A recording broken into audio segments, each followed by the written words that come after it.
no basis for that statement, but it felt reasonable and normal. I think it probably. Seth was, after Cain killed Abel and he went off, Adam and Eve had another son, and the quote in the Bible is like, God has given me another son to replace, Cain, who Abel slew. It's actually a famous quote. But I guess my question would be to you, if you say they came down, you saw, my question is, when people say they had these experiences, right? My question is always going to be, well, what did he look like? I'd love to know what he looked like. I didn't get to see God. God showed me my spirits, though, and then he channeled or possessed one of my spirits and, showed me scrolls in the other one and, had me tell him how many fingers he was holding up, and then I went and talked to angels, and that was probably the most surreal experience. That it definitely made me believe in the whole experience, because the way the angels were speaking was profound and, unexplainable. Okay, so my thing is, words mean things. So when you say it was profound but unexplainable, so I guess the question I was going to ask you is, can you remember what they said? But since you're saying it's unexplainable, then you probably don't even remember what they told you. Would that be? They just told me my entire life, and they basically told me I was going to live thousands of years. And so I have no reason to disbelieve in what they said. But that's interesting. Are you going to live these thousands of years in this body? Are you going to reincarnate? How does that work? Well, they told me I was going to meet Jesus, and I met Jesus, and then Jesus gave me eternal life, or his voice did, I guess, from hearing his words. I understand. I'm asking you, is it going to be in the same body? I'm assuming so. Jesus said I'm going to be 20 for another 600 years, so. Okay, so I actually think you're trolling now, dude, but it's been good. You think I'm trolling? Absolutely. Sorry. But very. So I'm going to give you one of the reasons why, and it's in a quick little syllogism, why I have a good reason for not believing in a God. It's the argument from parsimony. An explanation is more robust if it explains the data using the fewest unnecessary assumptions. Theism, which is the belief in a God or gods, requires the assumption of both complex and physical universe and even more complex non-physical uncaused mind of this God. Naturalism requires the assumption of only physical universe as a brutal fact, self-contained system. Therefore, naturalism is more explanatory because it accounts for reality without multiplying entities and beyond necessities. So that's one of the good reasons why I don't believe in a God or God. May I ask, how old are you now? I'm 58. No, not you, Jason. I'm sorry. I'm kidding. I got it. You got me, man. I'm 600. You're still young. You're still young. That's young. Right, you're not anywhere near Methuselah. Methuselah. I got 200 or 300 years to go for Methuselah. Yeah. But, Bodhi, how old are you? I'm 4 years into being 20. You've been 20 for 4 years, is that what you mean? Yep. Yeah. Okay. Yeah, I like the comment. Okay. Not that fun, though. This is real stuff. So it's funny. In college, right? I had a roommate, and he was a really cool guy. He was studying, I think he was studying chemical engineering, but he used to do a lot of hallucinogenics, right? So sometimes he'd go out. I was living near Washington Square Park, which is down kind of where New York University is, and so he'd go out and he'd come back very high-strung, and he said, looked at these clouds, and these clouds change shape, and it's the universe. The universe is talking to me. And so I gave him one of those little portables, right? And I said, hey man, next time this happens, take a fucking picture, right? If clouds are making shapes and you're seeing all of this shit, take a fucking picture. And without fail, he would always come back in and he would say, I saw this orb. And I would say, hey, did you take the picture? And he'd say, no, man, you don't understand. It's happening so fast. It's happening so fast. Daryl, I can't grab my camera. And then I said, okay, well, yeah, but you grabbed your drugs. But you can't grab the camera. That's literally something about your That's funny. Hey, I think Sean, Mike said Sean, he are you wanted there? to say something. Yeah. Oh, sorry. I think I think Mike wanted to. Mike said he wanted to say Yeah, something. Mike had a comment or a question. What up? Yeah, hey, what's going on, guys? I would like to speak to two things actually. The Bodie's experience. Like I too have had a supernatural experience like that, and it's almost like a dream. It's like God speaks. I believe as a herd, actually, but I believe for the sake of this conversation and the sake of this understanding everybody have a God already, I'm gonna refer to him as a man. But I believe that God has his own language, and you can interpret it. By the time that language gets to you and you interpret it based on worldly facts or worldly stories you understand to be true, or you understand based on how you understand these things. But I believe in them whole experiences is actually something deeper being communicated that even a person. For that, that's like Airbnb for social media and content creators. Yeah. And another thing too, it'll be better and probably cheaper if you have or no. I don't know much at all about Shiites. You grew up in Iraq? Yes, I'm a student in Iran. I'm in Tehran. Oh, you're in Yes, Iran?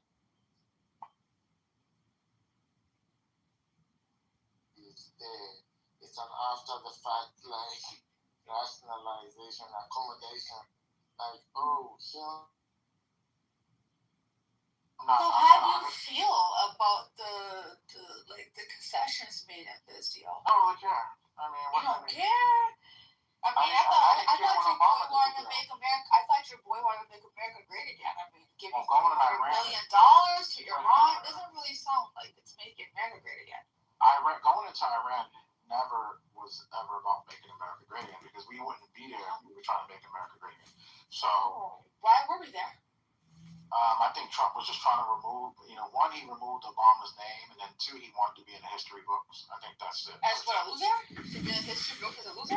I think You voted for him. That's your boy. Oh, yeah, I voted for him. Yeah. He voted for Biden, so I mean, who cares? What do you mean, who cares? I mean, did you see Biden over there spending hundreds of billions of dollars and taking flat on his face? Omar, let me do the one who takes the optimistic take tonight. Okay. Because no one else is going to do it. All right. So the optimistic version of this is that perhaps this $300 billion brings Iran into the world economy. Iran becomes a good global citizen. We don't have beef with them in the West because the stimulus, it improves your construction, it's foreign investment, increases your asset, will help stabilize your currency. So maybe, and Mike, no, it wasn't a planned victory, but maybe it ends up being a good thing when we look back on it 20 years from now. What about that perspective? I like to believe that, but the problem is Iran was never an issue or a threat to us to start with, right? In America, and also let's keep this in mind. This is a memorandum. This is also 60 days of also negotiations. It's not really been ratified. Still hasn't gone to Geneva. Still hasn't been. So we need to also tread lightly, considering we have this devil on the other side that Omar seems to be backing up, called Israel, who is. They're hell bent on attacking. Don't say that. Hold on. Don't say what? Don't talk about Israel anymore. Israel? No, you can't say that. Why not? Did you not see them? Why not? They're their foot. Marlene, what do you explain? Sorry, what are you talking about, Murray? remember we have to be careful about saying things about Israel. That was About what? after last night. After we get past the goofiness I want to get into, so after y'all No, start this little. thank you, Michael. Because I don't know, Mario, I don't know what you were actually talking about. Because I wish you wouldn't, Marlene. Like it's just stupid. Does it make sense to follow that down the rabbit hole? So Lisa no, got it's yelled true. at. You're perfectly right. So Michael, clearly you weren't paying attention. Maybe you was getting half tea. No, because if you're talking about, hold on, if you're referring to that person that's technically part of a house that's had the nerve to make an anti-Semitic comment, yes, but that has nothing to do with talking about the state of Israel. Those are two different things, and please do not conflate the two. Okay. So Ace, what were you saying? Because you were answering CEO that I want to go into on what we're talking about. Well, all I was saying is, CEO, not that Iran was ever an issue to us, right? So I can see you look at the positive view and interest in this. Hold on a minute, CEO, don't act like Amari. Hold on for a second. Okay, hold on. It's funny terrorism. Let's start with that. You do know that Hezbollah came to be in 1982, and that was a response to what had Israel done? They taken about 15%, the Golan Heights Sheba farms, right? They stole that much land from Lebanon, and then Hezbollah only came to be as a resistance group because of Israel. So if Israel doesn't do those types of behaviors, groups like the Houthis wouldn't exist. So groups like Hezbollah, Hamas, all these groups would never have existed, first and foremost. Second of all, Hezbollah hasn't been funded by Iran. That's not their biggest funder. That's not at all. It's actually, there's other players in this. So don't even bring that up at all. So if Israel doesn't act like a buffoon, then people don't have to start to build these resistance groups as a response, right? And considering they're not leaving Lebanon, I don't see how they're going to stop having to deal with Hezbollah. And I'm not going to see, I don't see how the incentive that Iran's going to not, if they're the ones funding them, that they're going to stop doing that either. I think the biggest sticking point in the deal is, one of the biggest things that Iran wants is an absolute permanent end to all aggression in the region, especially Lebanon. Yeah. And Israel has, Netanyahu a few days ago already said, we're not going to stop. So exactly. I don't see this. So why can't we talk about Israel, Amari? Why not? I just think it's safe. Please don't do that. Michael. Let's stay on topic. Before we go to, I just go CEO said something and he started a topic that Ace, you stayed on that, and I want to join in on that. So please stay on topic, please. Yeah, we can stay on topic, but yeah, because you guys came up yesterday with the rule, and stop with making me take credit for something that somebody said, Amari, because like I said, honestly, it's a credit. I say you got yelled at. Oh, okay, because please don't take it. No, you got yelled at for something someone else said, so I don't want you to get yelled at again. But I'm not anti-Semite, Amari, and I'm not stupid enough to say something And I like wasn't that. either. Exactly. Either. So don't be doing this, okay, Amari? Hey, hold on. It could be offensive to anyone. I don't care. Talking about any country is not offensive. Hey, let me finish real quick. The way you talk about Muslims, Amari, the way you talk about other... That's a lie. Exactly. I don't See, talk about there you go. You have. I was talking about legislation. No, I haven't. You have. Never heard me say that. But yes, you have. Muslims tend to be the ones that ban anything. I'm My not name is Arabic, bro. Come on, stop. Excuse me? Why would you be saying you're lying? Don't do this, Amari. My name is... Don't try to silence people because just because someone else says something up like obtuse, don't try to silence the rest of us. Thank you very much. So you missed the inside thing of it, right? No, he's not trying to silence you. Right. You have to know what happened. As far as him, Thank you. he's talking about, he's not trying to silence. I mean, I got some kind of way involved in something I didn't even say from somebody who was in the room who said her exact words. She was saying something I forgot because I wasn't really paying attention, Ace, I must admit. But when I came back, because they were talking to her at that point, she said, for them telling me what she said, she's called Jewish people, and I hope this is the correct quote, small hats. And I think that was offensive. Am I not correct, Ace? That's an offensive term? Yeah, people can take it offensively, of course. All right, so I got it. But that's not on you, though. That's not on you, though. Yeah, it was. It was on me yesterday. Well, it should never be on you. Yeah. It should never be on you. What people's individual speech is on them, not the person hosting the room, because you are human. Here yesterday. I I wish I was. I wish you were here yesterday. I wish Amari, Mark I wish you stopped because you were also like shit. I wish I was. She would have spoke up on that because And also, hold on. And also, we all know this. Lisa is moving about. She's doing things, and again, even she's not responsible. Look at you! Look at you! Oh my God, we got a co-host. We've got a co-host. I was also away from my phone because that was after the wedding started. This whole thing. I hate the fact that we're going to talk about this, but clearly let's just talk about I this. had no intention of talking about it, but Amari brought it up. Yeah, because Amari, as much as you troll and shit, you also were a shit disturber to the ninth and umpth degree. And if you listen to those replays, you will know that you are a shit disturber, Amari. Like, you are an absolute shit disturber. And I actually walked away from my phone and I did other productive things because again, I just had moved in. Yes, I did, people, because again, Lisa, I love you. Lisa, I love you. Hold on, everyone. Hold on, everyone.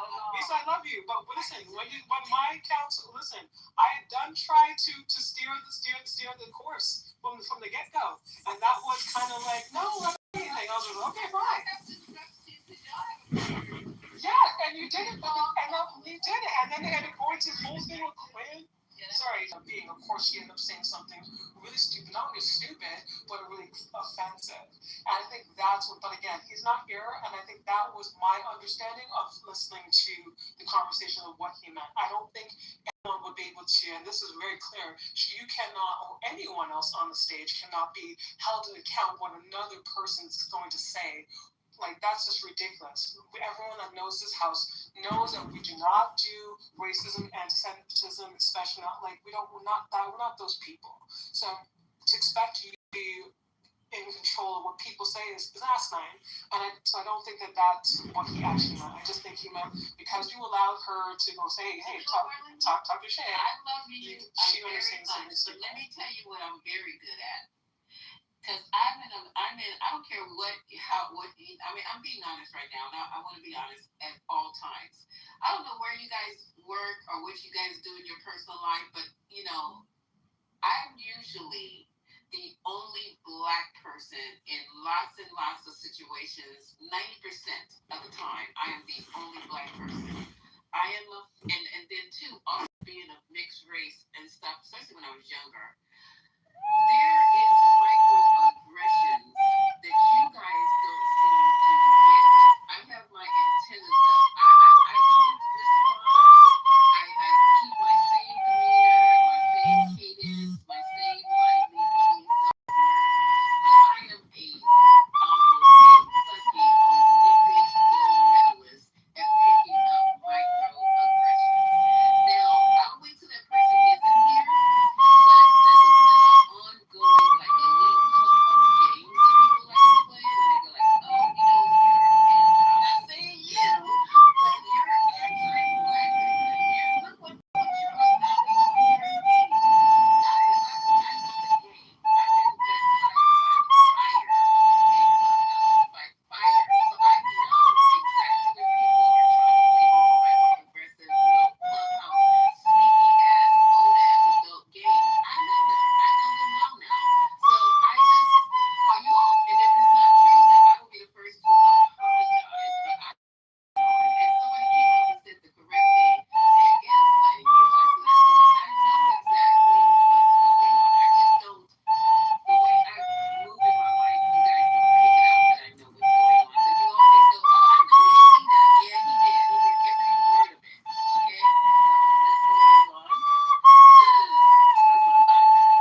Gotta speak up, Patty. Hello? Hello? Hello?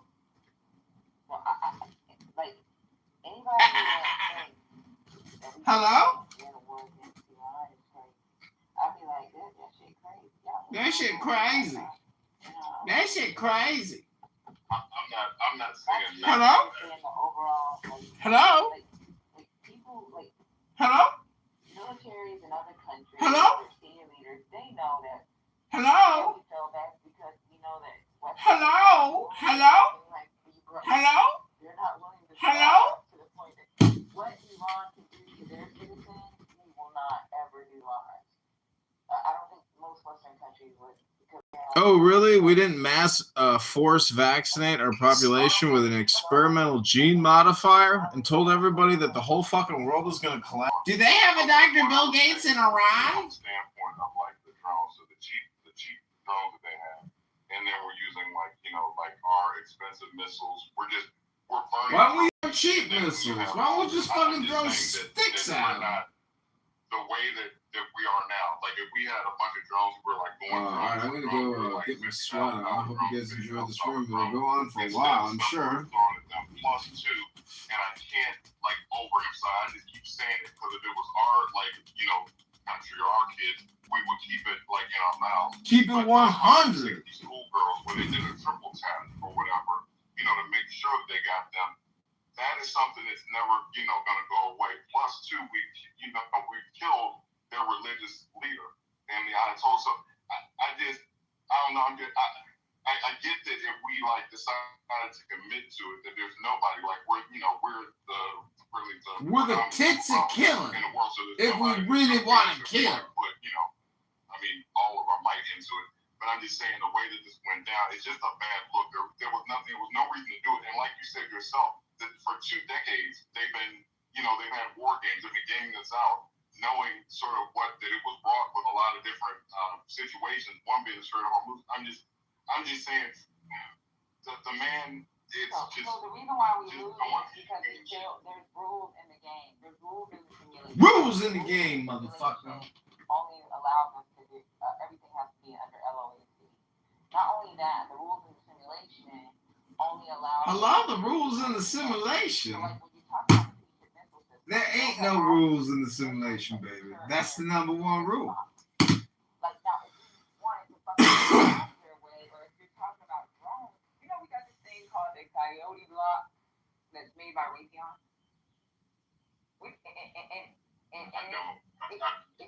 So look up Coyote block, and it's not drone. It'll go for swarms of drones. It's like we have these. Just a bunch of anti-Semites. But we also know we have to estimate what civilian casualties look like, what it looks like to the rest of the world as we do these things. So we got interceptors for drones. Drone interceptors. And even fuck a drone. Fuck a drone. We can just use our fucking SHORAD. Our short range. Stop. Put her in charge of the Pentagon while Pete Hegseth retires. One of those radars or sensors, or if you decide that we're going to use our air defense gun. When we fire missiles and shit, we have to shit. It's going to be televised. And it's going to make it look bad. The war will be televised. And then we also have to look at the rules.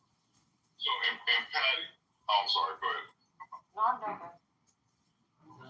I was just going to say, so the whole thing with this triple tap, because I remember you talked about that. You talked about the intel that takes place. And I know AI, I think did some of the targeting, but you're saying that they, even with the cameras that are on those, so they, know what they're shooting at. The building was clearly marked with school and kids, I guess, drawings and painting. I'm just saying the fact that we did a triple tap, not like we just did one and we're like, oops, we messed up and we didn't go back, we just didn't send anything else. When you're talking about a sort of an proportionality or the way we would not do that because we're working the rules, that school kind of takes that away. In my mind, it looks like we weren't. I guess we got into rules after we did that initial strike, but I can't get over the girls. I guess that's where I'm having an issue. I mean, a lot of technology isn't self-correcting. I mean, once you get garbage in, you get garbage out. So at some point, if there's an error in terms of any of the collection modalities, you're going to get an error. Yeah, and those cameras on the missile aren't like it's a camera and you can guide the missile where it has to go. It's depending on what type of missile it is, it can be like you put the GPS information or the for y'all we just say GPS, but it's like you put in the longitude and latitude of where it needs to hit, and the camera guides it to that point. Or they have like we have like our laser guided missiles, and those cameras. It's not a camera where you can just sit there and watch the missile go, and you're like, look at left, get off to the right. Like it doesn't do that. Okay, guys, let me do this. Remember I you have- saying that. Yeah, Oh, yeah, but hey, Oh, go ahead, even with Michael. the triple tap or double tap, that information actually came from Iran. So it's like they I don't know what the investigation looks like, so I don't know need to know, but that has been Iran, like people on the ground. It was the Iranian officials that released that in their news. Okay, no, now that if hold on 1 second. Now, Patty, in that case, if it was like one strike and it was an error or whatever, then that I mean, I guess the American people, 'cause I'm just one person, but it's like that seems like something everybody can live with. But if what they're saying is true, and they did the one strike to like draw them out, and then a second strike to sort of make sure they got the people that they drew out, and then talking about this person, that happened.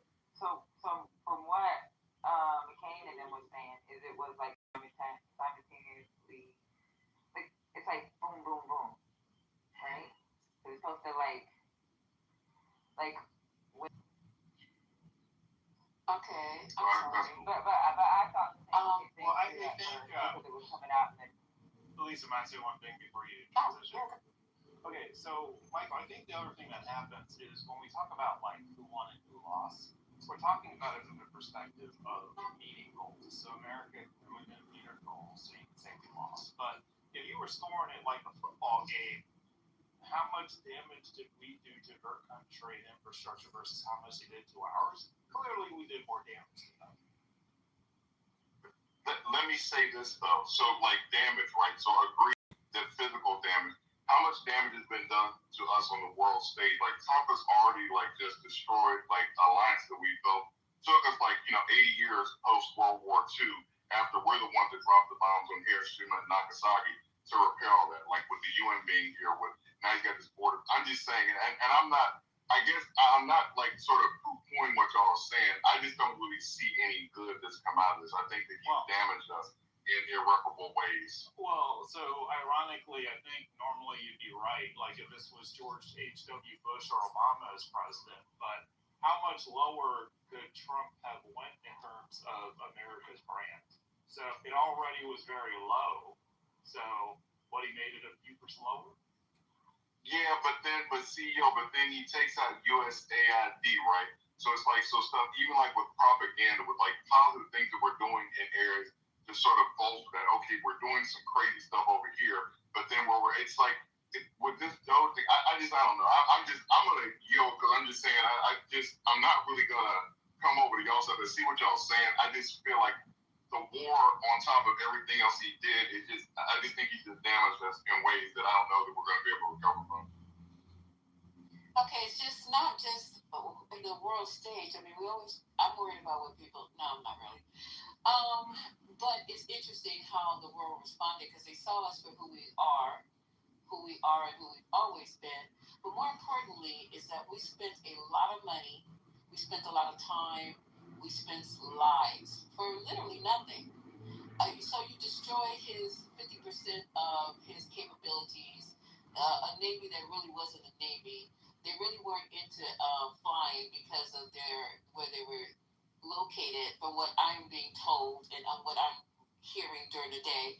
So basically, the billions of dollars by having three strike groups out there, all the bombs, all of the drones that we intercepted, millions of dollars for these drones, okay? And I'm gonna go get the money.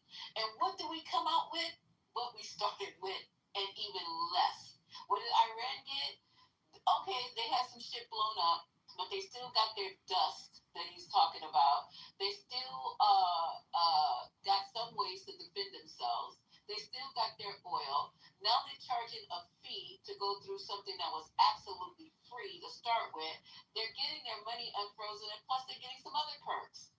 So I don't know when, what. You can spend this all day like a goddamn Ferris wheel, out of control, and there's nothing that was won with that money. I know you're like, oh, it's only purported for the military, but we need to stop this shit right here, right now. You might well tag along with me, Lisa. I certainly can hook you up on anything watermelon to milk. You got it, sister. We get that going out here. You ain't gonna be with me, shoot. I got a friend that runs a 136,000 square foot store. They own it. He's the owner. He can give me whatever I want. You know what I mean? I help him load up stuff. Shoot, I get all. Unless you have to deliver to New York, it's not gonna help me out. I appreciate you the offer. That was very sweet. Believe me, if you was down here, I can hook you up, because I gave a guy, he didn't have much today. He was at the store, and I came out. I gave him a bunch of stuff. I gave him 2 banana boxes full of food, man. He was very happy, and that's a lot of food for one person. You know, the big bananas come in, I gave him 2 of them. Yes, ma'am. But we eating today. You ain't gonna starve here.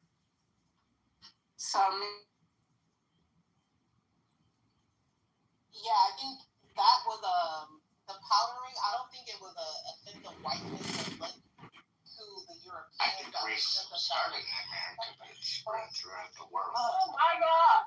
We heard you first 5 times, right? We heard you. Prove it. Why do you believe that, bro? Man. Prove it. Shut up. Prove your point. Everyone, if you keep it up, I'm gonna just move you down, bro. What? If you keep this up, I'm gonna have to move you down. You keep saying it. You keep saying it, but you can't prove it. Sorry for cussing y'all. I'm trying to stop that. Are you good? Well, wasn't racism in America, but it spread throughout the world? He likes talking over people. I think he just likes talking over you. He was not moving, so you start speaking. Go ahead, You talked the last time, right? Alright, well, I'm making Kiki. Let's see what happens. Yeah, so I forgot what I was saying. See?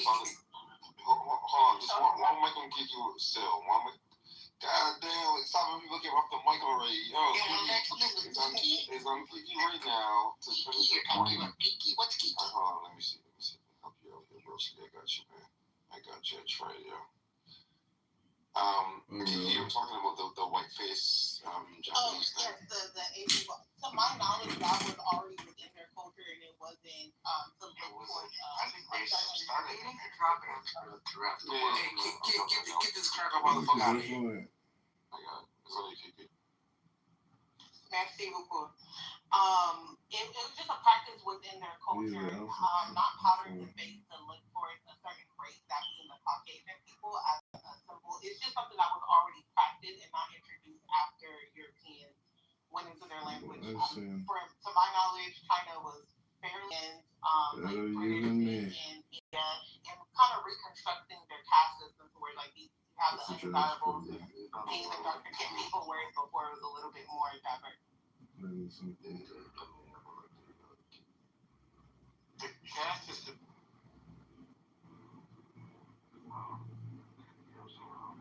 For eons before contact with Europeans, and all people fear those who are different than them. That's universal.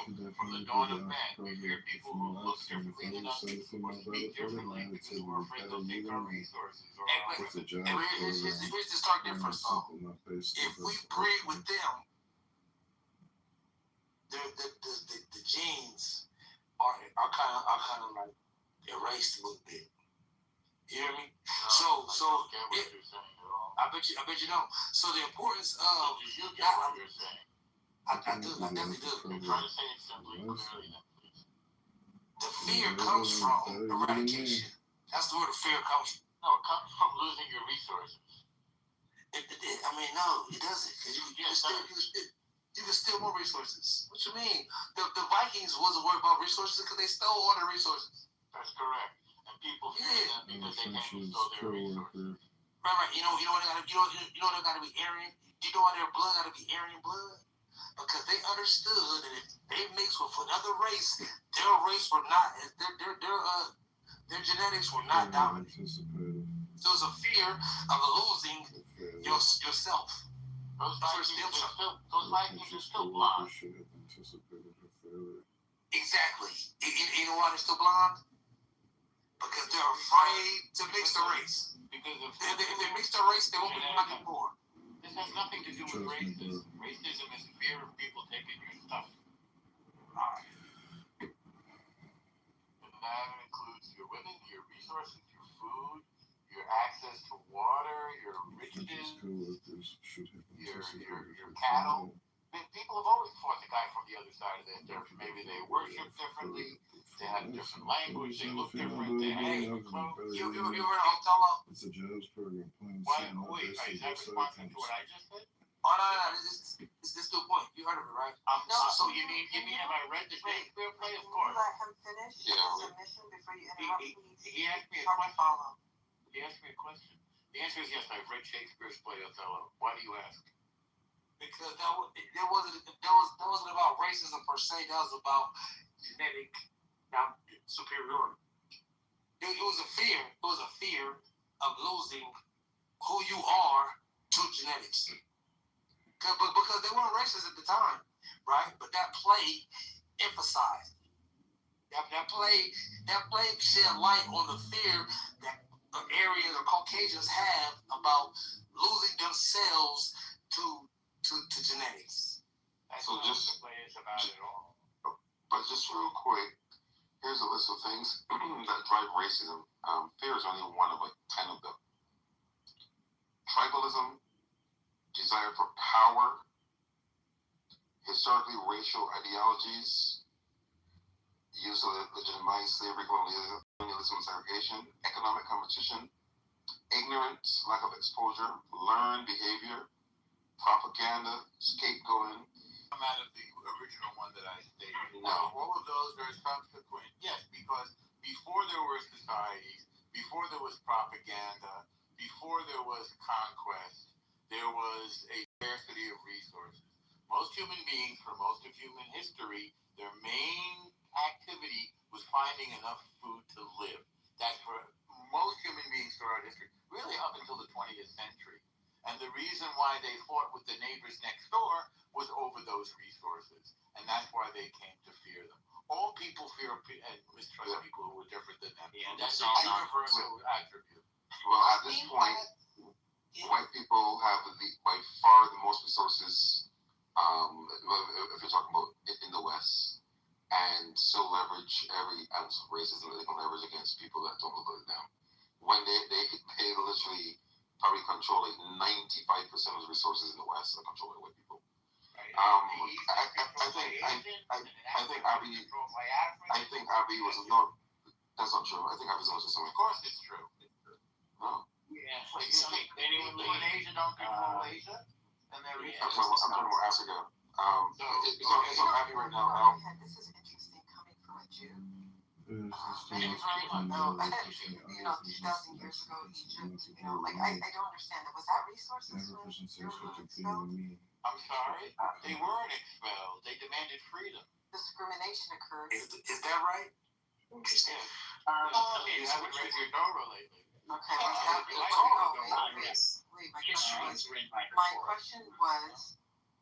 my question was at that time period, was there resources an issue? 100%.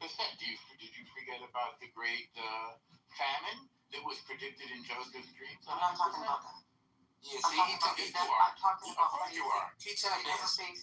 they never faced discrimination of any sort. Why are you entertaining this man? It doesn't make sense because of this is weird. In ancient times, So they didn't face resources. discrimination. They were welcomed wholeheartedly. Okay, cool. All right. No, I'm trying to see what you're saying. Yes, in ancient times there was scarcity of resources. Up until the 20th century, I would say. So I think that notion that there's scarcity of I think that the scarcity of resources, that notion is definitely distinguishing the fear of other people, other groups of people encountering other groups of people, that there's some fear that they're going to take their resources. I don't think that's universal. I think that's reserved for certain people, i.e. Europeans. For example, resources, for example, in Africa, food disparity wasn't a thing, especially during the times of colonization or the transatlantic slave trade. So when those European groups encountered the African people were not reluctant to receiving them. As a matter of fact, they welcomed them because they weren't fearing, oh, you're going to come and take our millions of trees and our millions of cassava that we plant here, or whatever is plentiful in Africa. So that in and of itself is false. Also, it wasn't only Africans. The Aboriginals of Australia welcomed the Europeans, right? The natives of this land, in a sense, some of them welcomed and some of them didn't. I mean, the Incas, they welcomed them. They were showing them around how to plant this, how to do that.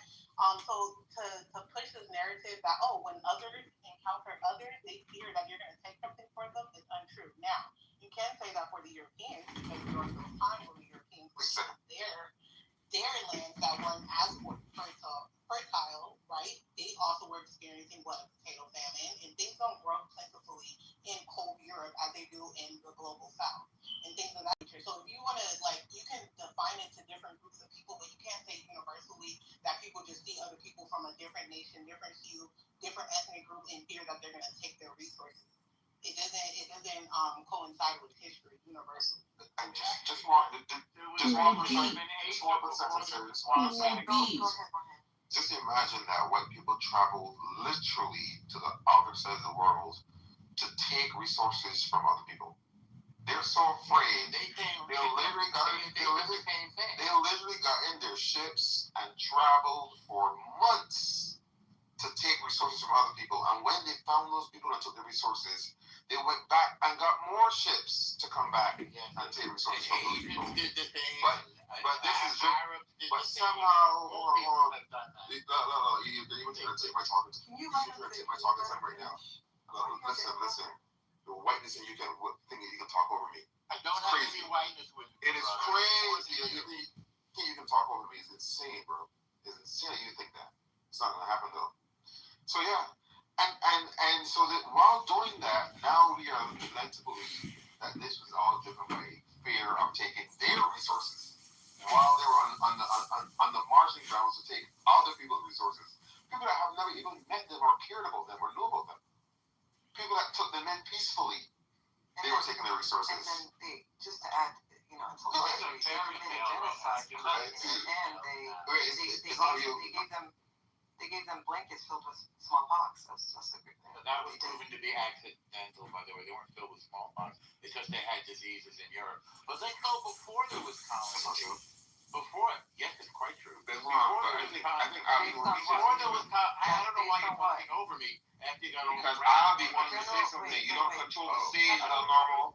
Have you heard of You can't call the stage normal. General Andrews was supposed to do Massachusetts. It's a real story. Wow. Okay, so let's be clear here. There's nothing to even really bother focusing on here. Obviously, racism is not just the fear of someone else taking your resources. No historian has ever described racism as such. Never has that been the case. Trying to colonize the talking time. Yep, I figured. Yep, as usual. So if we can stay composed, we can take turns, right? So again, no historian has ever described racism as such. No sociologist has ever described racism as such. No anthropologist, not a single anthropologist has described racism as just the fear. That's fine. We do have a chat. You can always try to. Man, this is. I mean, I don't want to move you down because you're the only opposition, but you're making it untenable. Yeah, shit is a joke. Just one at a time. That's all we gotta do. You can always respond afterwards, right? I just read. I will shut the fuck up. You made a chance. He said the smallpox never occurred with the blankets. Like he doesn't know what General Amherst did. That was not deliberate. Wait, Abby, if you don't mind, Abby, just 20 seconds. I'll put in the link to the top of the room. It was deliberate. Yeah. It's calm. It has been proven to be deliberate. Matter of fact, there's letters. So for everybody else in the room that cares about the truth, the link is to the top of the room. And then I'll drop a link in the chat with actual letters discussing the strategy. Thank you so much. No, we're not going to let him break his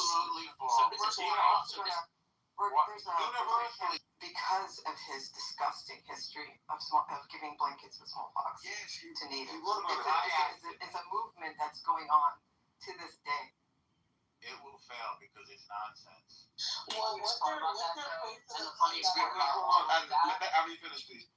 The part about all that, Faye, is that it wasn't even worth responding to. I know, but I don't want others to. No, I appreciate it. Yeah, obviously do not let misinformation be spread, but let's just boil it at the heart of it, right? Yeah, at the heart of it, none of the basis of this argument even stands. So there's just the dribbles of someone who actually thinks they understand racism and history more than actual anthropologists, historians, and sociologists. That's what this is from. This is the cool. That's great. You can hand those degrees to the fucking squawk box. No, I don't need to. I care about facts. I care about the facts. That's great. Me too. It's great. Fantastic. As I was saying, so no one agrees with this. There's no actual historian that says this. No sociologist that says this. Why try and fight? The most important part about all of this, we can always bring it back up. The most important part of all of this, right, is that the conventional descriptions of racism, right, make it very clear this is a contemporary issue, not something. The term race, the term racism, all of these things, contemporary issues.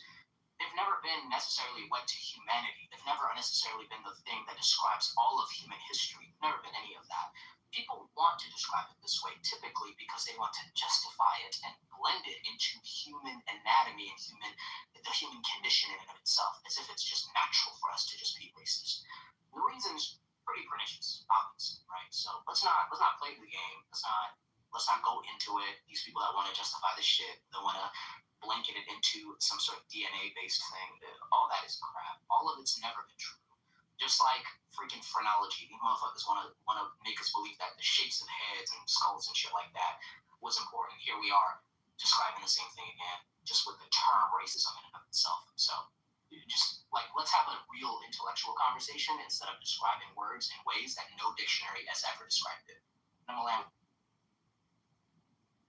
He unfortunately left, but just to wrap up this loose end, I put the link in the chat where Colin Bouquet wrote a letter to Amherst suggesting the distribution of blankets to inoculate the Indians. And then Amherst responded. He posted a link to his actual letter. Oh, I didn't even read the letter. Thank you. Yes, approving this plan. You just know it, right, Faye? Yeah, I knew about it because in undergrad it was a hot topic. I'm just so upset it never really was dealt with. So that's why I never read the letter. Yeah, it's in there, and he approved the plan and suggests as well, quote, to try every other method that can serve to extirpate this inexorable race. And in the other letter, they said that they discussed the use of dogs to hunt the Indians, and Amherst approves it, but says we cannot implement it because there are not enough dogs. Yo. Yeah, I never questioned it. The funny thing is, it's so ingrained, as a fact that I never really needed to read the letter because it's a known fact. It's not, but it's good to kind of have that letter at hand because the fact that he's a common thing, it's not even a hidden. That's what I'm saying. Yeah, exactly. It's such common knowledge, but apparently, if you earn enough degrees, all suddenly common knowledge just disappears. And then next he's going to say the Trail of Tears never existed somehow. Well, trust me, I got a degree on that. It's a Trail of Fears. SK, you want to say something, SK? Hi, can you hear me? I'm on my Bluetooth. It's a little far away. It's a little low, but if you speak with some, Put some volume. Okay, hold on. And then we're actually getting rain here for once. It's like, oh man. We kind of can hear you. Yeah. So, Project like a white man. I sound like a white man? No, I said project like a white man is what it comes through. That's not your authority. All right. So in the town that my heritage is from India, northern India, by Nepal. Punjabi? And my parents, no, the other side, from the east side. So very close to, so very mountain. Anyway, the town that my parents met, so it's a university college town, and where the British they developed it for them because to get away from the plains and New Delhi and other parts of India. And what happened was that they had a sign there. So there's a walk that you do around the lake. So there's a big lake. I don't know, it's like a 10K or so walk all the way around. They put a sign up. So they built 2 levels. The upper level for the British and the bottom level said for Indians and dogs only. So when you mentioned that dog comment, it reminded me of that what they had in their town for Indians and dogs only in their own country. They moved the Indians. Can you guys hear me? I'm going to see if I can get off of. Yeah, you're fine. Yeah, you can hear me? So that was, I mean, it's horrible. And so I'm not quite sure what letter you guys are talking about. I'm not familiar with that, or I came in halfway. But that is the truth. That's how they were treated in India. And that's just the start of it, of course, right? I'll land there. Thank you, Milo. Thanks for sharing, SK. I'm gonna just ping some other people real quick. Yeah, you got to. I mean, doesn't this always happen with El Normo? Like, he will interrupt the fuck out of everyone until he gets thrown out every single time. Yep, I noticed the pattern. He cannot, as a grown-ass old man, sit and have a decent conversation. It's too hard for him. Y'all don't think he's on the spectrum? No, I think he's just a old selfish fuck that can't stand when the attention's not on him. Is I in the spectrum? Because I thought he got autism. Yeah, it's called the racism. The Zionism. The Zionism. Oh my god. You know what's funny, Brohead? Sorry, there's construction here. It's like he's a Jew. Yeah. How dare you tell another group a genocide that existed never happened, which is one mechanism with smallpox. It was. Fuck out of it. And since before I bring him up, that's a really good point, Faye. Before I bring you up, we actually looked at the link. There was a letter from Amherst discussing the distribution of smallpox blankets. This is well understood. We don't have to make it up. The link is already in the chat. So when you come up, maybe you can speak to why you lied to the stage. And I mean, when he comes up, you should make him read that passage. Have to read it first. Out loud. Ironically, I never lied to the stage. Now, I'm sure you guys will interrupt and prove yourselves to be hypocrites, but let's see how long you can contain yourselves. Very familiar with that letter. That letter is widely disputed, and it is one example of one guy who may have done one thing. So the idea that you could wipe out a people based on one mention in one letter from one guy is absurd on the face of it. And I would say it puts you to extreme shame, not a little bit of shame. Now, let's move on to the universality Before we move on. of racism. Before we move on. I'd like to, if you don't mind not interrupting. No, I'm sorry. I'm on the stage. We do 1 point at a time. 1 point at a time. So you just said the letter is widely disputed. I just did a quick search. The so-called Amherst letters discussing the use of smallpox against indigenous people are not widely disputed in terms of authenticity. Historians generally accept that the letters are genuine. The debate is about whether the plan was actually carried out or how effective it was. The The letters themselves are authentic and preserving historical archives. Amherst wrote to Henry Bouquet, suggesting that smallpox might be used against Native Americans during the conflict known as the Pontiac War. Bouquet replied that he would try to spread the disease if possible, and Amherst endorsed the idea. What is disputed is whether the attempt caused an actual outbreak. Bingo. So it's not. So it's whether it works or not. Yes. So then it wasn't. So the letter isn't disputed. So that was another lie. No, I take the letter as proof that this happened. Okay. It doesn't it didn't even happen, which is exactly my point. It's about whether it was effective or not.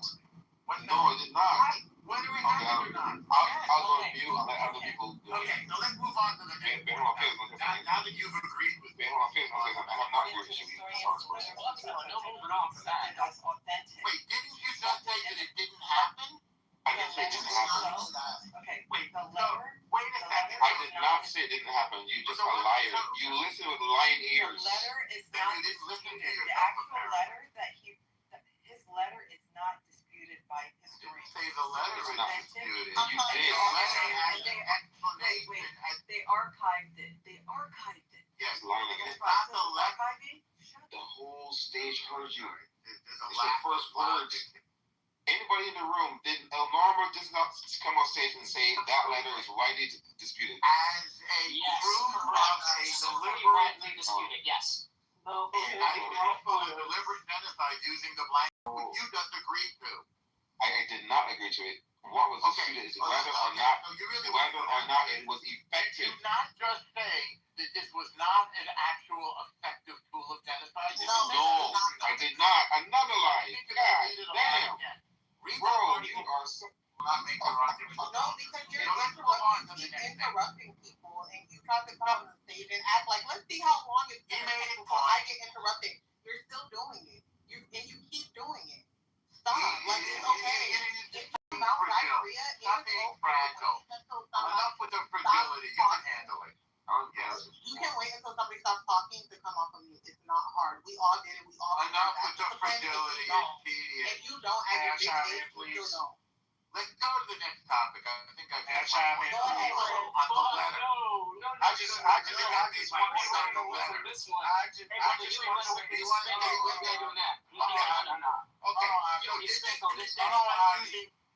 So did they commit genocide using poison blanket? I just want to say yes or no. I just want to say yes or no. Never happened. Yes, I know. You they tried to eliminate a race of people. I'm not surprised. The Holocaust never fucking happened. It was just one man. You lower yourself. How effective was it? I feel like it's just propaganda that the U.S. uses to justify the amount of money they send to Israel. Because in the hypocrisy, and they give all these benefits to, there's your racist, all this other stuff, right? You just proved the racism is universal. How does it feel? You just proved. How does it feel, for somebody to say that shit happened to your fucking people?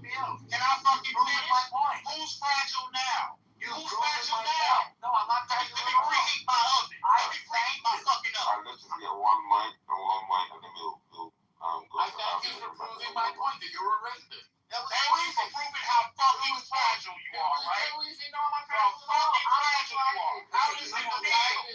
How does it feel to people to claim that the fuck shit that happened to your people never happened? Great. So shut the fuck up about people being fragile.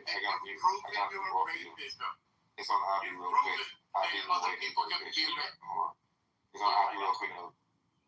Yeah, let me just go ahead and recap what just happened. I just want to make sure we capture what just happened. And if anyone disagrees with what I say, please go ahead and go into the chat and just say no at any point in time instead of interrupting me.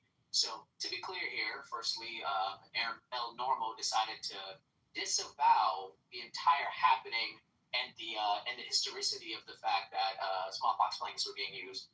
And then when given evidence, he said that the evidence was widely disputed. And then when provided evidence further that it is not widely disputed, we moved on from it being widely disputed to actually it just didn't happen, and that Rowan just agrees with that position that it never happened. no evidence to it never happening either. Just moved on, and then commencing with just trying to move on from the subject entirely. Let's just make sure we're all agreeing on exactly what has happened, all right? Yeah, no, absolutely. And it was a movement of the goals. And for everybody in the room, everybody else, the Amherst letters weren't the only case of that. That was the only evidence. There's also evidence that British Nation, that happened. A journal entry by a journal entry. The evidence. I want to see. Sure, bro. Can you let him finish? Is it killing you? Wow. It is. It's No, like it's making me feel great. You prove my point for me. Listen, my 3-year-old niece, right? If I ask her, hey, Uncle is talking right now. Can you give me a second? She would say yes, Uncle. And she would sit there and wait until. You know what? My 5-year-old. And you are unable to do it. You are a grown ass man. You don't have my any impulse control 5-year-old is smarter than of all a of you. 3-year-old girl. No, Grown man don't have the impulse control of a 3-year-old that's a girl. fact. My 5-year-old knows He it's can't help not it. You see, he can't help it. And he can speak better as well. You can't help it. Go ahead, Verhan, about the Delaware Nation. Oh yeah. The Delaware Nation, and then there's a journal entry by Trader William Trent recording where the items were given to convey the smallpox to the Indians. Then there's the Jeffrey Amherst and Harry Bouquet letters. There's, matter of fact, I'm just going to drop link after link. There's so many. Don't worry. Yeah. Gaslight somebody else. All right, so I'll stop. I wanted to say, like, whenever somebody has good information, backed up, evidence-based, they don't need to interrupt. They're confident with their statement. Clearly, he's not confident with the bullshit he's saying. I'm not only am I confident, but you've proven my point admirably, and I thank you for it. I'm beyond you have anything to prove your point. Do you have anything to prove your point, El Normo? Well, yeah, first of all, exactly what you guys read. Because we're not going to trust shit coming out of your mouth after the bullshit that you tried to put on the stage. I'm not surprised. Yeah, no one asked. We just asked for evidence. That's all. You gave the evidence. Let's move on from him. Be quiet. Slow down. Be quiet. Shut up. You said, not me, that it was. Post it in the chat. Whether it was the letter was authentic. We're not going to fall. No, I didn't say it was inauthentic. We have it I already. said it was debunked as proof of the genocide. Now, you said it was debated whether. Yes, I did. You didn't say You that. said it was debated whether it It's was effective racism or not. as American. Anybody else wants to chime in? So let's talk about whether it was effective. So did it happen? With him on the stage, he's just gonna. Well, if it was effective, did it happen? L, you Yeah, can put say it down. stage, but you have to maintain your impulse control. Please just control it and let people talk, and then we'll give you your chance. Do not do that. You're gonna get kicked out. But you're gonna get kicked out. I'm trying to mod the room. I'm trying to mod the room, and I respectfully ask you to stop going off of mute. And may I ask you to do the same? No, you're doing it right now. You're doing it right now. Please stay on mute, like everyone else. Stay on mute. When it's your turn, you can unmute it. Your mute button shouldn't come on until we're done. Next person. Hope, do you want to say anything? Just trying to see what is this explanation for what happened to the natives that was in the Caribbean, because they're completely extinct, especially in places like Jamaica and Haiti. So if they didn't give them those blankets, what did they give them? I haven't studied that. I know about the debunking of the blanket theory. So what happened then? How did these people some of them got extinct? Which people is it? The Taino Indians of Yes. I don't know. We could study it together the same way we studied the blanket theory. Well, it is said that they brought the same thing, blankets. Transfer of certain diseases, including smallpox, to the human population of the Europeans, and they inadvertently affected the native population here, which is what happens when two populations encounter each other. It's not intentional genocide. What is your First, let's talk about the scientific and biological He doesn't even know about that region, and then he made up some theory. No, I was talking about the North America, not the Caribbean. Oh, address the Caribbean. You're not listening. She asked you about the Caribbean. She asked you about the Caribbean. She didn't say pivot back. Yes. Well, we're talking about two things at once: Caribbean and No, you started talking about America. He asked specifically about the Caribbean. Yes, and what did I say? And what did I say? I didn't know because I was being Then stop talking. Then stop talking about it. Okay, so ask me a question and then stop talking about it. Fair enough. You said you didn't know. There's nothing else to say.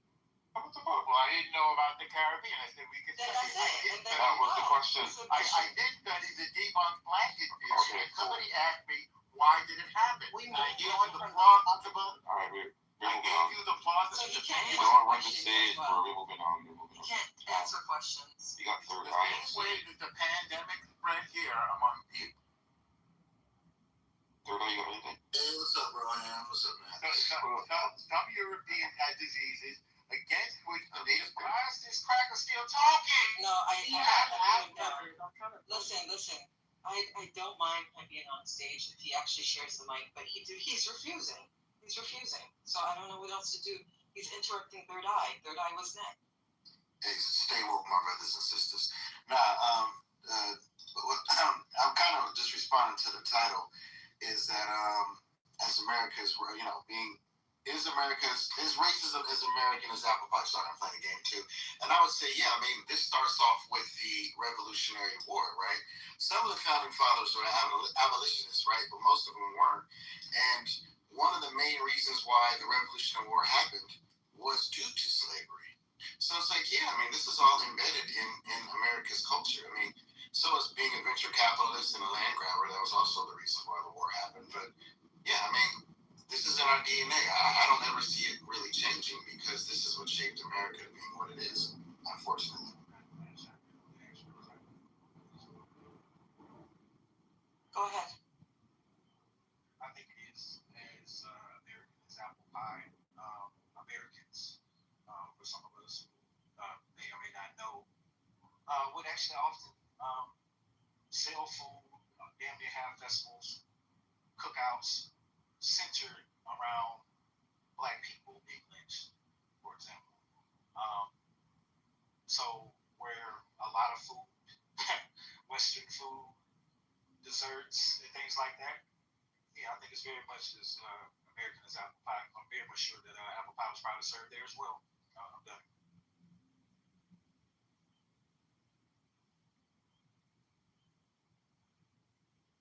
Avi, the reason why we had to clear up this whole him denying the smallpox letter, the letter of the incident, is because these, with the critical race theory, with the MAGA people, we cannot continue letting them rewrite history, even within our own circle. You can't say provide what she never did. That's all we wanted to show. That was my goal. I mean, I wanted him to show something, and he didn't have anything to show. That was sufficient enough for me. I don't know. Way to at least redefine it in the way that it originally was defined. Good job. I have no problem with ensuring that misinformation is not spread by directly attacking it. All this whole let's move on to going back to racism. Just because he was getting spanked on stage, we should not be allowing that. Fuck no. You say some crazy ass shit, you're gonna have to stand on that shit 10 toes, and then you're gonna have to provide evidence, not cry about it the whole time and try to run away from it the whole time. Fuck that. None of that. Nope. You do not get to just spread misinformation and run the whole time. Really quick, if sorry, just to say something for the replay.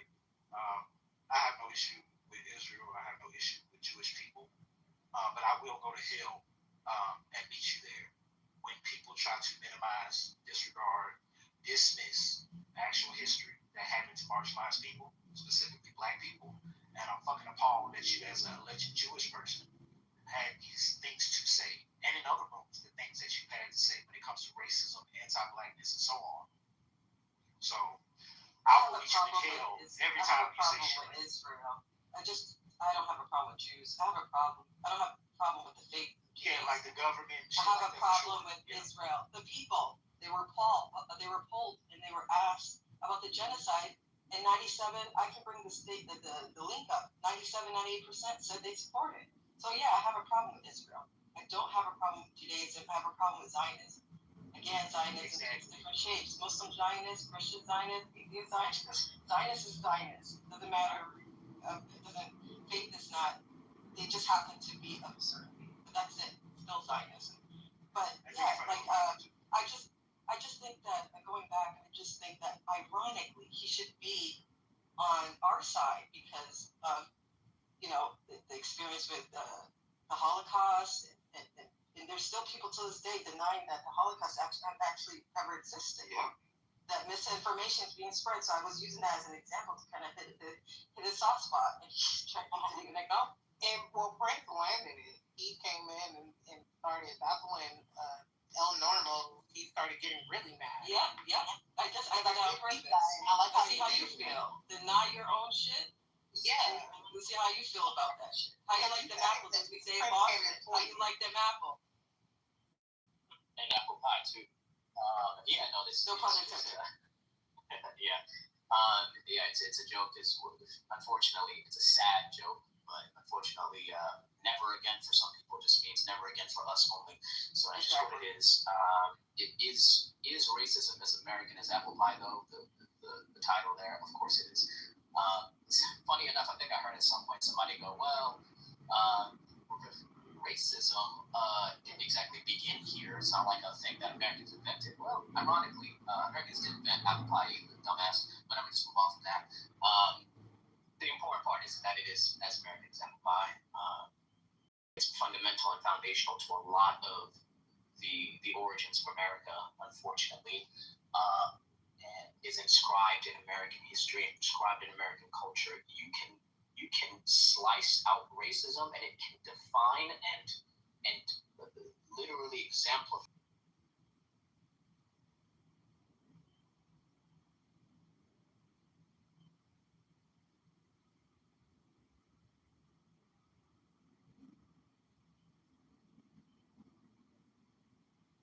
Also, on a side note,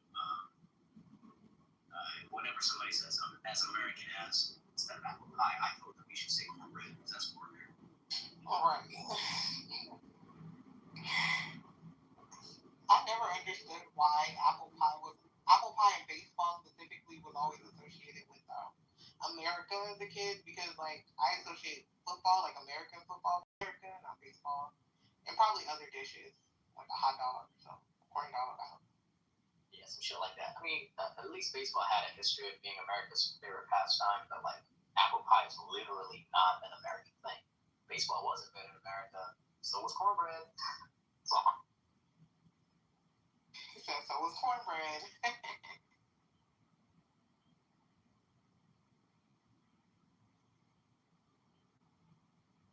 If it were quicker, the minute he said that, the letter disputed, it should have been like, this was Holocaust. That was hilarious. There are deniers, sir. I put the link from Al Jazeera. I have the hazard. I can put different links to support that majority of Israelis supported the genocide. But that was the first time. I'm talking about in 90s. I forgot the exact number. I think it was something like 96% of Israelis actually support killing civilians. The complete genocide. Yeah, sorry, Faye. That was the first time I've ever heard anybody dispute the smallpox blanket theory. Like that was something I just remember learning even in elementary school. Exactly. I learned about like Sacagawea and things like that. Like I've never heard anybody dispute that. I've heard people dispute the Holocaust and the transatlantic slave trade and things like that. Like I expected it from a MAGA is what I'm trying to say. Like a MAGA person, or somebody who claims he's in academia. I've had a virus denier bring it up, and I mean it is true that we don't know the impact of it, and it doesn't seem to have been. Actually, it doesn't seem to have been a major impact. It was more of them getting captured or capturing white people that already had smallpox. That's how they were getting it a lot. But yeah, I mean there was an intent there at one point. Again, I don't know how impactful it was, but it was there. Yeah. What about the Trail of Tears? Right? Yeah. Did that happen? I don't really know about that as far as them giving smallpox blankets. I don't know if that's in the trial. It's a hoax, guys. It's a hoax. It never happened. They were just going on a stroll. No, just for my knowledge, anybody has more knowledge on the Trail of Tears. From what I remember, I could be wrong. Wasn't that like it was a series of battles, right? Or am I tripping? The Trail of Tears is basically where the Europeans stole their land and made them walk west to the land that they didn't know or was like uninhabited according to their thoughts and ideas. They died from their migration. Yeah. From, like, for example, from Florida. Yeah. So it's really sad if you dig into how they were treated and the abuse and the killings and just barefoot, dragged. It was horrible. Right. Yeah, it's actually very similar between. It's sadly very similar what happened in the Trail of Tears to what happened in Palestine for the Nakba. Both just forced displacements that led to an incredible amount of death. But I would even say the Trail of Tears was way worse because it was just like an openly state-sponsored like walk of death, just like straight. Let me just walk these people to death. Like that shit was nuts. Like drag them to death. Like fucking starve walk them to death. Like it was crazy. I'm sorry, did you call the one in Palestine the Trail of Nakba? No, it wasn't a trail. It was just called the Nakba. The Nakba. Nakba is what I would spell it out as if you're like looking it up. And it's also just a huge forced displacement of natives there, the native Palestinians. Like some. They had more than one Nakba. They had more than one Nakba. Yeah, but that one's there was just one that was known as the Nakba, but yes, there's one. Yeah, Nakba in Arabic translates to catastrophe. Okay. Yeah, we just make that. Yeah, it's kind of like how the term Holocaust. Right. It also has.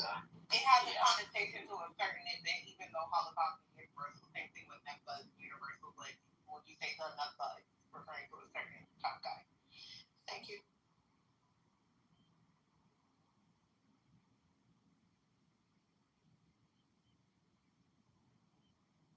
Right, yeah. And also just like it meaning like destruction also, like Holocaust meaning that. Or burning. So it's kind of like the same thing. It's a symbolic terminology. Fucked up shit out here though.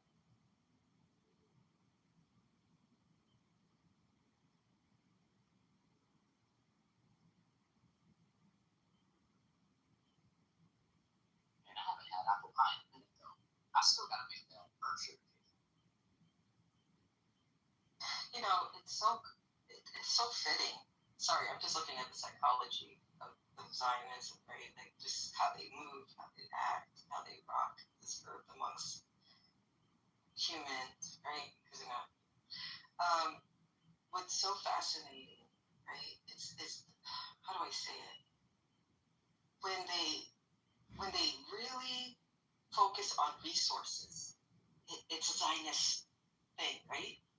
It's very fitting just to like remove all the other motives and just focus on resources. It's like a form of justification for such evil acts. I think it's very telling.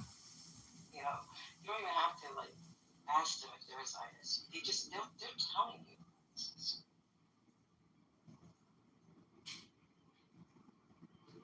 Zionism is a form of racism, so it was perfect for the topic, actually. Shenanigans like this they pull, where with the blatant lying and misrepresentation as far as what he said originally and things like that, or what other people say claiming that, just a bunch of the bullshit that he spews and the Zionism that he spews.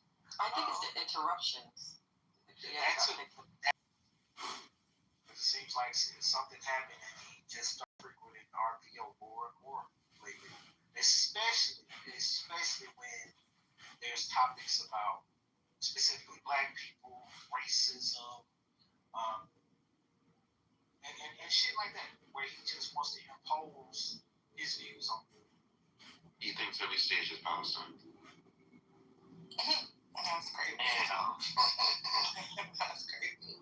But yeah, the over talking, it tells a lot. That's why I keep saying he has autism, because like, and it's like he can't control it. Like you can feel his fingers shaking to press the unmute button. It's like he has to say something. He will not stop. It's like kids with Asperger's and autism, they have those type of things. They, Tourette's syndrome, all those things. They some type of spectrum. What about people who are just like straight up wrong? Like I was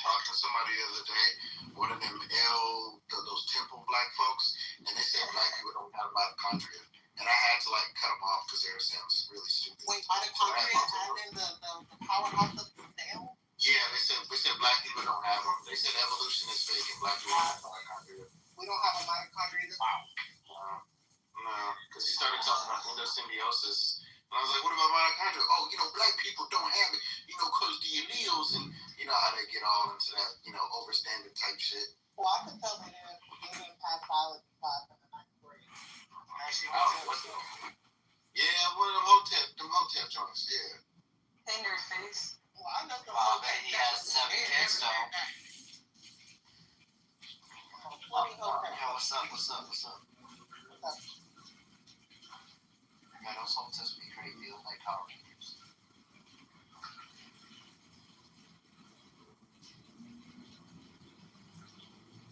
Yeah, and I think Elnora got kicked out of Google a little bit for it. I'm not sure if I can do that.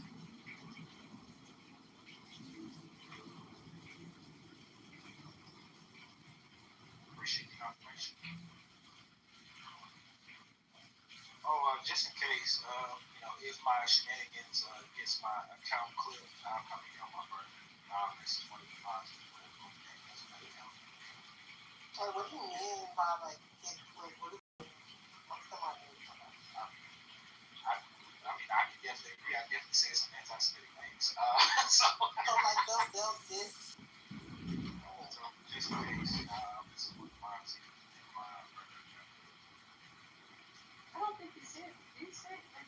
No, I don't repeat it. But, oh no. I mean, for the record, he did clear it up, and it was. In context, it's not what you. That's those words. No, I know. Yeah, I'm saying it again for the record. They review it. For the people when they review for the record. Right. Yeah, I just went to hell because he went to hell. That's all it was. You took it straight underneath the hell. I couldn't hear half of it. Since we are talking about East Side real quick, I'm just still trying to figure out how you're like the top surveillance country in the world, and you own like every AI, VPN surveillance companies, major companies, and somehow you miss motherfuckers flying in with hang gliders. Still trying to figure that part out, guys. What is this, Sharon? What do you mean? We're talking about yeah, I mean, if you look at VPN companies, AI companies, surveillance, it's Israelis, and then for some weird reason, somehow they just missed October 7th the whole day. It was really weird. It's really weird. 7 hours it took for Hamas to come in, and why did it take that long? How did they reach? On hot air balloons. They're coming in on hot air balloons and mopeds. It's really weird, man. I don't know. Bro, I just don't know. I mean, every AI into like build every surveillance, and somehow, all right, I guess. Hello? If you know, you know.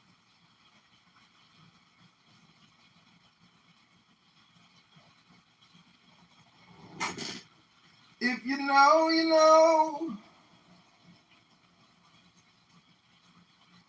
As the descendants of Ali were repeatedly excluded from power, hopes of the restoration of the Prophet's family became increasingly expressed in messianic forms. The Mahdi is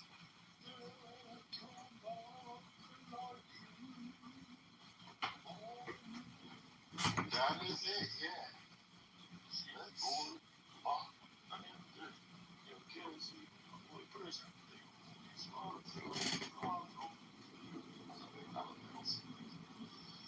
The conductor was really good.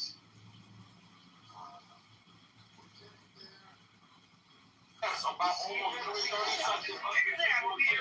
But most of these people were once again working with Israel and Assad. They were armed people at those rallies, those protests. It's a shame that they. And look, this is how you know that he's not only a propagandist, but he's a terrorist supporter. Because look at the flag he's holding up. That is not the Iranian flag. That is not the flag of the Iranian people. These people are living in a fantasy world. You don't deserve oxygen. You don't deserve to sleep with white women in Europe. Hold on. But even people that are that when you were going against this war, that are honest about. Radio. If you want to deny, you will see what happens. You won't survive with Mullah in the politics. The life of Mullah is finished with peace inside Iran. I could guarantee that. It's whatever means I can do.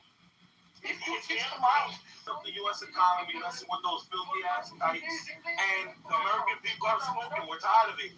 Donald Trump was forced into the corner, and he knows. Now, to be fair, there's a lot of people that were it's kind of more right wing, I guess you'd say, skeptical of this war, but nobody, I've not listened to anybody say that anything more than like 80 or more than, it's like, I forget the percentage, it's like 10 to 20% of the population is supportive of the IRGC. The rest of the fucking country does hate them. They're not. When you say if you're a terrorist supporter, when literally, you know, at least 80% of the people dislike the IRGC that live there. I mean, I would not call you a terrorist for having a flag of a different country. That's a lie. There's no number suggesting that 80% of the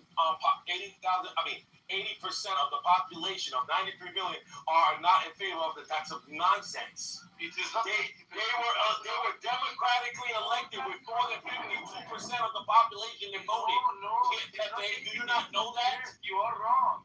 It is more than 90%. No, you're wrong. You're a liar. You're not even wrong. You're just a liar. I can say that with confidence. You're not telling a lie. You're not wrong. You're just a liar. The fact of the matter is, more than 50% of the country do agree with the Ayatollahs and the Iranian regime. They do. Projection alert system has been activated. The projection alert system has been activated. The projection alert system has been activated. They were elected. He's coming from Iran. I don't want to hear this from America and Europe. They don't live there. He's coming from the Iranian people. It's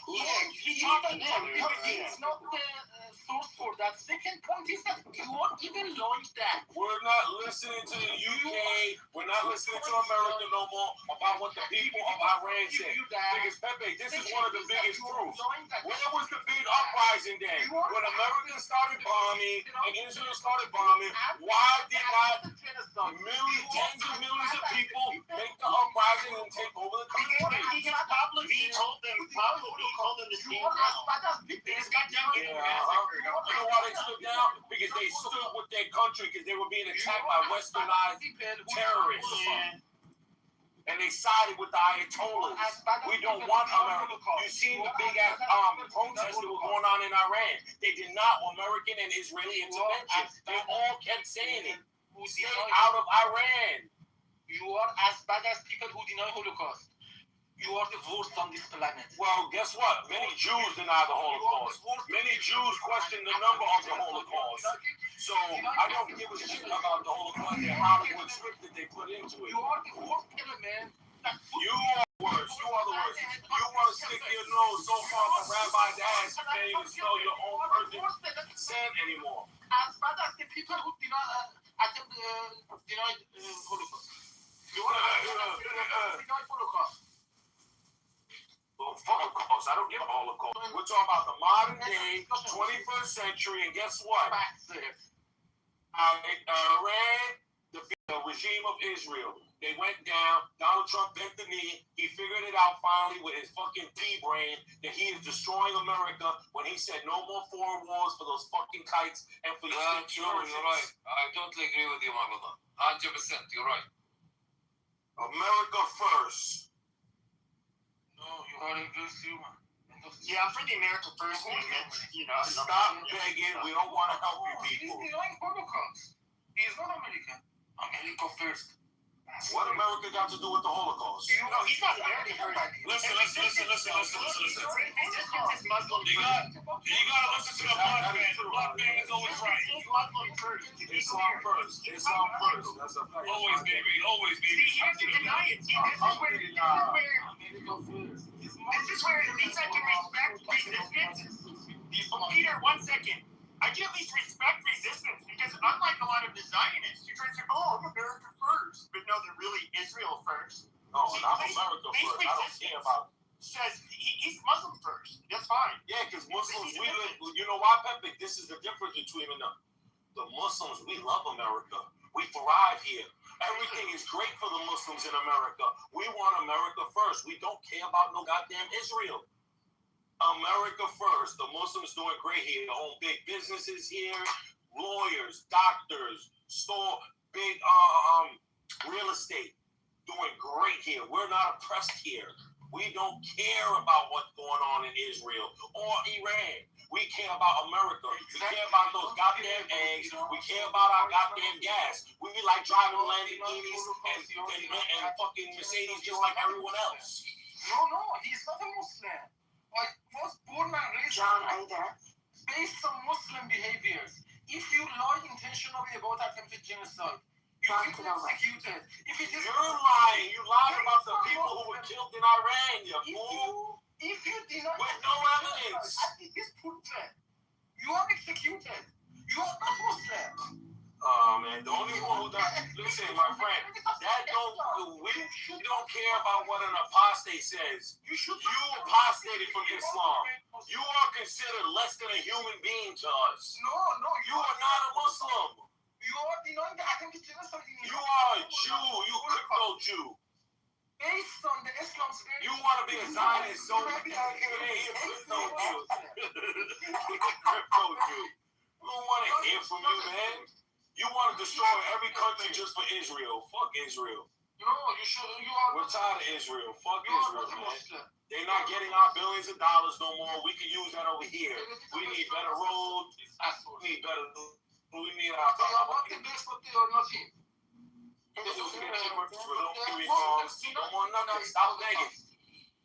If David and y'all so tough like he said that they're gonna keep going without America, do it then. Do it. Political position about America first. You are not Muslim.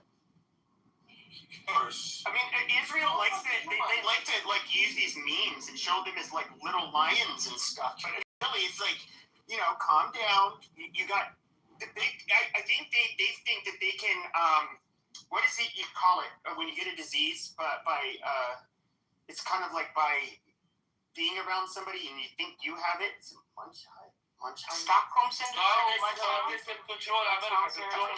easy term, but I forget it. But it's like it's it's almost like because the U.S. has their back. Israel thinks they got this big dick energy, but no, it's like here's the United States, biggest dick in the fucking world. Everybody can write it. At the same fucking time, it's so big. But then you have this little squirt, this little nerd who has this big dick, and they think they're the ones with the big dick. No, it's not the case. They have a micro penis, a very small micro penis, and they have to manage. They need to start. They need to be humble. They need to basically just realize, hey, you guys are little, really little, very small population. They didn't, and you know what else, Them? They didn't take into account how Donald Trump's Alzheimer's is affecting him. You see, because Alzheimer's affects them to tell the truth sometimes. When they get their episodes, they just start blatting out the truth. And you heard what he said. Israel wouldn't be shit without America. Without me, there ain't no Israel. Because that's what the facts are. Without America, everyone would take a piece out of every Jew's ass. Casino clip. Exactly. Should I forget? If you are not there, he would shoot the asses of Jews. You ask for his political opinion. I think I should play the Robert De Niro. He's in another league. He's not. You know what's crazy, Pep? Too. It's only the Zionists that feel like that. Because, for example, when you go to if you go to the Diamond District, right? A lot of the Jews there, a lot of them are Russian. A lot of them have the background of the Khazarians and stuff. They don't give two news shits about that Iran war. They always say Israel's stupid. If you ever come to New York and you spoke to, they will tell you how stupid Israel is because you know why? They make so much money here in America, and you know to them that's everything. That's their God. The money. The money they make from Palestine, my brother. The money, all money they have it. They became rich. They became a country. Guys, that's why they control over. But soon, Muslims are gonna take over. Soon, very soon. Okay, but now you're going too far. I don't go that much far, brother. Believe me. Okay. They can't all believe it. Wait. Do we have a jihadist on the stage who says they? No, I don't. Listen, don't play that game here, brother. Come on. I will. Respect. No, I will play. Respect. Don't act racist. Don't act racist. But I know all Zionists. I know all Zionists. Most Zionists, a lot of them, they like to play games. Shut your fucking ass. Shut the fuck up, you bitch. Before I in white America. White people are Christians, except for maybe Bosnians and Albanians. But they arrest our Christians, and we you got tight. You see, because we are not team Islam or Jew. Really, you're tight, man, because I think that's the truth. Because the truth sometimes make you get pinned.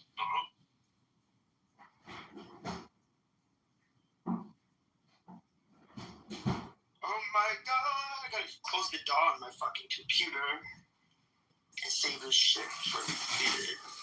But the clip is pretty cool. It's plugged in with headphones and you can't just like unplug shit. Actually, yeah, I can. I'll just change the things later. See, it's really just your opinion. Okay, this is President Trump talking to Benjamin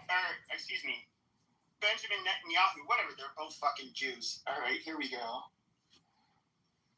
Find out?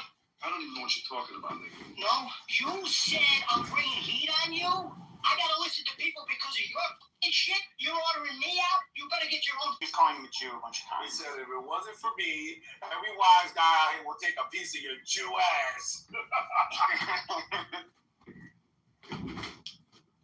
Yeah, that was basically it. But never mind, it's I mean, you guys do realize that this deal is a bunch of bullshit. That if you think Israel's going to stop attacking Hezbollah terrorists in Lebanon, you're crazy. Israel is never going to let them regroup. You mean the Israelis are the terrorists because the people in Lebanon were doing quite fine. Oh, okay. Got it. Well, the point is, when a rocket comes over. We deal with reality. But John, here's the. I'm one of those people who think that you do have to just let people deal with their consequences, and I do think we should not. You know, if they want to keep on playing, if Israel wants to keep on playing these fucking games, they know it's going to undermine us in the United States. Now, yes, I get it. You have Hezbollah in Lebanon, and yes, they do fire rocket attacks from there. I get it. But you decided now that Trump was president, it was time to go ahead and invade Lebanon. It was okay to go ahead and, let's get America to do our dirty work and we'll fly some of the sorties with him. And,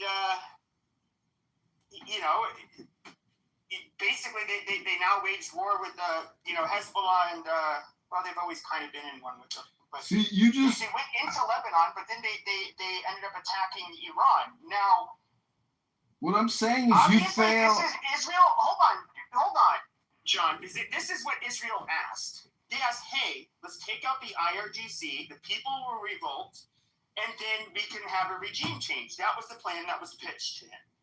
He did it. He sent 5 groups to the Middle East. He ended up at 50,000 troop buildup. They ended up doing the attacks. They ended up flying a whole bunch of sorties when missiles were and drones were targeting Israel. They were intercepting them. They left their tankers in the air so that they could refuel Israeli and American jets. They did all of this stuff. Now, what the reason why Trump was told that the plan pitched by Netanyahu, why we should do the attack with them, did not play out. But America did do its part. Now, this is the exact reason why I was against them bombing Iran or Fordo a year ago. Not because it might be a good idea, but because it will not be enough. There's always going to be something else. The minute you take your foot, the minute that you show, hey, I'm not going to continue, we've helped you out enough, they're going to attack you. That is the game they've been playing with Trump. They now are, obviously the Israelis and the Zionists are losing their fucking shit. Okay, what do you want to do? When it comes to the reserves the oil reserves that most countries have, they're being depleted. This is not a game that can go on. The whole world is not going to have their knees bent to make fucking Netanyahu and a handful of fucking prominent American Jews and Israelis. Trump was calling for the Syrian president to invade Lebanon. Did you hear what Trump said? He called for the Syrian president to invade Lebanon. So what? Do you know why? That is not what he called for. Donald Trump said that he thinks it would be a better idea for Syria to handle Hezbollah in Syria. It would do a better job. That's verbatim what he said. Yeah, he's calling for Syria to invade Lebanon. So but with Syria, with their president, I don't know if you know a little back history, but he's been doing this. That guy's gangster. I mean, he's a tough motherfucker, but. They since the Iraq war, you had the different insurgencies. You had a civil war, Shia versus Sunni. There's a lot of bad blood between the group that's in power in Syria and Hezbollah. They will undoubtedly go into Lebanon, seek out every single one of these motherfuckers and kill them face to face. They work a lot differently than the Israelis. Doesn't it make sense for countries to have an army, not a proxy terrorist force occupying their country? That's illegitimate. No, he said he could bring them in to kill. The goal would be is you already have a government in Lebanon. They just can't overpower the Hezbollah. This is how easy it is to catch these people in their propaganda and lies. Check this out. Number one, that ex-ISIS leader, as you guys call him, the president of Syria, ISIS has never attacked Israel ever. Never. It's never happened. But guess what ISIS has done? ISIS has killed many Muslims. That's what they attack. Other Muslim groups. This is just a factual matter. Israel would treat them in their hospitals all the time when they were wounded in Syria. ISIS. So you're talking nonsense, you talk shit, and you don't know what you're talking. You're just another propagandist. You talk lies. Projection alert system has been activated. Projection alert system has been activated. You don't understand the difference between facts and opinions. Go ahead and explain to us the difference between a fact and an opinion. Why are you getting so excited, Resistance? Oh, you don't like getting called out on your projection? Okay. Earlier stages and before their evolution, they were basically the resistance fighters against Assad. And so, yes, the U.S. was arming them. Armed them and gave them $100,000. Yes, because they were fighting Assad. It's kind of like the Taliban. The proxy group for America, that means. Point blank. No. Yes. No, we fund adversaries of our bigger enemies. See, the truth is... They were not created. A proxy group is created. Why we haven't funded anyone to attack Israel then? Because they're our biggest enemy. They're the ones that been fucking America over already for almost 70 years. Yes, they did. After the Islamic... They've been fucking us royally for almost 100 years. Just after they did Ayatollah. And after they said that Iran is some kind of gift for Islam. They call it, for example, something that we took by power and we deserve that. We need it back. We would make them accountable as much as we can. If they can prevail us, they can never said for Syria to invade Lebanon, you fool. What are you, retarded? You don't listen. You know that it is impossible, but you said that the general of Lebanon is already stronger than that Syrian, Michel Aoun. Michel Aoun is already stronger and he cannot deal with it. Hezbollah. And the Syrian president comes on. There's nothing new under the sun. These conflicts are going to go on forever because even as we're debating this conflict, Ukraine is striking deep into Moscow, blowing up oil refineries. These conflicts will never end. The military-industrial complex, the profit, the supply chain, the whole fucking thing will never end. And not an actual Jew, but I mean, Israel has every incentive to want to keep us involved in fighting with their enemies, okay? Your local congresswoman, your local senator has every incentive to keep the war going forever. You go fuck yourself. I'm telling you the real politic. Donald Trump is a mercurial motherfucker. This guy is playing good cop, bad cop. The goddamn, what the fuck do you call them? Defense contractors. That's bullshit. Well, you know, the biggest problem is Medicare, Medicaid. It's not the military-industrial complex. The scam is happening in Medicare, Medicaid. They would literally bleed this country dry. Oh, really? Oh, just little Israel? That's the only country that wants to bleed us dry? Try Russia. Russia can't wait for us to fucking implode. China can't wait for us to fucking implode. Probably India can't wait for us to implode. You think little Israel, tiny little Israel, 10 million people are the biggest problem? Hello? You know, Jews are fairly successful, and they're, you know, Jews being as tribal as they are, they're going to have, like... Yeah, you know us tribal? The 50x killing of white people in this country. The black on white crime in this country. The tribal murders in this country. You know, to do what's best for their tribe in Israel. And, you know, we can look at Miriam Adelson. This bitch is not, you know, no, I shouldn't call her bitch, but, you know, she's... I mean... To call her an American. She's a patriot and a hero. Without her, we'd have Kamala Harris and Tim Walz. She's an Israeli, literally. Donald Trump even said in front of him, we know you love Israel more. Yeah, it's obvious that Trump keeping it real all the time, 100. Okay, whatever. He says what he feels what he says. It is up to us. Jews care about their own people more than they care about us. Yeah, it's called tribalism. Why do you think black on white crime is 50x? Shut my fucking mouth! Good. Is that, yes, they can do whatever they want for their tribe in order to get ahead. Perfectly reasonable. I mean, a lot of people are... They gave you the 10 Commandments. They gave you the basics of law. They gave you the law. The 10 Commandments. Try to read them. There we go.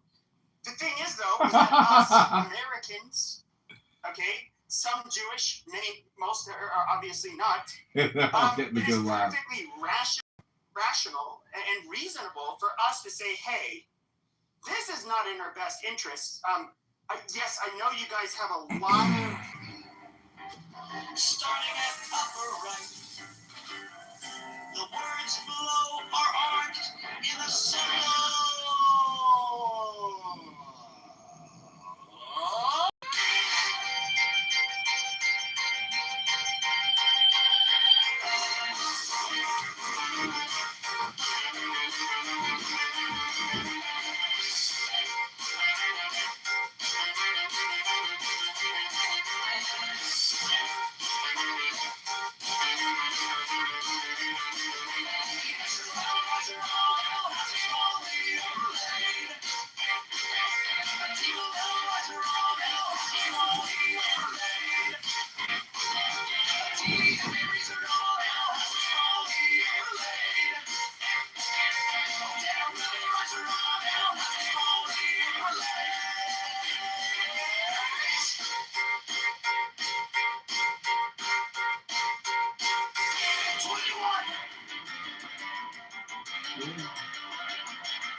shall know that the chosen priest, that axle of infinite space,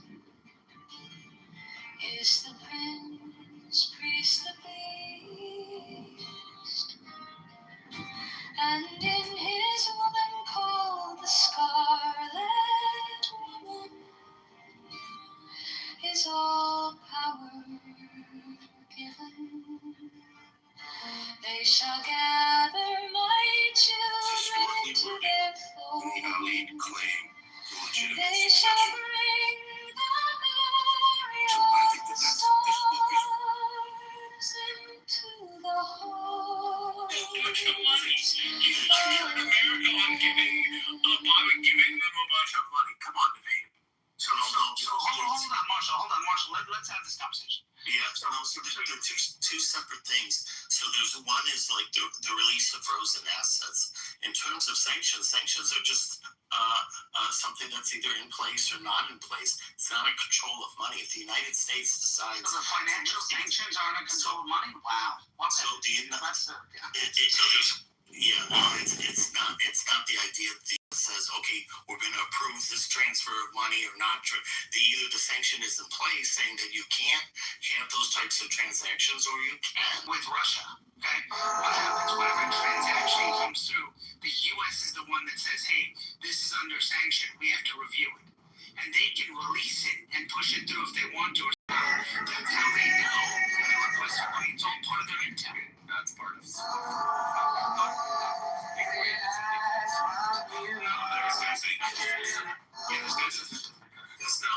what I said. You did. You said they don't control. I said that No, what I said, that's not what I said. I said if you lift the sanction, no. What I said is either there or it's not. Okay, it's not what I said. What I said was, no, I'm not lying.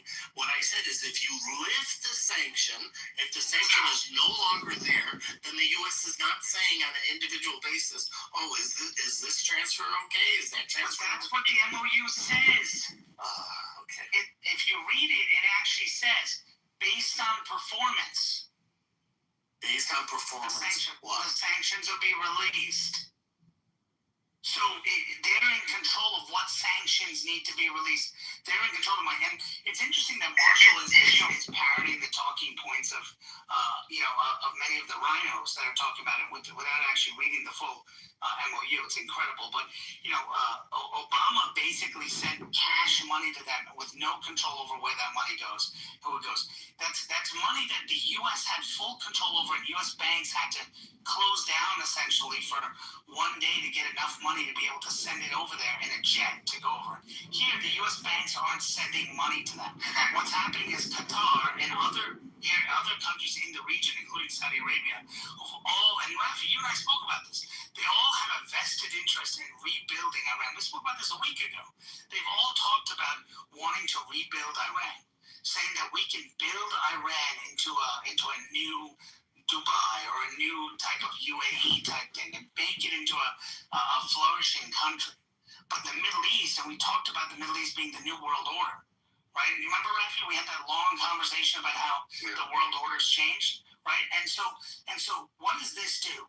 This says that, okay, Qatar is sending the money. The U.S. is still involved in what's going through. Other countries are giving money and assets. There's going to be venture capital firms and other places where money is coming in that way. And what's happening? It's being controlled. It's not just cash and piles of money and saying, Iran, do whatever the hell you want with it, and then we have no control over where the money goes because we gave them cash. Here you're doing financial transactions, which Rafi put out through SWIFT and other areas where you know where that money's going. There's a traceability point to it. You can argue saying that the amount is very high, but if you actually read any of these alleged MOUs, because I move funds all around the world to Europe, to South America, Asia, and everything in US dollars. And every time I move US dollars, it goes through an intermediate bank into the US, depending, it's either Bank of America, Chase, whatever. My bank is associated with whichever bank in America. And it goes through an intermediate bank. I even have to provide them, like, they ask me for a reason. Why am I like moving this X amount of funds to this place. I say I'm paying an invoice. I usually write the invoice number for the recipient to get to be on file, and they basically, it goes from my country, doesn't go directly to that country. It goes first into the U.S. It takes about 24 hours for the U.S. to approve that transaction, and if the U.S. approves that transaction, the U.S. dollars flow into that bank account that I basically am trying to get the funds to. So U.S. with the SWIFT, they know every single dollar when the American dollar gets moved around for what it's going to be moved around, and so it doesn't get used for terrorism or anything. And Rafi, just to be clear on that, just so you know, is that was what was initially proposed by, if you read the initial drafts and the reporting of the drafts of the JCPOA, which I'm sure Marshall probably doesn't remember it, but at the time they talked about doing those digital transactions, and Iran disagreed. Iran said, we want you to give cash. And so part of the deal was, hey, we're going to send you a plane full of cash. And then everyone goes, well, it was just their money anyway. It was frozen money that was theirs. Well, yeah, it was theirs as a punishment. It was their money that we froze as punishment for hostages that some of them they didn't release, and some of them were killed later on that we punished them for. And so, yeah, we released that money to them, and we gave more, but the U.S. financial system took a strain for 1 or 2 days to give them that money. So that was in cash. And so you're right, Rafi, that this is going to go through a digital mechanism, which gives us more traceability into what happened. And it's not coming from, the United States directly.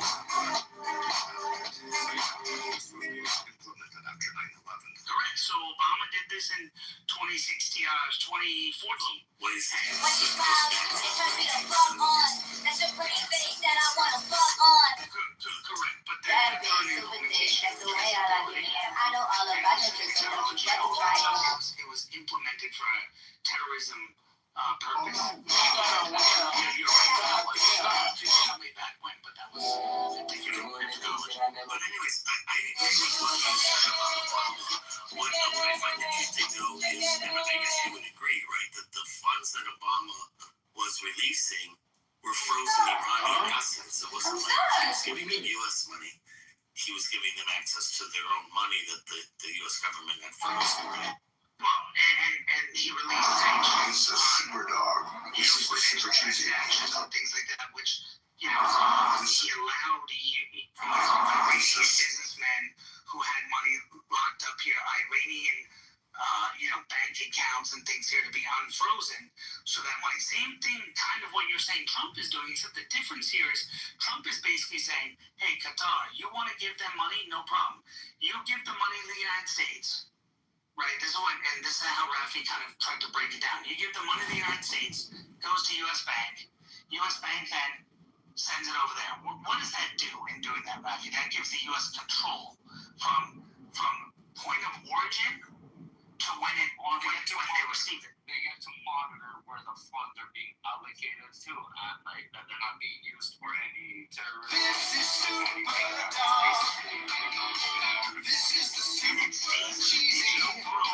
Onion grill and breezy. We got a vanilla shake. French fries we partake. $12 make.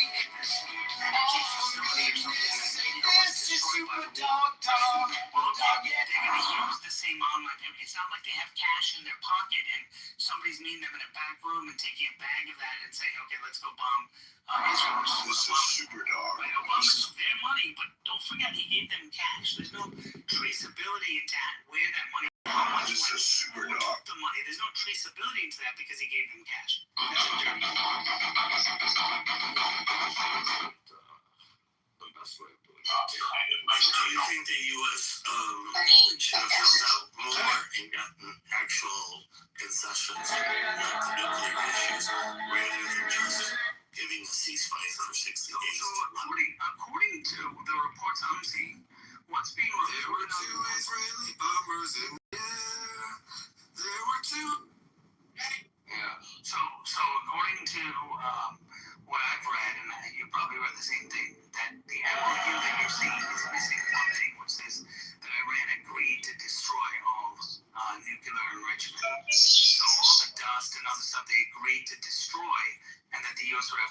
for that destruction. Did you read that as well, Rafi? Did not read that one. Okay, so that's being reported. Let me see if I can find the source. That's being reported. Again, I don't know if it's true because I haven't read it. So This is but that's my point, because a lot of this seems to be pushed back to future talks. So like there's talks presumably starting next week on the nuclear talks. But should have that been a condition prior to the peace agreement?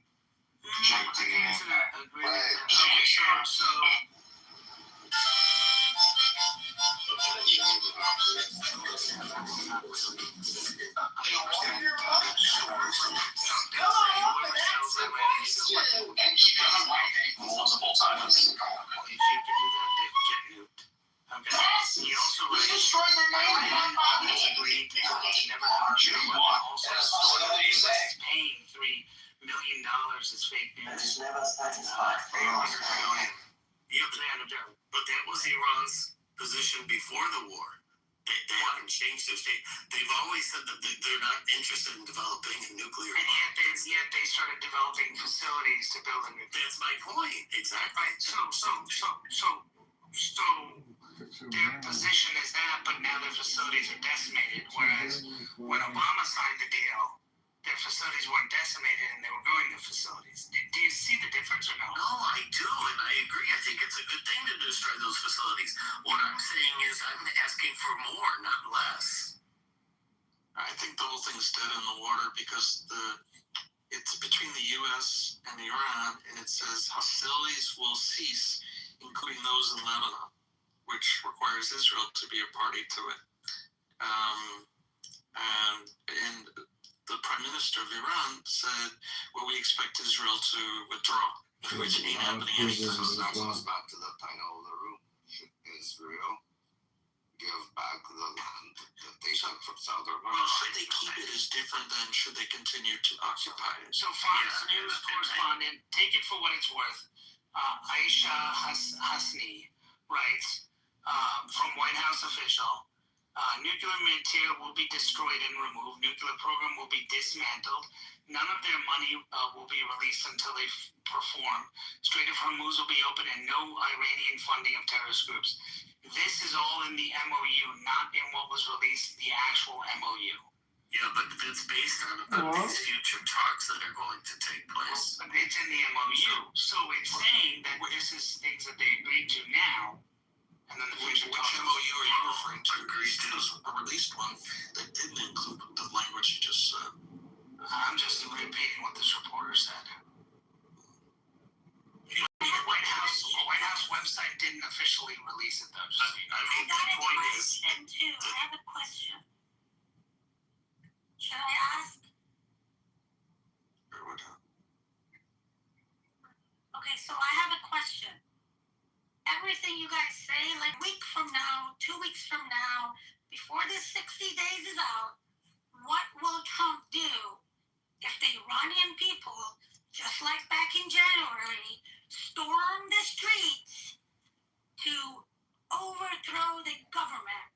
Because keep something in mind, yes, they do kill people and all that stuff, but U.S. and Israel spent 2 months bombing 30,000 targets, and those are every single target government of Iran needed to repress the people. So what's going to happen there? Are we going to send troops on the ground to help IRGC kill its people? Well, the MOU says no involvement in the other country's internal affairs. That's not the official one. That's not the White House release one. That's what someone is saying was released, because I'm looking at the White House website. I don't even see the MOU. So we're going to send military to kill Iranian people and help the government? Is that what you're saying? I don't know. But, that's not in the MOU. But Trump did say if they don't follow or they don't, do what they're saying they're going to do here, then we'll just blow them up again. No, but that's between U.S. and IRGC. I'm talking about, because this is the deal. They did kill 40,000 people and more. They did everybody to stay in denial. There is a dictatorship 101 rule. It's called repression. The paradox of repression. If you guys don't know what it is, go look at it. Once a dictator government goes on a killing spree like they did, there is no way they can stay in power. I'm sure governments like America know that. So I'm trying to figure out, because right now, people might still be scared, or people might got out of that fear and they already be angry. But the reason people haven't done anything is because U.S., Israel, and like the prince of, the Iran's prince, Reza Pahlavi, they all three have told people to sit put, right? But the moment people realize, oh, Trump is really making a deal, and if people decide to go out and storm the streets again, I want to know, how are we going to stop it? Our government knows that this is going to happen. Our government does know that. And the question is, does the U.S. want to stop it? So this AP article that I'm posting, So does that mean they're going to make a deal for what reason if they believe there's going to be a revolution by people? Yeah, because it's not, usually these things would be released on their website. So it says senior U.S. officials, when they don't say who, they spoke on the condition of anonymity to read the deal before a formal signing. That's usually what happens when documents are not in our favor and someone wants to leak something. But you understand that it's those people are violating. If it's true, it's a federal crime what those people did.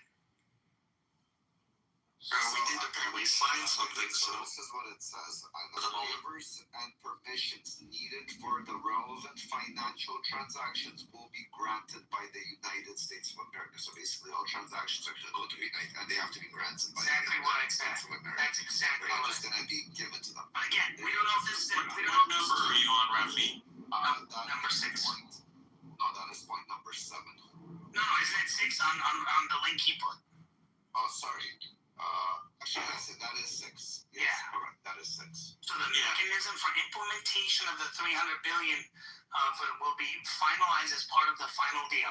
All required licenses, waivers, and permissions needed for relevant financial transactions have to be granted by the United States. Now, so taking this, what Yaakov is saying is right, is that this article is accurate.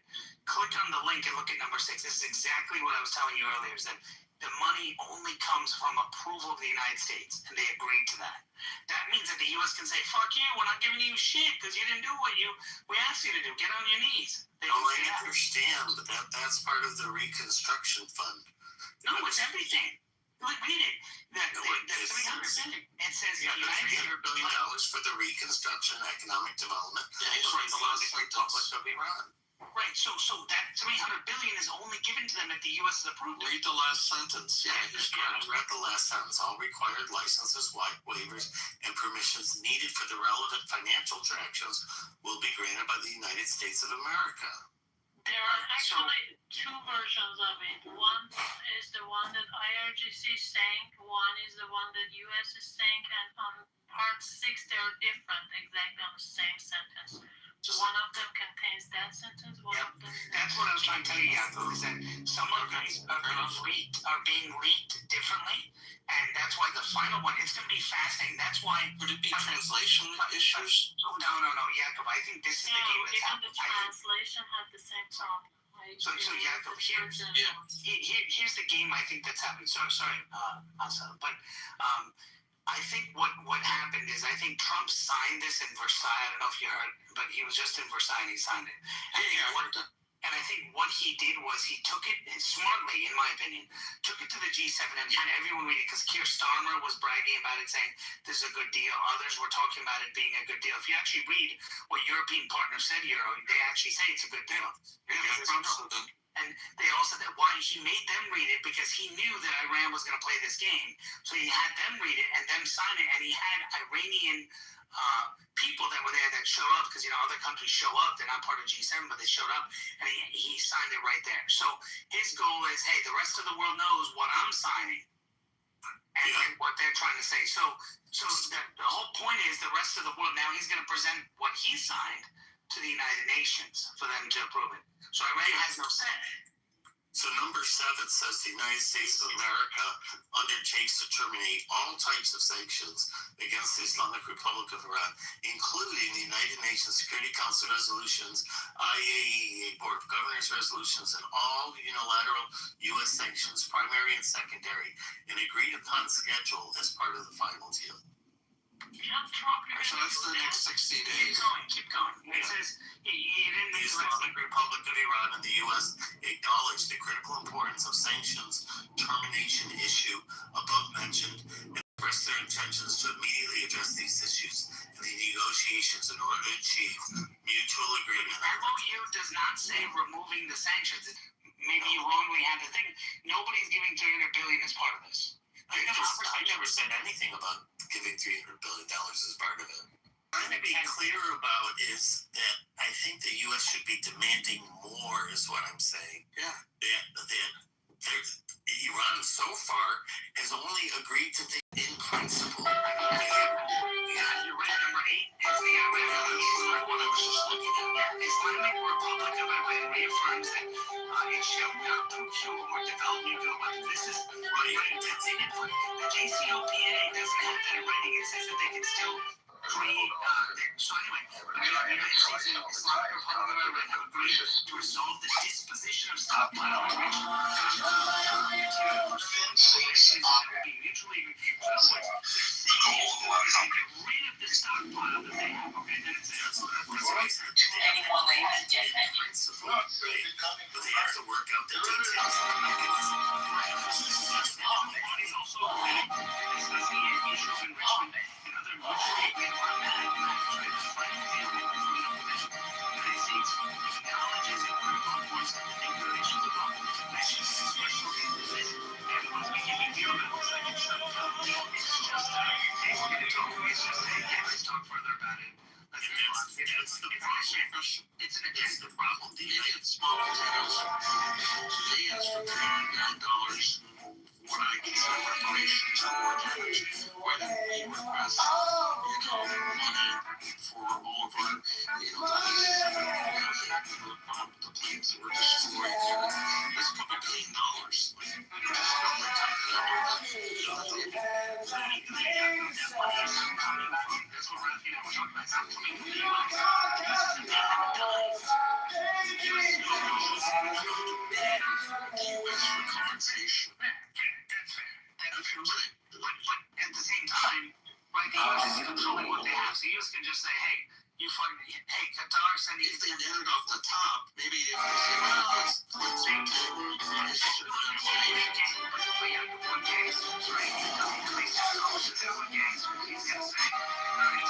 take $1 billion off because you know what, we're just gonna pay this. I don't like how you're using it. Fuck you. We're keeping the money. And it's like, and what are they gonna do? Iran's gonna say, we're gonna attack you. All right, come on, try. Well, what number 6 says is that the U.S. undertakes with the regional partners to develop a mutual plan with at least $300 billion for reconstruction. So that's what it says in terms of that part. But in terms of 8 that was read, the problem is there's an agreement in principle on the stockpile, but there's not an agreement in principle on the enrichment. They just agree to talk about enrichment. And the United States, I think, should have pursued to the point that not for an MOU. I think yes, for an MOU. And I'll tell you why, because that's how this whole issue started. They were already under an agreement to keep their stockpiles enrichment limited to 3.67%. Now, of course, they brought up the trust. That isn't true. What agreement was that? This is JCPOA agreement. So did they maintain that? They did maintain that. Is that my girl Yasmin? I just saw your pussy pictures 10 times today for $9.99. Got myself a good lunch with that roast beef. Pictures of your pussy, bitch. Is it true that they were doing that? You said yes, they were. The enrichment was limited to 3.6%. Fuck you, you blocked me. I ain't wasting my time with your bullshit and your fucking roast beef pussy pictures, bitch. Go castrate yourself chemically. You just said they weren't. I just said, well, they violate two different things. Do you not understand? Foul mouth. I do understand. Ms. Raheem Sephardic cunt. JC, yeah, you said they weren't. And I said they weren't. Never met such a fucking waste of time as you. Coming on this app every day, talking to that fucking whatever the fuck that thing was that you blocked. What was that thing's name you blocked? What was that guy's name? Fucking macro or something stupid fucking F word. Ugh.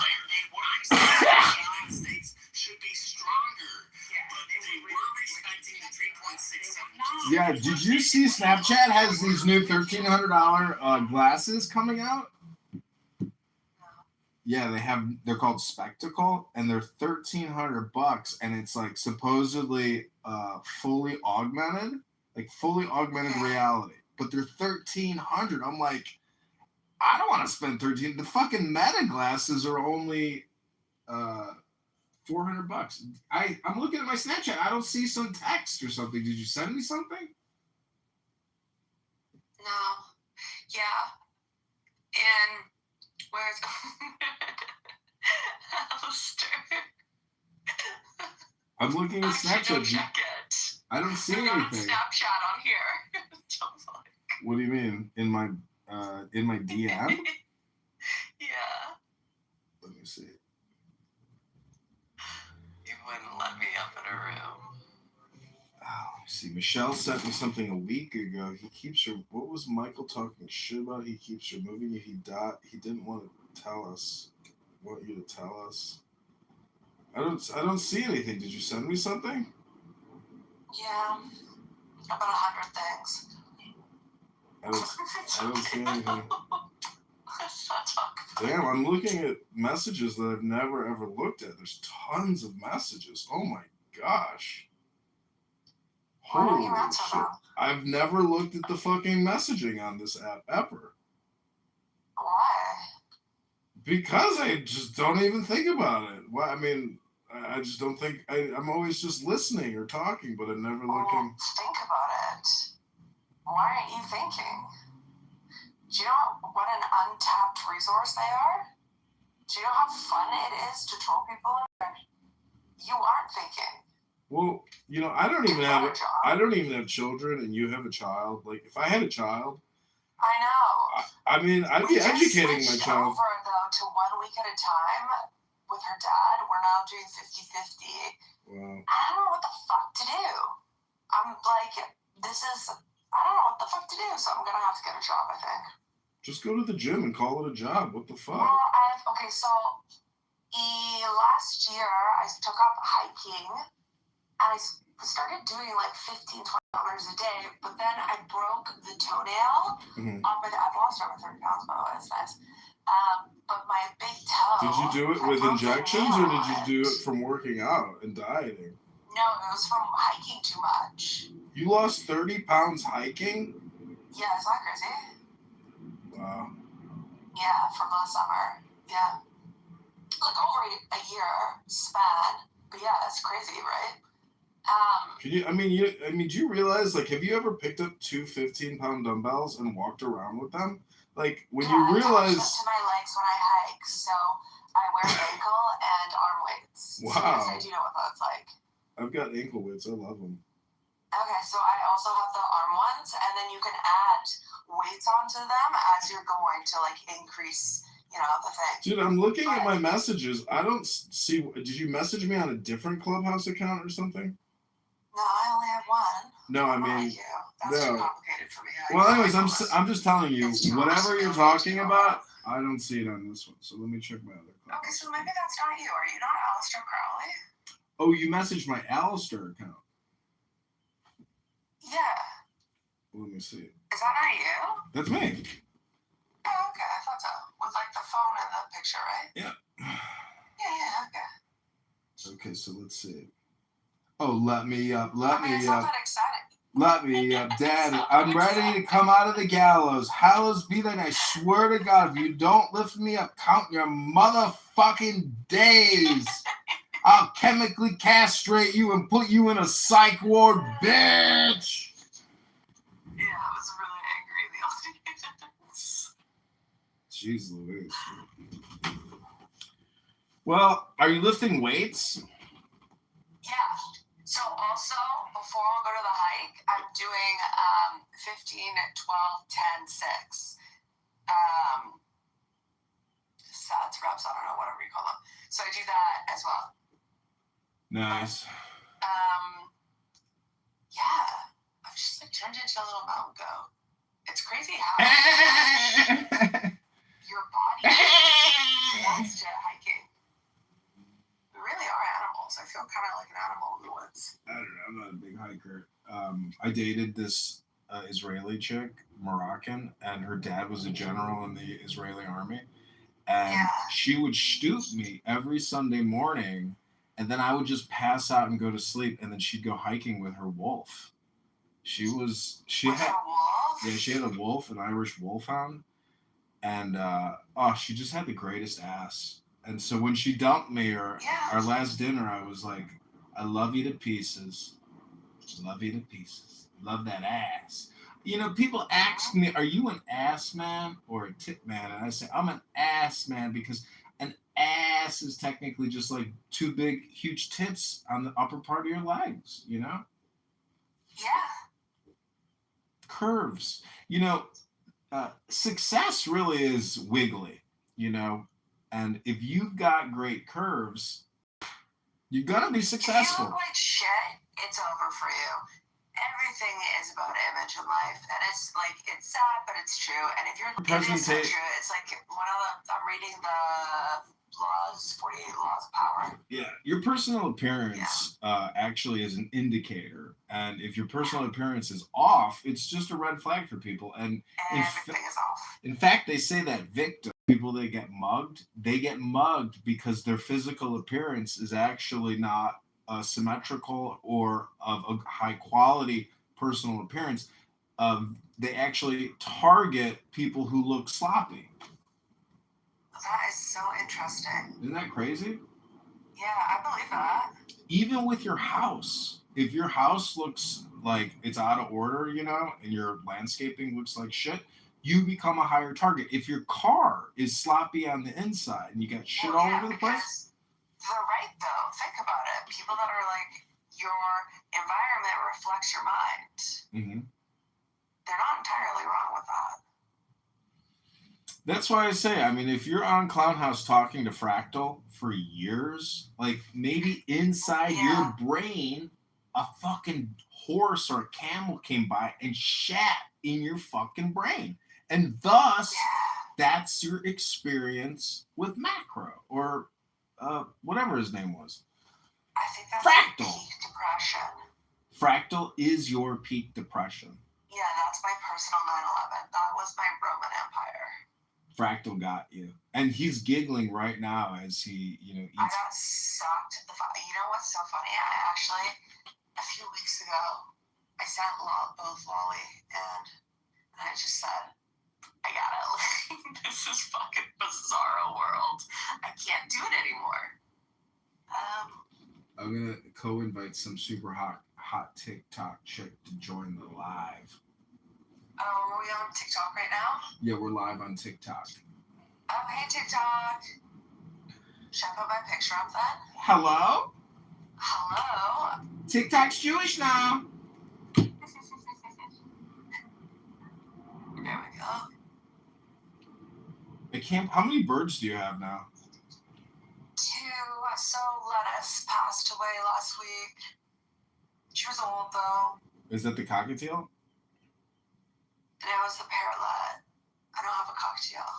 In your PTR, it looks like a cockatiel to me. Oh, that's on mine. Oh.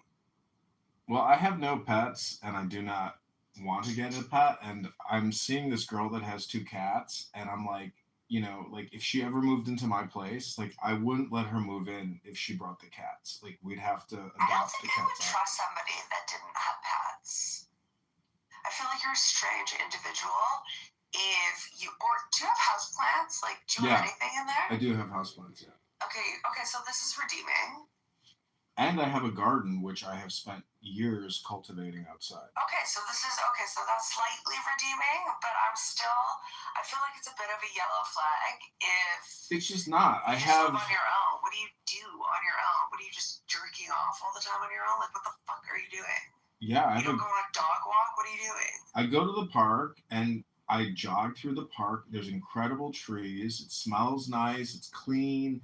It's beautiful. And I'm so thankful. And yeah, it would be nice to have a dog. But with a dog comes a lot more cleaning and a lot of mess and peeing and pooing and breaking things. And the truth is, when I wake up in the morning, I want to just make a coffee. I don't want to enjoy the experience with. And that means I think that's an excuse. it's not an excuse. I've had pets.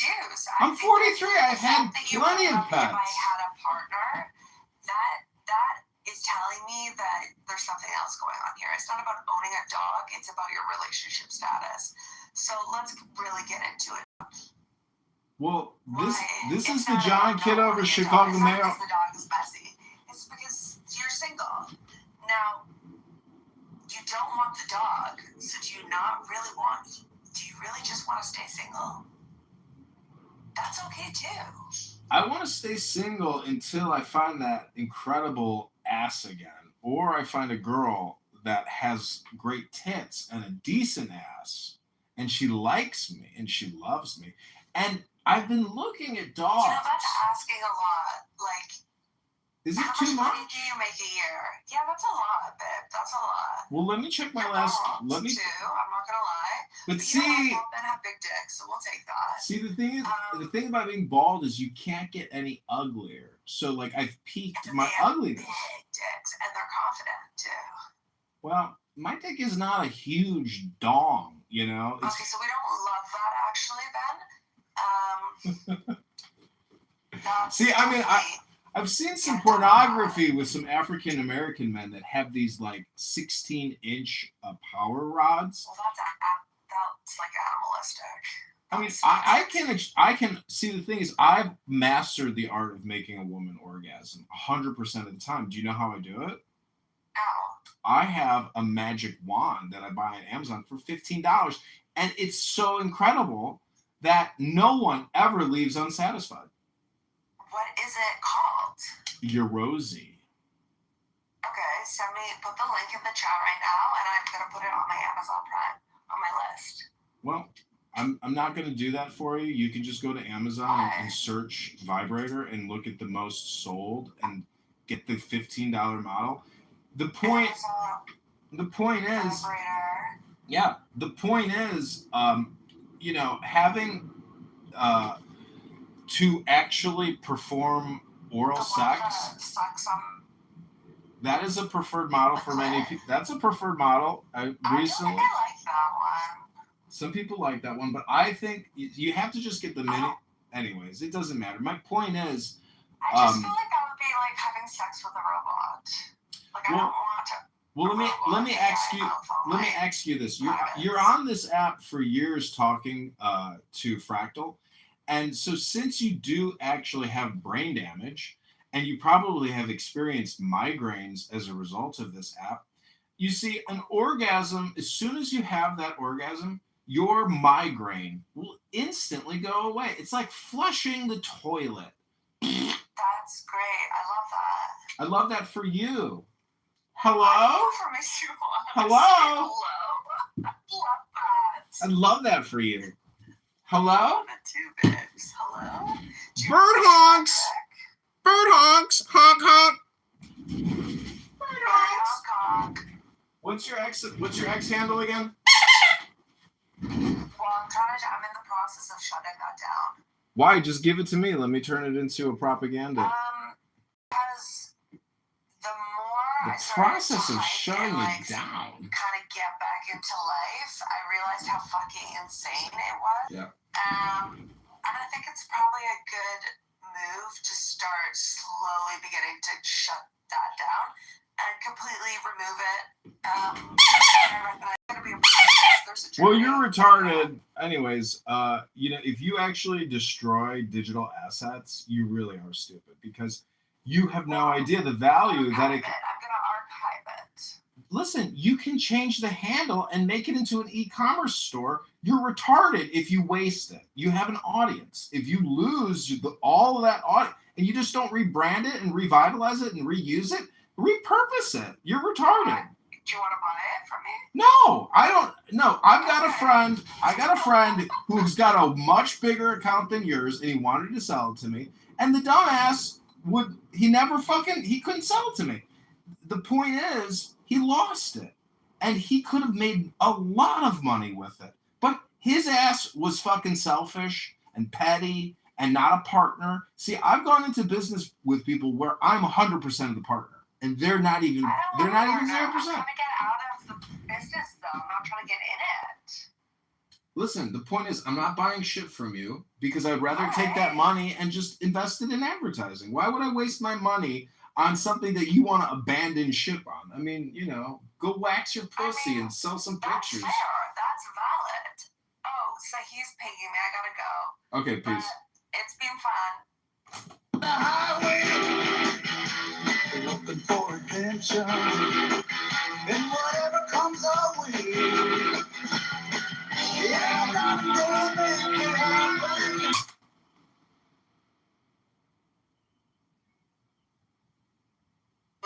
Power right there. Is it exclusive or equivalent? You couldn't answer this question last time I asked you. Before the resurrection, the Most High gave Jesus all power over, like John 17, he gave Jesus power over all flesh. So was he equal right there?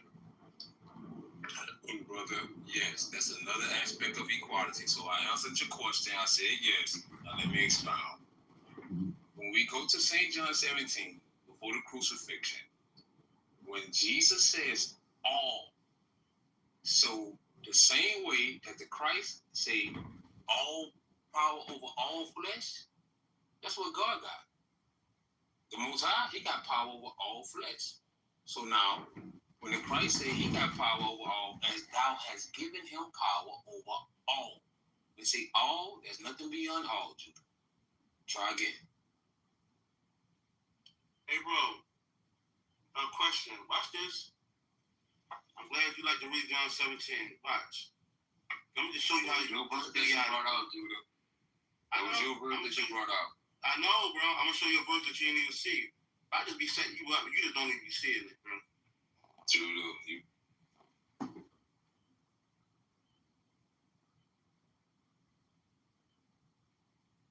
I'll pass and take another. Oh, well, he's gone. Oh, no, never mind now. Fuck. Where did she just go? What the fuck? Oh, she left too? Oh, fuck her. I don't know. What the God. fuck? So much drama. Wait, what's happening? What's happening? She changed her fucking name again.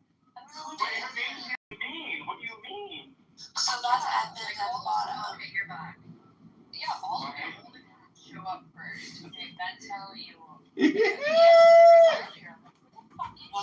What's happening? Hello? Hello? Hello? Hello? Jesus Christ. Okay. I don't care who cares.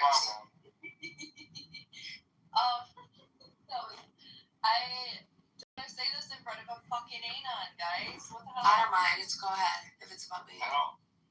It's not about us. It's about her. Oh, it's about you? Oh. It's about me and another one of us. Who? Oh, dear. Say he? No, it's me because you're trying to ping me. What do you want to tell me? Okay, I'm gonna bring you too. What the fuck is this? Just say it here. We're right here now. No, there's a No. It's just admin. It's just John Kitover broadcasting it for the world.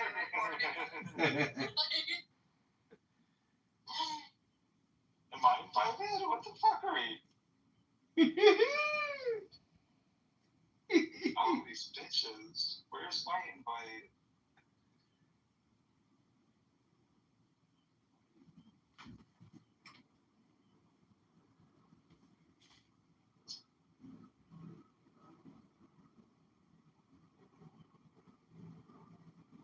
Accident. About 40 miles? 40 miles. Okay. Relates to wealth, and how do we break the habit?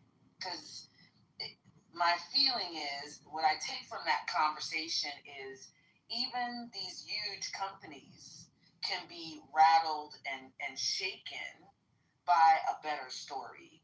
Do we have a better story? Can we craft a better story? I'd like to think yes. You know, Denise, I think there's another. It's kind of funny. It's a certain type of hubris that they assume. Again, this kind of like, I notice a lot this appeal to ignorance. If we just communicated to people how great AI is, it goes back to the value. If I just told you how good it is, y'all are just a bunch of dum-dums. Believe it. Yes, if I could just tell you the right words. And I mean, they were in that, like, that's what they think. They really think that. It's religious. It's. I think there's this thing that happens in the Enlightenment that says, like, rationality tells you the one true way. And we're moving in a good way, away from, like, arbitrary religions and ancient ways of thinking. And look, we're getting real stuff. We're getting medicine, we're getting citizenship, agriculture. Like, you know, do you really want to go to a city without any of that stuff? And so there was this hubris that came along with that if I can make good stuff, I'm better, and I know more. And I can make morality. And, like, somebody said something on this app that I found really interesting, and I'm kind of starting to think might be true, and that's that they said racism is a type of technology. It was developed and crafted to serve a purpose, and it's exceedingly good at that purpose. And, you know, it's interesting to think of social constructs as technologies, right? And you can go back in history, and like anybody who wants to, just look how wild racism is, you know, going from Italians aren't white to, okay, now we got Columbus, Italians are white, and we all know Mexicans are white. They aren't white. No, they're back again to white. Well, they're white and non-white. Like, it's just it's this great mutable, you know, it's like one of those rubber hoses they use to unclog pipes.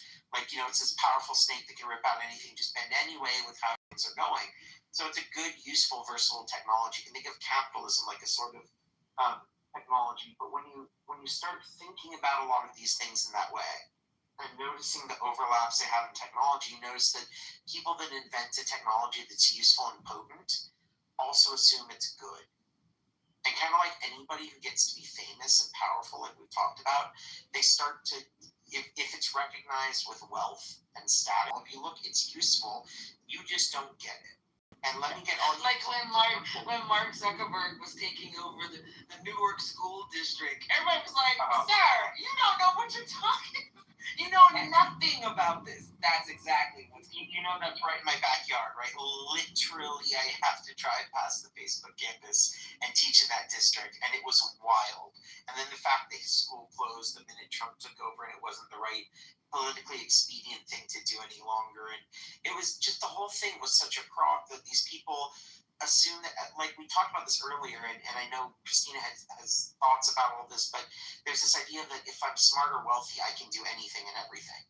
And I'm an expert. Anything and everything. And I always know better, and I should always be in charge. I can't just be on the board. I have to lead the board. And I'm more moral because of it.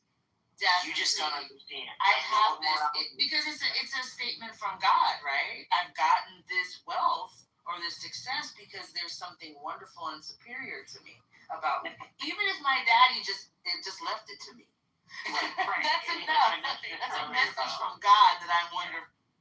I mentioned this earlier, where there's almost the genetic myth of, like, you know, well, even if I did inherit it, that's because my lineage is blessed, right?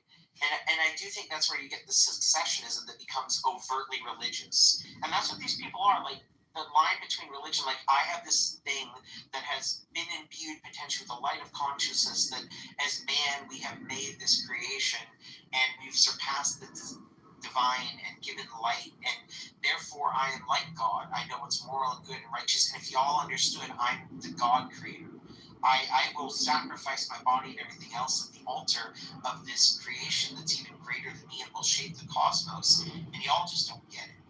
And let me go hire Denise or somebody else who's, it's just that I am divine, and I can't be petty enough to waste my time talking to all of you. It's why I absolutely love the college cheating scandal that came out a couple years ago, because it was just like all of these people who wax philosophical about how wonderful they are and how special and how whatever. They're just cheaters. They just paid people to take their test for them. They just posed with pictures and said they were on crew, and they didn't do any of those things. And I loved that. Like I couldn't talk about it enough when it was going on, because it's such a powerful message to let people know there's nothing special about them. These are not special, wonderful people that have built themselves up from nothing, but they're able to establish and create a narrative. And quite frankly, we accept it. We allow for it, right? We can't wait to hear what Hunter Biden has to say. I don't care what Hunter Biden has to say. Like, it doesn't matter, but there's an addiction that we have to interact with about why do we center wealth and celebrity the way that we do. And if we can't break that habit, we're going to have a hard time pushing this back, right? The beauty, if you watch, like I've been watching tons of tapes of I'm looking at tapes like an old lady, tons of recordings of town halls of small towns like pushing back against data centers. And it really is a spiritual experience to watch people say, no, I don't care how much money you have. I don't trust you. I don't think you have my best interest at heart. You know, a little town that is fighting for their life economically, you know the courage that you have to turn down Google, to push back on Amazon, but people are doing it, right? And I don't know, I'm just taking a lot of encouragement from that. We have to stop, being so enamored with them. If we could stop that, just maybe we could push this back to some extent. Well, it sounds like people with integrity, and unfortunately not enough have integrity, today. I wonder what would happen if their propaganda machines were not happening. Because a lot of this is repetition and, just general propaganda. I don't think they'd be nearly as successful at making all their claims. They would just be some, the person on the corner talking about how special they are, yelling at everyone passing by. But I think that's exactly the point. It is not working. That they're really shocked. They really thought the machine was going to be like, oh my gosh, AI is going to make your life so easy. The adoption is in the toilet. It's still very low adoption. We talk about it like everybody uses it. Oh, most Americans don't even use it, let alone across the world. The adoption is not what they thought it was going to be, and they are rattled by it. And that is really, that's incredible, considering the power of propaganda they have to kind of like put literally an IV into our wrist, into our arm, and shoot this stuff into us, even with that kind of pressure. To give you an idea, and then I want to say hi to Spiritus. Stop changing names, people. Say hi to Spiritus and let him join in. But to give you an idea of the scale of how much money's been spent on AI, explicitly projects that are AI, purchasing of companies, launching of countries, etc., has exceeded, I think it's now to 25 times the reconstruction of Europe and Asia after World War II. It is approaching, we're not there yet, where it will equal the amount of money spent on the entire development of atomic bombs. And it has passed by 5 times the amount that Germany had to pay in reparations for World War I. So we are spending like nation-building amounts of money on this, to the point where people are needing, like, there's not enough space on the earth and resource and time to develop. So now we're having to come up with fictional moonshots, like we're going to launch AI data centers into space everywhere. I mean, it's getting to the point of absurdity where there's not even a company that's proved it's semi-viable. And and it's a hope and a dream. And I think that's where so much of our economy and our structure and our governments are based around this religious ideology of faith in absurd notions, that I think it primes us for these movements where AI says, hey, we can get rid of you humans in your body and you should do it. And that's what's funny is, like, yeah, Denise, everybody's catching the grift and feeling the hurt, and they're saying no. But what's also scary to me is it's no, but I like only better. Just saying. You know. Anyway, no, good evening, great to see everybody. No, I'm just listening in. I was gonna say something, and then it was on the AI data centers or something, but I forgot what it was. I'll get back to it. Gotcha. You're welcome to hang out here. Christina, did you want to jump in? I saw you writing some stuff in the chat, so I figured it might be good to comment. Yeah, so I have been on a personal journey of trying to make sense of human behavior probably my entire life, but more so the last few years with all of the claims of who was moral and who was not, who was empathetic and who was not, etc., etc. In my own inspirations and just different directions that I've gone to look at systems that are constructed by humans versus systems that exist in nature, and so on. And then listening to different people speak, reading different perspectives, and my own synthesis of thought. The major thing that I run into is that I can try to share personally, and this is just anecdotal, right? I can try to share different stories or ideas or thinking about how we can do things differently, but the propaganda of the different apparatuses, I don't think that's the right word, but the plural of hierarchies of power reinforce themselves, and they reinforce themselves in each one of us. And so when I bring up the topic of hierarchy, for example, there is this, whatever your thoughts on it, I'm not interested in like debating that. The point is that I can read all of these other perspectives of different cultures that exist differently, historically and presently. I can shift my thinking, but then having conversations with people who absolve hierarchy and that there's only harmful versions versus quote-unquote neutral versions without recognizing it's the same thing, right? It's like being gaslit and having to deprogram yourself after every single conversation. And so, like, when we're talking like collaborative movement, if the story itself or the concepts or the idea or the science or the facts or this voice, that group, that culture is not enough, if a synthesis is not enough, if the emotion is not enough, and for each person it's going to be something different, right? Then that is challenging in itself if the questions that are being posed are considered quote unquote not valid, because power reinforces itself of what is valid, what knowledge, what method of understanding, who does it, right? And then there's the isolation of and having to deprogram, but also then revisit these other ways of thinking and looking at it. And so it's this constant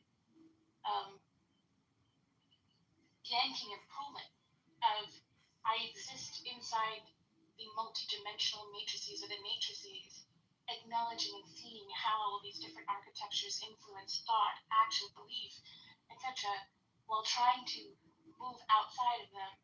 And like, to ask anyone, let alone all of us, to do that feels like an impossibility. And yet at the same time, I feel like the more I understand about science, the more I understand about other cultures, like there's, to me, very clear ways to move ahead, but they're not palatable. And so if we start back at stories, and those aren't palatable, if the questions aren't palatable, the emotion, the facts, the different voices, the different cultures, if none of it's palatable, like I don't know what the way is forward. And so, like, I go back into my hermitude, I'll spew my thoughts out into a voice recording and, like, leave it there because I have to feel like I'm getting it out into the world to be, from my perspective, a participant, like a vibrating atom and a thread within the fabric of existence, like the particle and wave of light. But I don't think of it as light necessarily, it's simply life, right? This multidimensional way of existing. I have to be a quote-unquote true to my living, which means I have to put it out somehow. And yet there's this also this battling of like, what is the point? because if the story is not contagious, if the emotion, if the facts, the logic, if power self-reinforcing, like what do we do with that? I don't know what that answer is, and yet it's like that. What is that? Insanity? Banging your head against the same wall over and over again, expecting a different result. I don't know. Like I feel like there's something broken inside that I keep trying, and yet I have this insane belief because of the patterns that exist and the things that we have learned scientifically, logically, the ways that we exist in our bodies, the way that we exist within one another, we listen to one another, right? The feedback looping systems within systems, it's empowering, it's invigorating,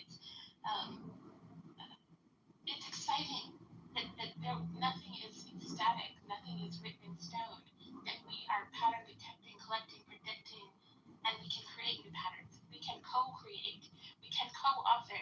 No one at the top, but like each of us in the intersections in each one of us, with coming into intersections with each one of us in this room now, right? We are quote unquote rubbing or bumping or honing into one another like atoms, shifting and changing one another's thinking, feelings, perceptions, and that in itself is powerful. And yet, like, I have this stupid idea of like we could do it more intentionally and while not in my lifetime, still see movement. And yet a lot of this stuff happens more slowly, as I'm continually reminded that like this happens on each person's time and collectively on time. But at the same time, if we don't put in the intention and we don't see that we are co-authors, then we are taking a back seat and writing passively, and then change doesn't happen in any sort of measured regard, right? There's this stagnation. So I think it's really challenging. I don't know exactly how we do it, but I think that we can look at nature and design human constructed systems that actually respond to feedback. So that when it's not a release valve, it's not for control and exploitation, but it is for this doesn't serve the group that this is supposed to serve, okay, then we need to change it. Not because we're trying to keep people out, not because we're trying to exclude, not because we're trying to elevate, but because who we're trying to serve is not being served, and that they can inform us better of whatever they need. They need to be a part of the process, whether that's disabled, whether that is the unhoused, whether that is like whatever. But everyone needs to be a part of these different things that we create, because one group is not going to have the single answer or the single perspective. It's the collective, multi-dimensional, quote-unquote, objectivity that gives us insight to be able to create differently. Yeah, I agree with that. It definitely, there's a lot of power in the collective conscious, and I think that's why they, the system and the elite are so hyper-focused on drowning our systems with such like low vibrational like conversation or entertainment, and I'm glad that a lot of us are kind of waking up to that reality. And so when Jadis was talking about spirituality or just living more than the dead things, than the things that are very materialistic in this world, that don't last forever. And maybe that's part of the reason, that they're trying to focus so hard on their legacy and transhumanism, trying to become immortal in a way. But people don't want that. I mean, the majority anyway don't. And I think that it's definitely encouraging that more of us are seeing kind of the game that's been played for a while. I think it was Breyer who said earlier that racism, for example, is like technology, and that was a really spot on analogy, because essentially it is. I kind of started seeing just how it was implemented and how they use that as a low vibrational way to keep us divided and more focused on each other and hating each other, so we're not focused on what they're doing behind the scenes, and they definitely use from the womb, like social engineering and dark psychology to keep people docile and compliant, and they're kind of realizing that it's not working as well as it used to, and that's probably because of the fact that now that AI has gotten so big, we've all had more of access to technology, which has kind of backfired against them a bit for that reason. And so not everyone is going to be as enamored with celebrities as much. Of course, you still have your outliers who are, but I do think that it's kind of a positive shift that we're moving a bit more away from that, and more people are kind of looking inward. And I think that you're right, Christina, that it essentially really is about being the change that you want to see. And then I kind of think that kind of still ties back into self-accountability and being able to check yourself and say, am I doing my part, because the collective conscious is very powerful, and they know that. That's why they've been so strategic in, implementing their agendas by using the human psyche and manipulating that to their advantage. And so now it's probably the best opportunity for people to kind of have more like co-authorship in their lives and what we want to see going forward. And hopefully that kind of connects us back with each other. Yeah, I appreciate it. And just Mike, I don't know if you're still here. I know you came up and I saw you come back down. Oh, I think he had to leave. I was trying to give him a chance to talk. I'd be really interested. I don't tend to do this often, but I think it might be really interesting to read this article and talk about it as we go. I don't know, Spiritus, if you had something you wanted to add in before checking that out for a second, or if anybody wants to team up to read the article. But I really value that when some spaces do that, and I think it's a good way of jumping off and having conversations. So does anybody want to chime in or give me any thoughts before I think we saw that literally displayed in the last couple days, right? The Trump administration, basically had to capitulate to Iran, and the deal did not go the way they wanted it to go. And so, kind of like there's this temptation, I guess not temptation because they did it, like to give a population like the juicy red meat they need to stay engaged in kind of like the MAGA experiment. So have this guy say Michelle Obama is a man, right? I don't think that was an accident. I don't think he did it loosely. I think it was a technology. I think it was a tool intentionally used to remind that population that if you rock with Trump, you can say whatever. You can do whatever. You can be truly free, because the attraction of being able to operate in this quote unquote truly free way is incredibly attractive to that group. It isn't attractive to everyone, but to that group, it's particularly attractive. So here, Michelle Obama's not there. She is not thinking about them. She hasn't lived in that house for 10 years, but it's a thing that you can always tap on to gather the deplorables. And yeah, I said deplorables. To gather them and to remind them what the exchange is, what you get for being a part of MAGA. You get a freedom that you feel precluded from in all of these other spaces in your life, and you get to be superior to someone, even a Princeton and Harvard educated woman. You're still better than her, and you can do anything you want to her. That is an attractive framework for that group of people. And so people have been calling, all the last couple of days, hey, do you want to jump on this, local news show and talk about it? And I've been saying, no. Because it's not for me. It's not even to outrage me. It's to engage his core constituency and to bring them back to the fold, no matter how frustrated they are about the Iran deal and the just complete failure and capitulation.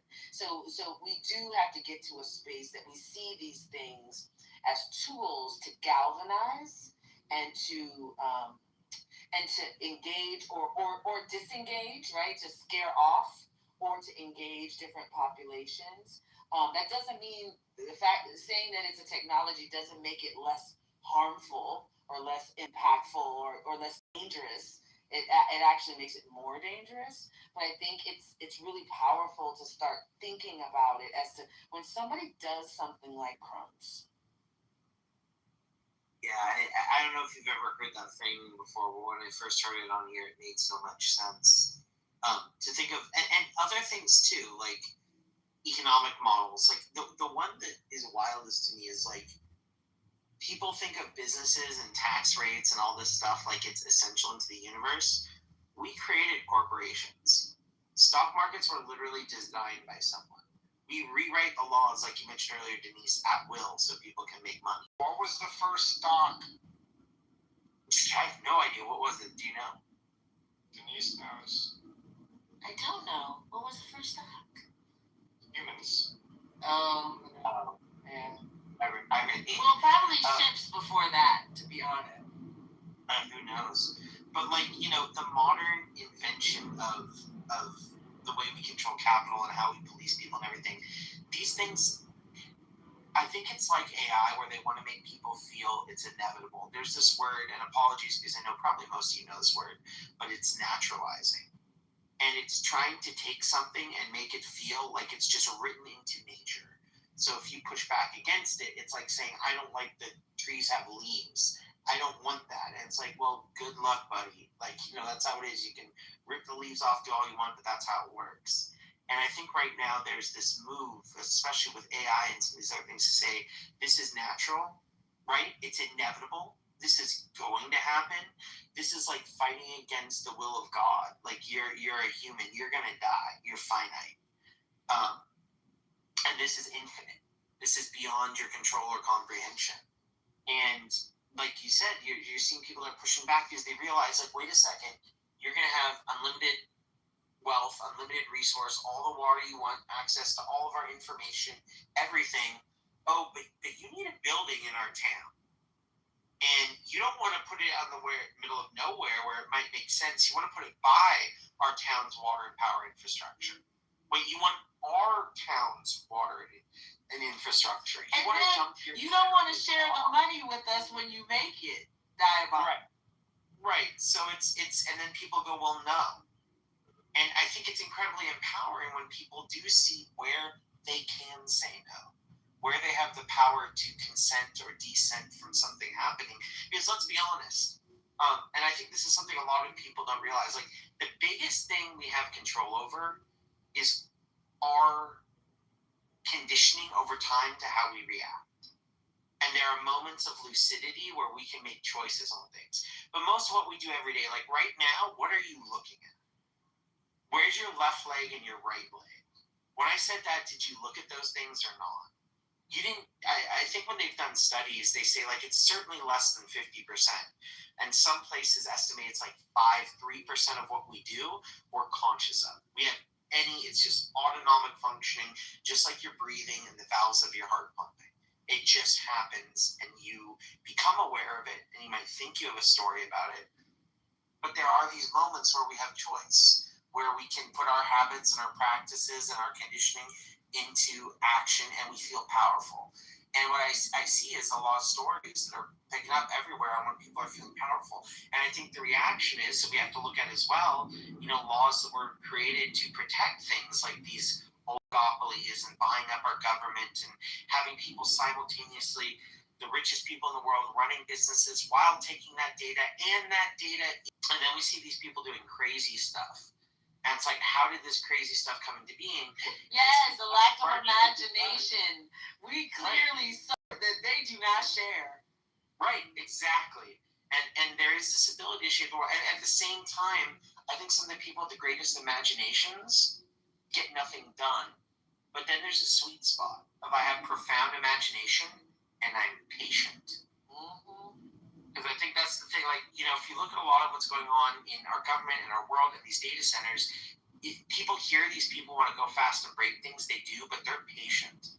They will spend 3 to 5 years working on launching. They will spend months working on one contract to get it signed.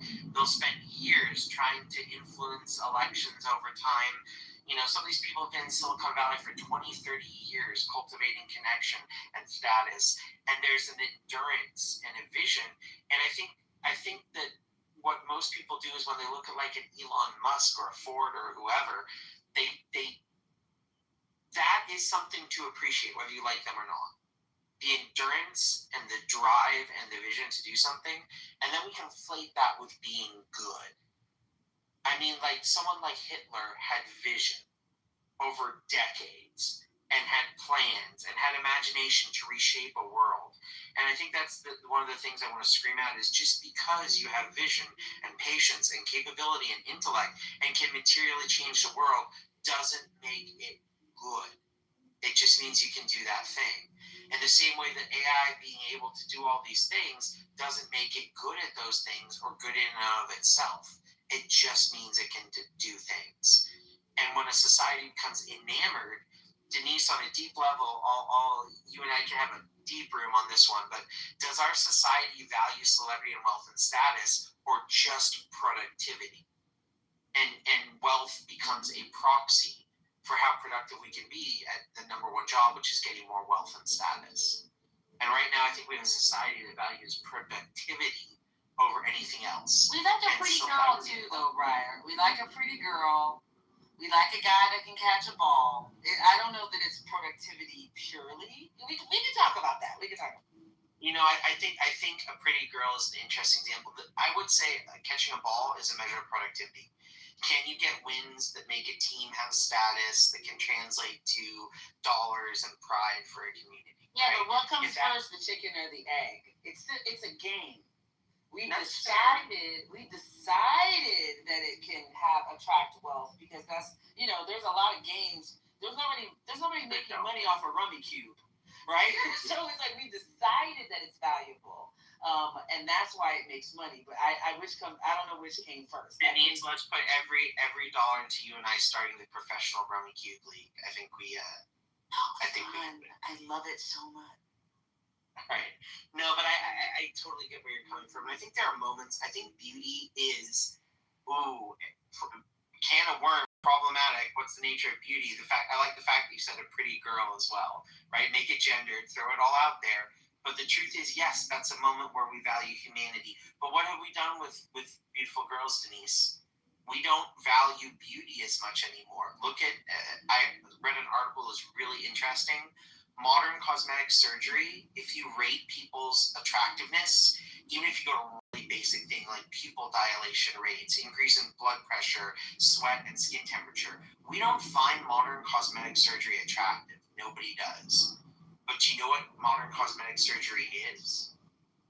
Expensive. It's a proxy for wealth. I think that's true, but I still think plastic surgery is not beauty. I think we place a premium and a value on being physically attractive, and that kind of spoils your theory just a little bit. Like I hear what you're saying, but I think productivity definitely is high on the totem pole, but I think there's a bunch of other things on there as well. And wealth is an indicator.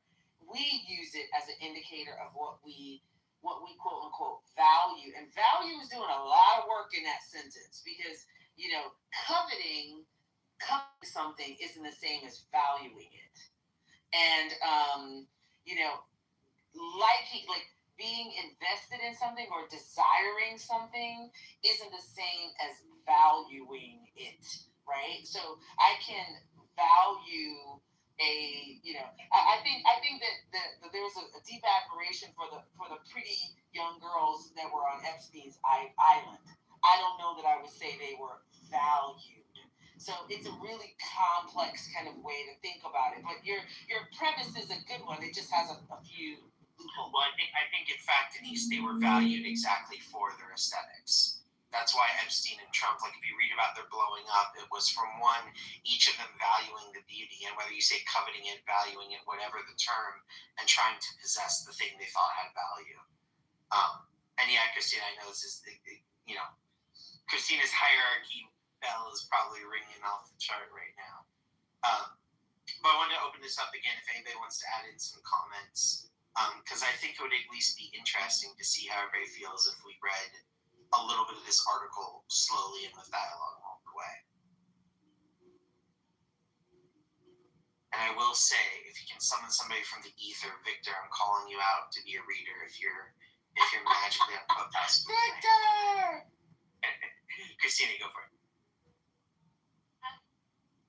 I think I have like strong feelings against some of what I've heard, just general broad strokes of it. So I don't know that I'm gonna stick around, but I want to say thank you for the conversation, and yeah, please enjoy.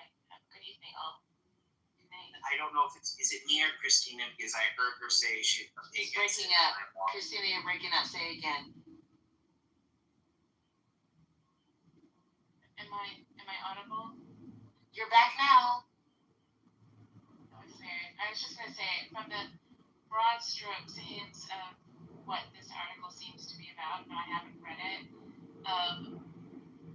Like I'm kind of agitated, and I don't want that to bleed into the conversation. I'm gonna step out, but I want to say thank you all for the conversation and the different thoughts that it spurred. And yeah, I hope you all have good evenings. Thank you. Good night. And Christina, the article is super agitating, so I understand that reaction. It's certainly provocative, so I feel you. Well, thanks, Christina, and thanks for helping encourage me to have a room on this. I appreciate you. So have a good night, and feel free to hang out or do whatever feels good for you. Denise, if you're sticking around, I know you're very present here. Do you mind if I mod you so there's at least one more person to hold down the stage? Oh man, sure, okay. Though that would be the first time. God. Okay, so I'm just gonna read a little, and Denise or L or other Denise D or Spiritist, if anybody else wants to read a little bit, and you can let me know what you think of this experience too. So please let me know, and unmic if you want to interrupt me, because I won't be able to see while I'm reading. I'll be on the same phone.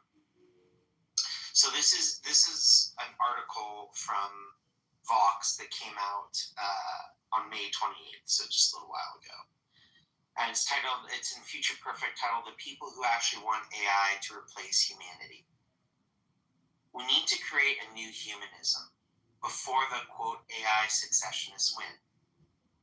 Quote, "I want AI to be a tool that allows human flourishing," exclaimed Brad Carson, a former member of Congress. Quote, "There is an option out there where AI is just a tool for us."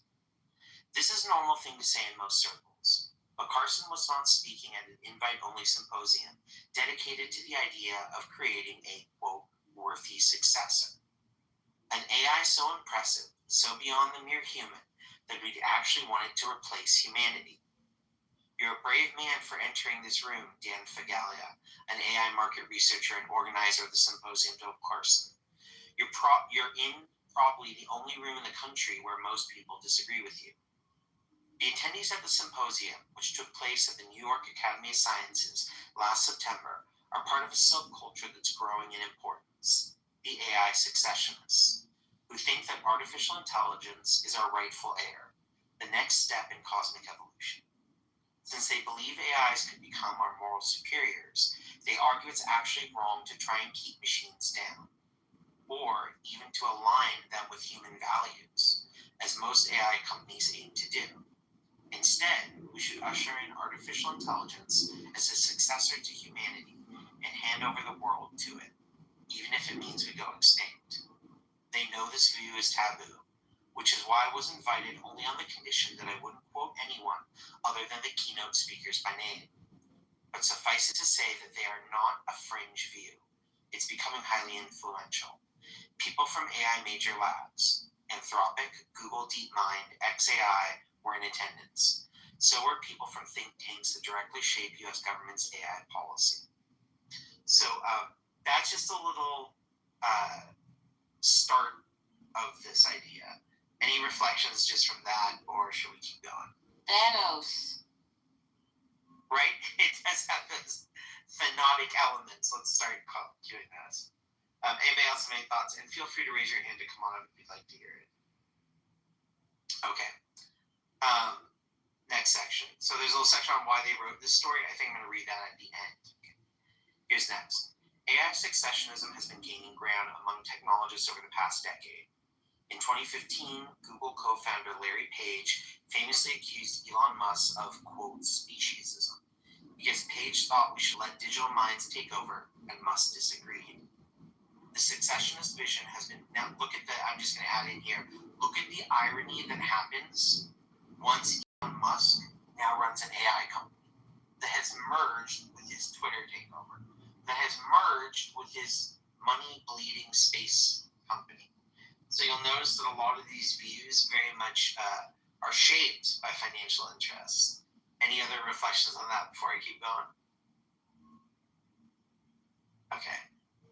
So the successionist vision has been amplified by the advent of effective accelerationism, EAC, in 2012. Its founder, Guillaume Verdun, the physicist, I'm sorry if I butchered that name, the physicist known more colorfully as X on Based, Bezos, that's his name he goes by, describes EAC as meta-religion. That's about, quote, having faith in the universe's drive towards increasingly intelligent systems. The best thing we can do is help the universe by developing advanced AI as fast as possible, even at the expense of humanity. Quote, EAC, as Verdun has written, has, quote, no particular allegiance to the biological substrate, quote. And do you hear how it's like reducing, this is me now, do you hear how it's like reducing humans to a biological substrate? It's taking everything that's nuanced and interesting about humanity and switching us to just like something you'd use in a lab. And of course, they've got to help it. They've got to help the universe. Right. We're just here to usher in the universe, to give it a little tip. We just need to help the universe do what the universe is going to do. Do you hear how cosmic it is? It echoes these religions of it's a cosmic thing. It just happens to be that we're on the privileged planet with the one true AI God. Okay, so back to the article. Tech heavyweights have come on board. Venture capitalist Mark Andreessen, by the way, the little app that you're on is largely funded by him, if I'm not mistaken. Mark Andreessen listed EAC thinkers as his, quote, patron saints. Gary Tan, the CEO of tech startup accelerator Y Combinator, included, quote, EAC in his social media bio and invested in Verdun's company, which aims to build the world's most efficient computers. OpenAI CEO Sam Altman posted on X to Verdun saying, "You cannot out-accelerate me." And these days, AI successionism is spreading beyond Silicon Valley. At the New York Symposium, Fagella told audiences that trying to preserve the human species as it is would be silly. Quote, "We could ask the question that would tie all of our moral aspirations entirely to 23 chromosomes. Or we could ask the cosmic questions," Fagella said. He wanted us to consider, quote, unpolite, uncouth possibilities, starting with the flame of consciousness, the capacity for experiencing moral value, maybe the rarest and most precious thing in the universe. Humanity is currently a torch carrying a flame, but what if we're ultimately not the best carrier for it? And if AI can spread that flame farther than we mere humans can, generating experiences of bliss and forms of moral value that we could never even dream of, shouldn't we let it? Fagella's talk was greeted by a loud round of applause. Later, he and a couple dozen other attendees headed to a nearby hotel balcony for drinks. And so it was that I found myself overlooking the Manhattan skyline as people talked about the end of humanity over cocktails. So it gets interesting ahead, but I just want to give a pause if anybody wanted to chime in on, what we've covered so far. I don't think it's interesting, to be honest with you. I I think it sounds like the Turning Point USA event that Erica Kirk did the other day, that, you know, women shouldn't vote.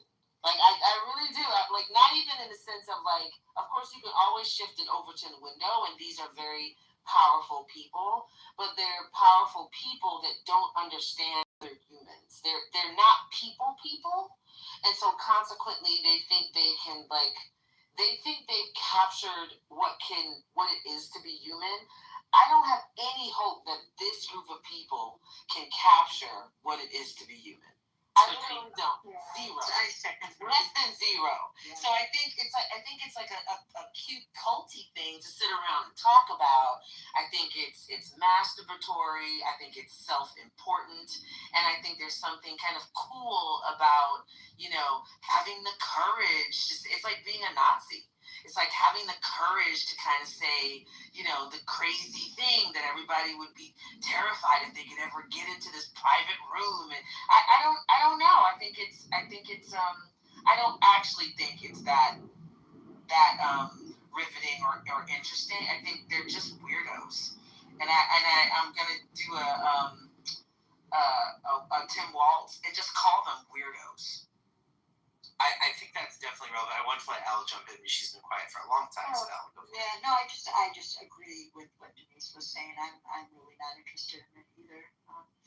I think they're weirdos too. I don't like the whole topic, to be honest with you. And yeah, I mean, I know there are people like this. I know this shit is happening, but I try to stay as far away from it as possible. So I just want to ground the names that have been mentioned: Elon Musk, Sam Altman. Yeah.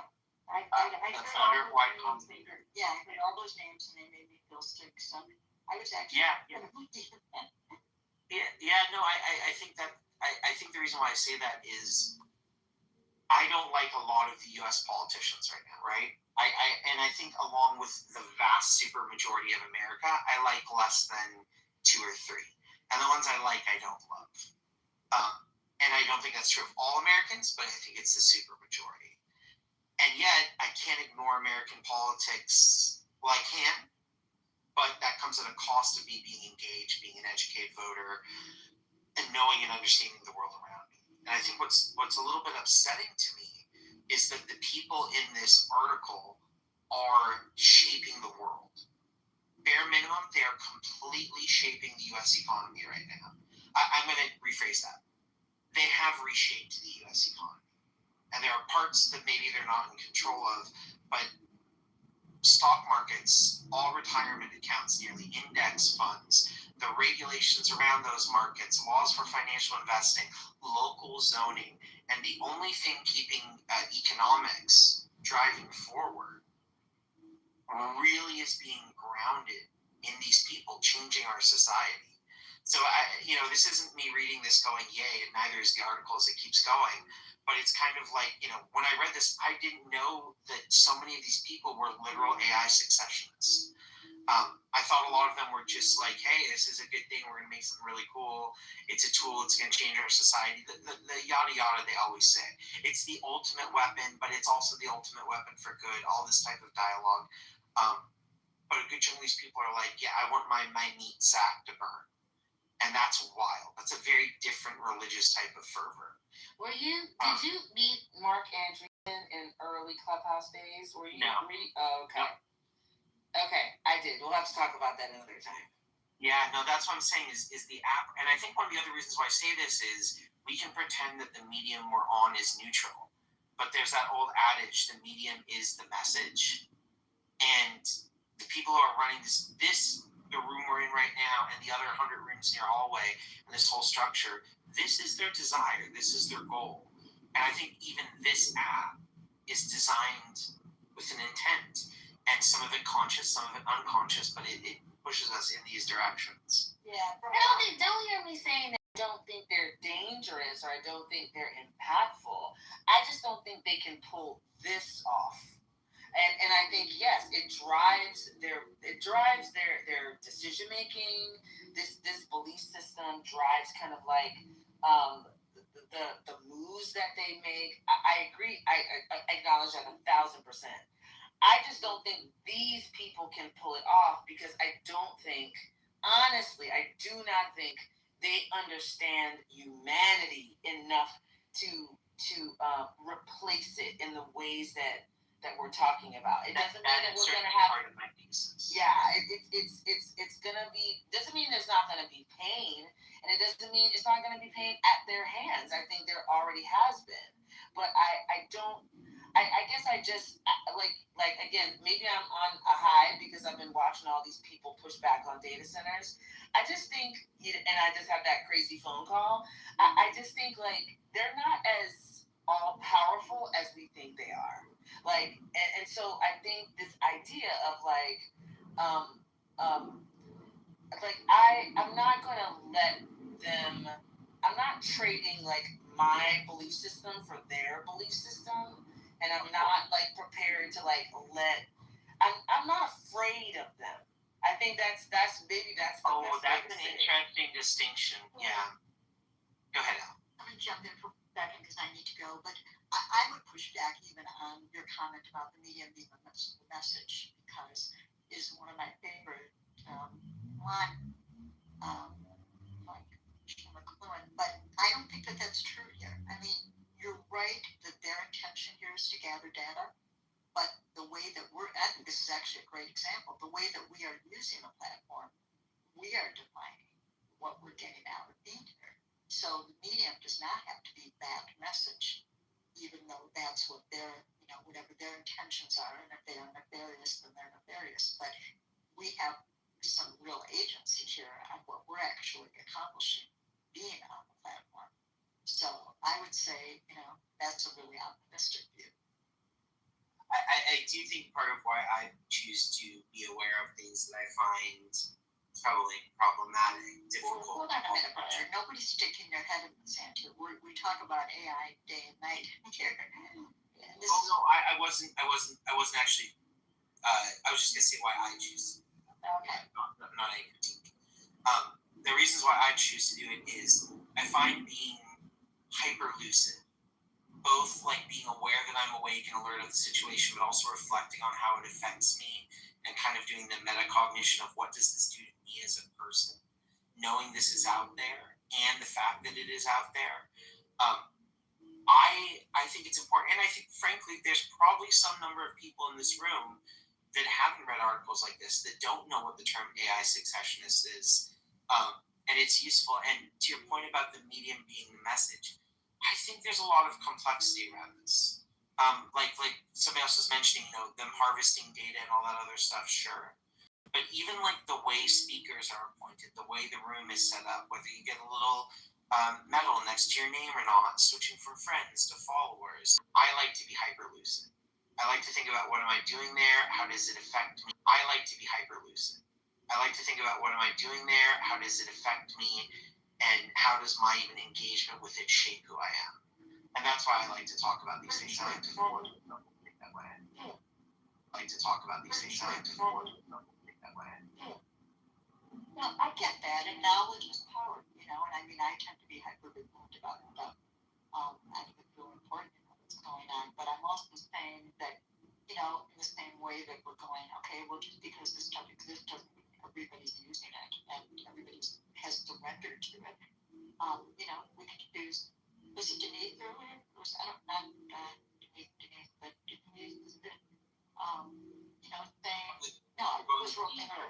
Romero, a couple hours ago, Romero was saying, we could all do to go help the centers.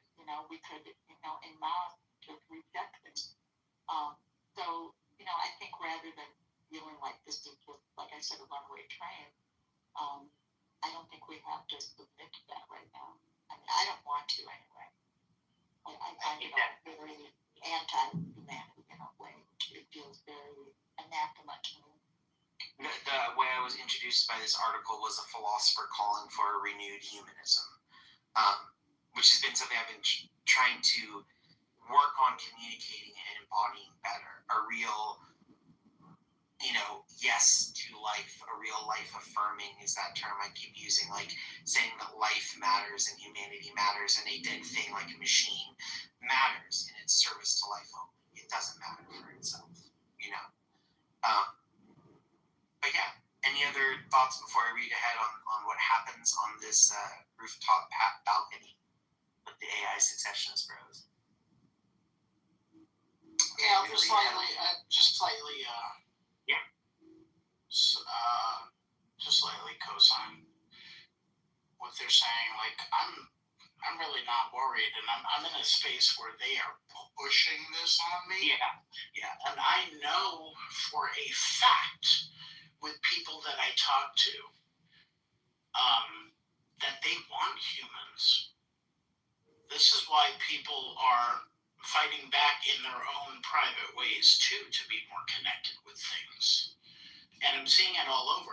And maybe I have the benefit of being in a very densely packed city, in a very densely packed borough, where I see the humanity fighting back, and which I'm excited. I'm excited to see what comes out after this part, after the part where they're saying we're all going to be AI, where nobody's going to drive cars, and we're all going to be, robots, and we have to live off UBI.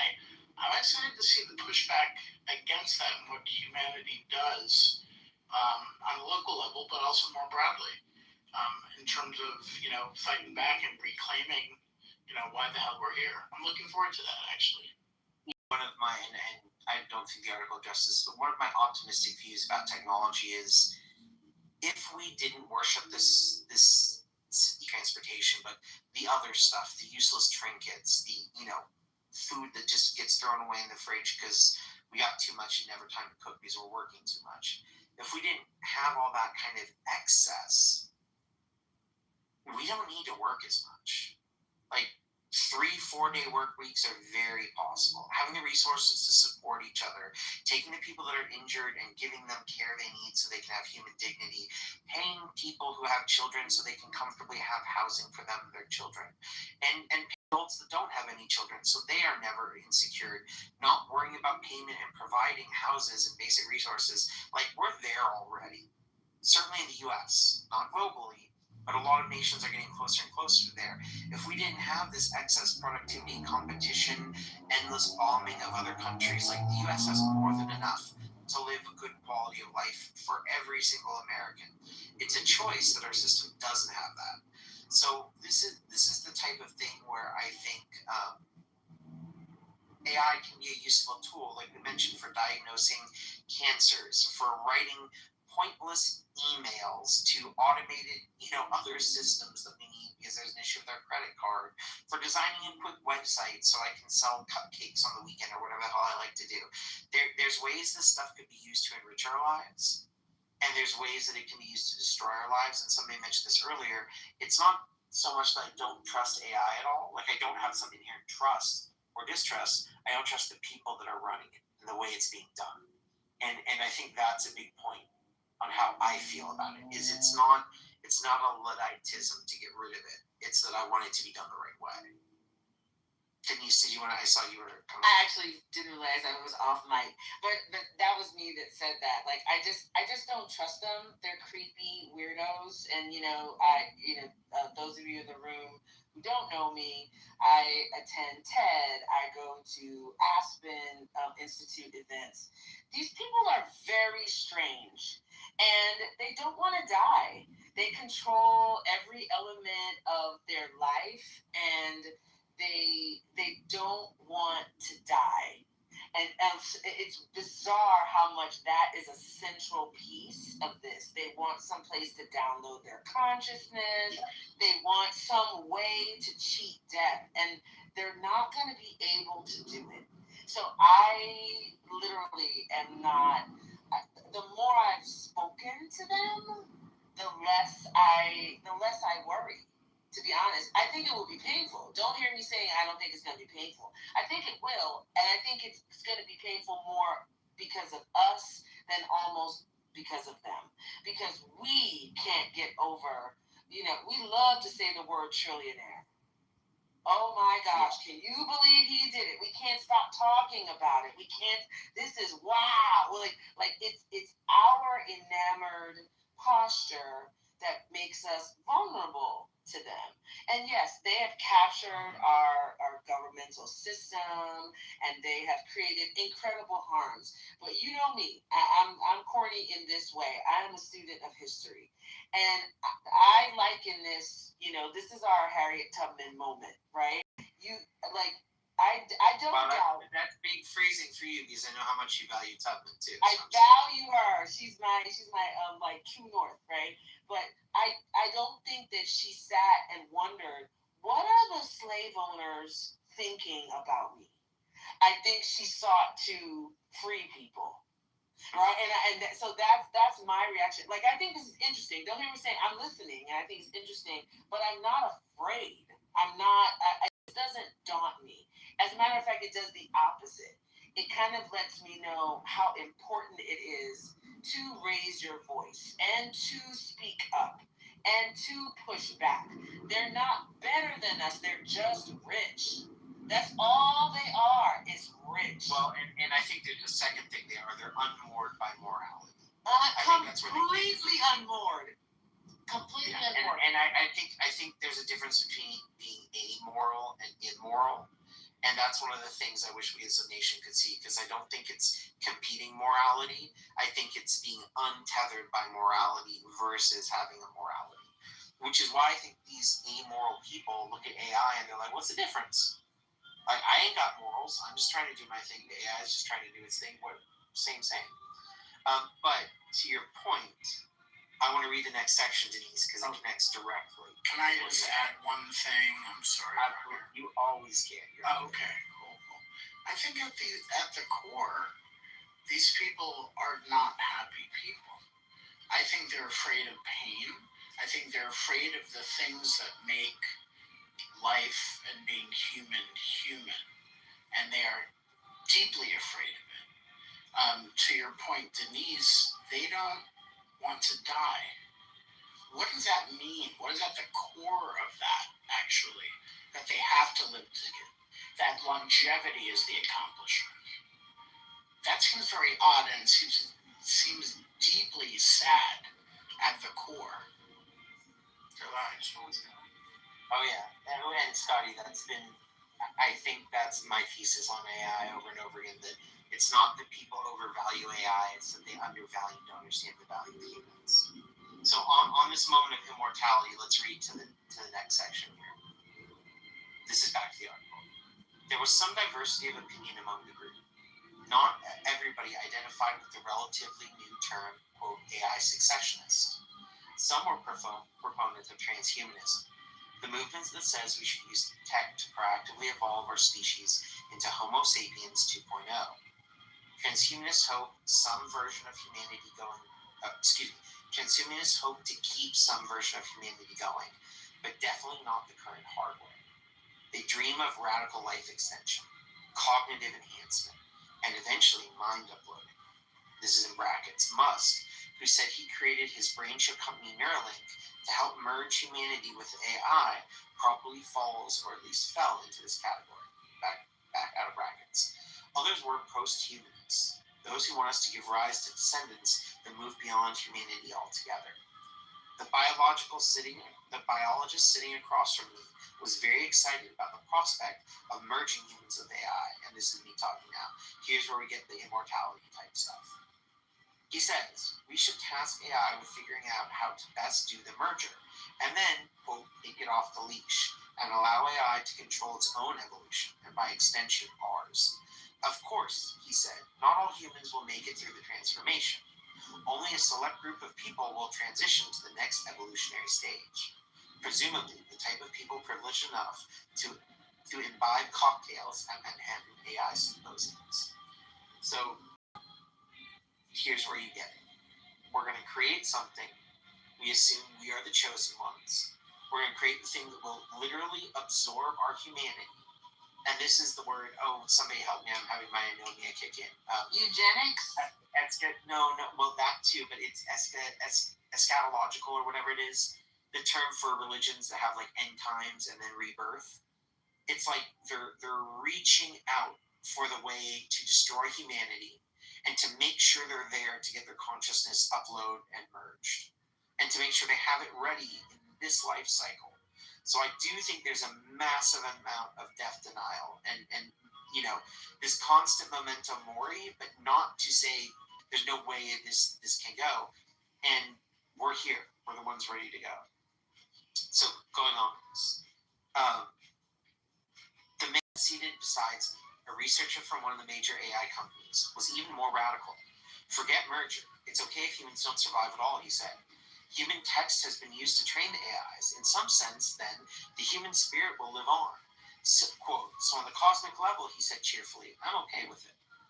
Most people are definitely, now here's your point for many of you, most people are definitely not okay with it. The average person would probably find the answer of the worthy successor group repugnant. Yet the core question they pose cannot be ignored. Whether they picture us merging with machines or ultimately being superseded by them, technologists are developing innovations that could dramatically change what it means to be human. Think AI-powered brain chips that enable mind reading, or magnetic implants that give you a sixth sense, and genetic tools that could reshape the DNA of the future. All of these are links to businesses doing that, just for context of the article. As it becomes possible to direct our own evolution as a species, and potentially even create a new species that surpasses us, we have to decide, how do we know to what extent it does make sense to transform ourselves using technology? What kind of argumentation do we want, and what kinds do we absolutely not want? Augmentation do we want, and what type do we absolutely not want? What do we wish, ultimately, to become? This is a moral question, even a spiritual one, and it demands a spiritual response. The AI successionists are offering one. For anyone who finds it repulsive, the challenge is to offer a countervailing, positive vision. And it's essential to do that now. I'm going to read this next session, then I'd like us to talk if everybody's down for it. And it's essential to do that now because as sci-fi as the secessionists might sound, they are building real political power. It provides a link to all their different groups within the text, if you'd like to click it. With links to the authoritarian right. Several of the text heavyweights who've embraced secessionism want to escape the control of democratic governments. So much so they're seeking to create their own sovereign colonies. That can come in the form of space colonies, all like Elon Musk and Jeff Bezos, or in independent, quote, startup cities. It provides links to those, or, quote, network states built by corporations here on Earth. Currently, Peter Thiel and Mark Andreessen's favored approach. And Verdon's investors include entrepreneur Balaji Srinivasan, a major proponent of a network state. These oligarchs have successfully cozied up the Trump administration, clearing the way for their accelerationist vision. It has a link to the ways they've done this. They'll take the wheel unless we come up with alternative visions for the future. Now, they're going to provide what they think is the alternative. But what was interesting in reading this and hearing about these visions, seeing how these names connect and doing a little digging for me into their connections is this is really moving forward. There was recently a city in California, and again, this is all me talking away from the article. There's a city in California where they were buying up all this land next to a military base. It's kind of out in a quasi-desert area. And all of a sudden, everybody was freaking out. Was it a foreign government or what? Well, it turns out it's a city being developed in California. It's planned to house 400,000 people, a significant size city in U.S. scale. And it's going to be a super AI tech-forward startup city. There's a city called Prospera. I forget if it's in, if anyone wants to chime in with what country in Latin America. And it's had all sorts of issues. Started rebellions in the government. There was the whole seasteading initiative, which was huge with the initial Trump administration. It's in Honduras. Honduras, thanks. And there was the whole Seasteading Institute that tried to set up colonies on old oil rigs. And all of these failed. Because the whole idea was to create a group of people that could do radical self-interested libertarian action. Libertarian in the choice of no restriction. And those people went. And put a bunch of those people together, and what do you think will happen? It's why there's a crazy quote from Elon Musk when he can talk about colonizing Mars. He talks about maybe needing to put a kill switch or something because all the people in Mars could rebel or something like that. And you have to have a way to turn them off. And so these moves are really happening. Nation states are involved. Money is going here. And these visions are shaping a public policy. Sam Altman is everywhere on the media right now. Elon Musk runs multiple of the largest platforms. And don't forget, Oracle, run by Ellison and those people who are building all the data centers and trading billions of dollars with these companies, they're buying up the media and CBS, and all of a sudden critics, people like Stephen Colbert and others, they're silenced. They're shut down. And it's not that they're permanently done, but when we want to talk about canceling, there's nothing more explicit than canceling a literal TV show and buying the whole damn network. So I think as much as this is something to, like, do you want to be afraid of or not? I don't want to talk about the internal emotional state. It's something that's causing real harm. It's rewriting our social landscape, our media landscape. It's rewriting our vernacular. Go onto the app and scroll down the rooms and watch how many AI rooms or reaction to AI rooms or rooms about these people who are funneling literally hundreds of millions of dollars to get these people elected so they can have billions to sink into SpaceX, which only profitable division is its AI division, which is a failure now. That's just, if y'all want to look this up, leasing their data centers to other AI companies. It's meaningful. It's powerful. It has causal effects on the real world that affect my life. And again, how we respond to that is all of our choice. And yeah, no one of us is going to be like, oh, you know what, I think AI companies might be kind of bad, and I think AI successionism shouldn't be a thing.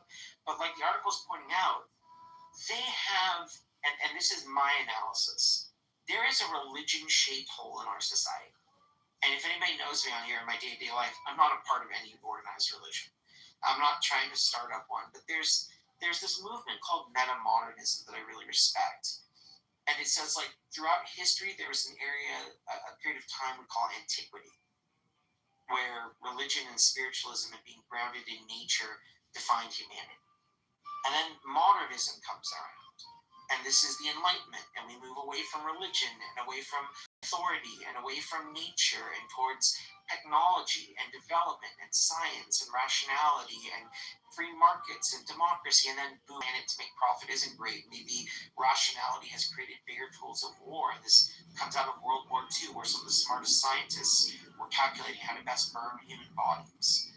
And so, other people criticized it and said, you're just trying to destroy it. You're using all your, new age type language to try and deconstruct what's worked, and you don't even mean anything, and you're all inserting psychology and power struggles, and none of this counts. And then there's a movement that comes after this, and most people don't even acknowledge it. It's new, and I found it meaningful. It's called metamodernism. And it says, look, antiquity and religion served a purpose. It got us here. Millions of years, not thousands. Who knows how many of that? There were stories, there were myths, there was community, there was nature. We were worried about sustainability. Wasn't a tech jargon. It was what a society needed. We planted different fields and foods because we knew we had to survive multiple seasons and couldn't just engineer our way out. And modernism gives rise to amazing things, medicine, technology. It starts to bring ideas about every person having a certain type of value. And then you get like this new idea is metamodernism. It says, look, antiquity had a value. And modernism created this stuff that's useful. And then postmodernism has a lot of critique that's really accurate, but the other things were still valuable. And metamodernism says, what we kind of need is all of them. We need an antiquity and a story and a specialness to life. What religion gave people was meaning and a grand, how I put it, mystical story, something that centered us in the sense of the beautifulness of the cool doodads and widgets. And you better criticize that. There's not just one story, and there's not one truth, and rationality won't solve everything. Metamodernism says take them all. We're going to need something like a religion to inspire us. It doesn't have to have a Bible and a sacrifice and get a tithe and all that. And we need science and rationality to tell us what we can do. And we're going to need critique of all those things and differing viewpoints and to recognize power structures so we don't enforce that monstrousness. And so I think we're at a time where we desperately need this. And I think I used to be very averse to the term spiritual because I don't personally identify as a member of an organized religion. I think they can be really problematic. But I do think there's something in my life, see a rainbow, that there is something sublime and beautiful and bigger. And I think if we don't see that spiritualness in things, it leads us to look at an AI and somebody writing your loved one to write you a final letter before they die and say, they look really similar, they're both passed. And I think that's one of my fears, that I think is a very valid call for a renewed type of spiritualism, a new type of something that affirms life. And just affirming it isn't death, whether we're all going to die and be brought back, but affirms life as it is right now. So I know that was quite a viewpoint. That's my viewpoint on this article at this point. Just wanted to open it up if anybody wants to come up, because I see so many friends down there listening. Thanks for being here, and people on stage. Anybody want to chime in with thoughts on that? Oh, Scotty, if you want to speak on Spinoza's God for a second, you get a massive fist bump. No, I don't have anything to say, but that's more aligned to where I am. Yeah. It's all within us, all within nature, Literally the sum totality of the entire universe. Everything that thinks and feels, but also every star, every galaxy, all past, present, future. And to him, that literally was God. It was just the sum totality of all reality, the greatest thing possible. And he didn't ascribe any mysticism or tradition or anything other than that. Just is what it is. And it's a very beautiful idea. He did choose very consciously to use the term God. So yeah, I've always been a fan of Spinoza's God. I think it's a cool concept. I appreciate it. Ooh, I'm surprised. Neither did he set any thoughts on I have a million thoughts, but I'm just like letting it. I mean, I it's weird. It's kind of like what you call it. Is it spirituality? Is it some kind of collective reconnection around our value to each other?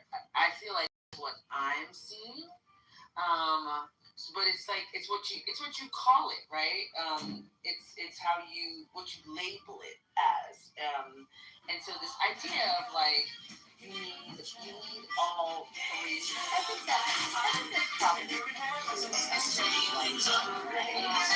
I think that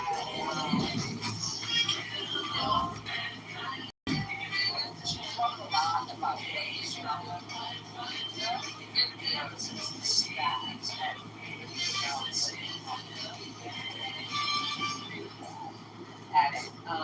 and there's the kind of deification that we have of technology in this season, in this time, kind of refers to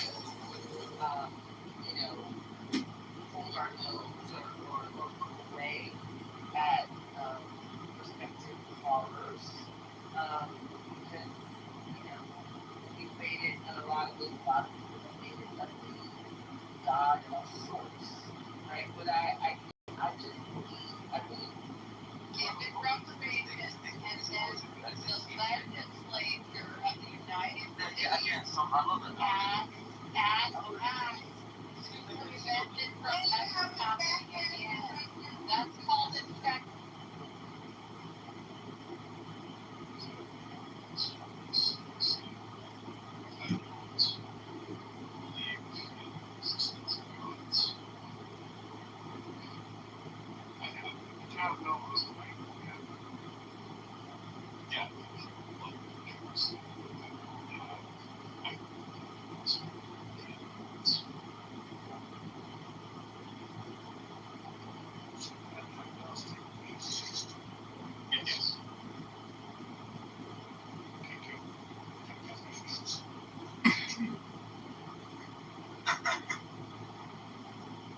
What is agnostic is? Someone who believes God doesn't have proof.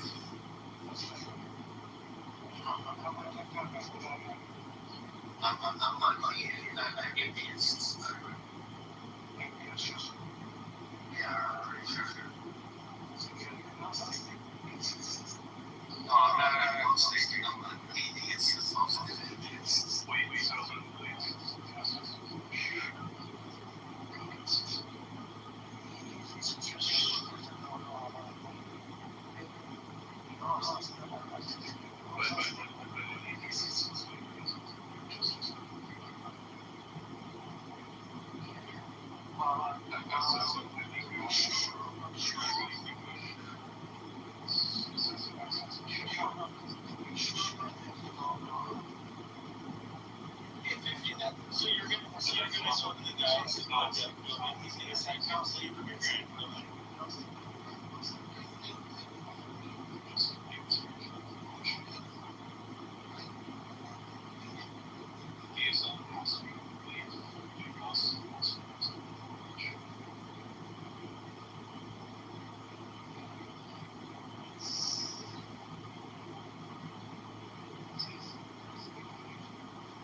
No, but I'm not agnostic.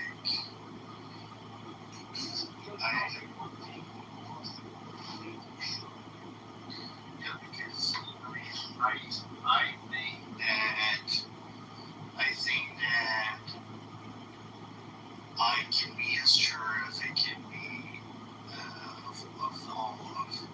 I can't be as knowledgeable beliefs, right? Like I don't believe that there is, for example,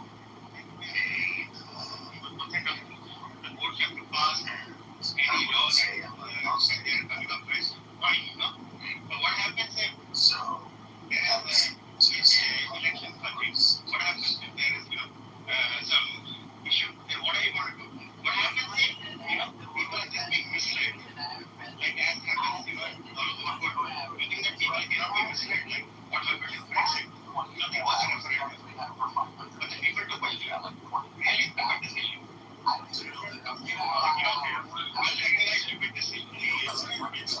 It's a good point, and it was not an informed decision, and that's one of the problems with referenda. So there's very few countries that rely on that as a primary mechanism for legislation. So it's probably a good example of the exception, but they have a very good system, and it's a relatively small country and doable. But countries the size of France or the UK or the US, it's just not practical. So it's like money. He wants like Sharia. He wants Sharia law. Like you have a little commune where you live that way, right? Within the bounds of your commune. But don't think you're gonna run a whole country that way. That's just crazy. There are better systems than democracy, right? You are listening to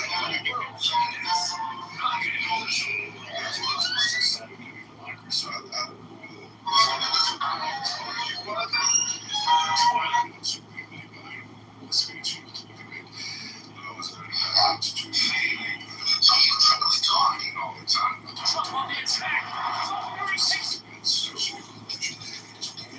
I just so if you project within us the model of governance of Narnia, that is where you can see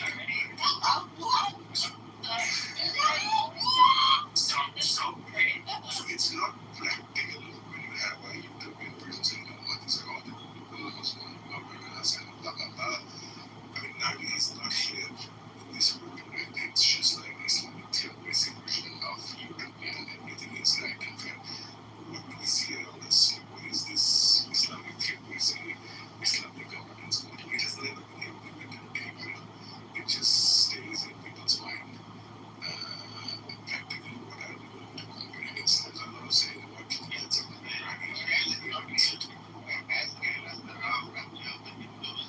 everyone has that version, but it's just like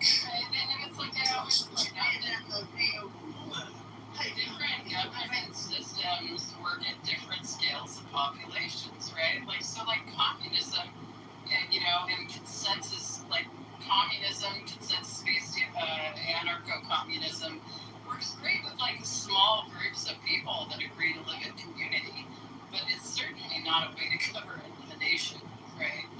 And you can have socialistic sort of welfare ideals within a nation, but you still have to have some level of mixed economies in order to accumulate enough capital, either at the governmental scale or the private sector scale, to build big things, right?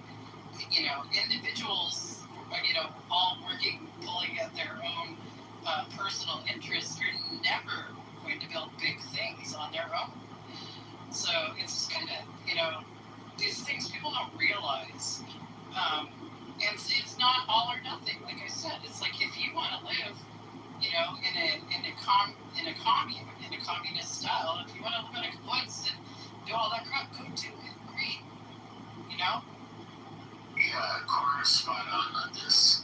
It is really socially, that's why I gave the example earlier with referenda. Works well in Switzerland, but can't work on much larger scales, and is actually counter democracy at larger scales, as we saw with the Nazis' uses of plebiscites, and even countries like North Korea do this type of nonsense, where you get 99.99% of the population both voting and happen to be voting for the same thing. But as far as a benevolent dictator being like the best form of government, it's largely been acknowledged that that's a great thing because it can be very efficacious and a lot of great things can happen. But the problem with it, of course, is what happens when the dictator is bad, and what happens, how do you handle succession? And so you get all kinds of problems with the benevolent dictator model because it can work in scale, but the problem is time doesn't work over long scales of time. And so that's why the best model ends up being some sort of Republican form of government. So what you're saying is probably we can very well have a problem, even if existing government. Yes. As long as you're not taking the big laws and stuff, for example, if he wants to have multiple wives, he can have multiple wives. You just can't call them wives for the reasons of the country you're in, but nobody's going to say we live with more than one partner. People are going to, say about it.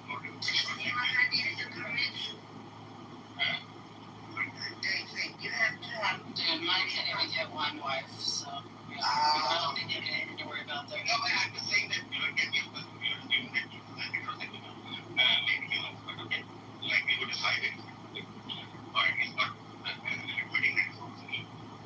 I mean, you can have multiple partners, you can live with multiple partners, there's no problem, right? You can follow your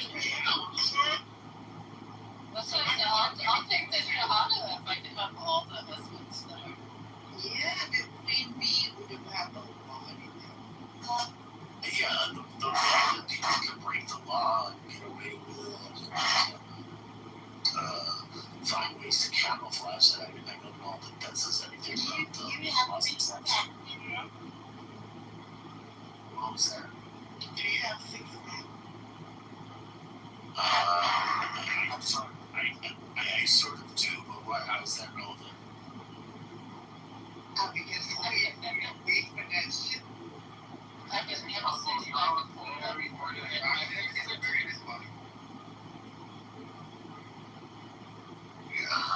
don't understand that. It's very spicy.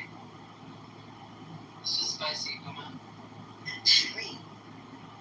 She said she had lots of chili in her noodles. And Naya, let's work out now. I found a restaurant with the best cow soy in my city. With fermented vegetables in it. It's so good. You and I should do like the food truck together.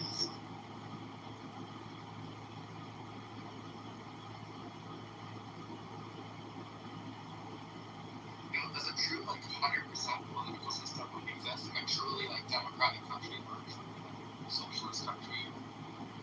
I mean, complete and total democracy is an absolute consensus-based referendum system, but that's impossible at large scale. You have to move to some sort of representative, within a democratic system where not everybody's weighing in on every single goddamn decision that's made. Another problem with these referenda is that they are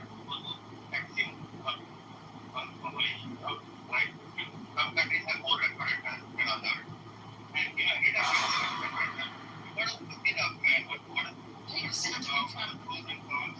You start to become apathic. You get decision fatigue. Processes taking processes. Like if you're trying to decide how your city's going to grow or whatever, all of that is like just people just stop participating. They're like, fuck, I'm so tired of going through this. Well, it's just not reasonable to expect people to be experts on every subject, and so some decisions are very, detailed, and that's why representative governments work best. Like I said, Switzerland is the closest, probably, example in the world of a direct democracy, and.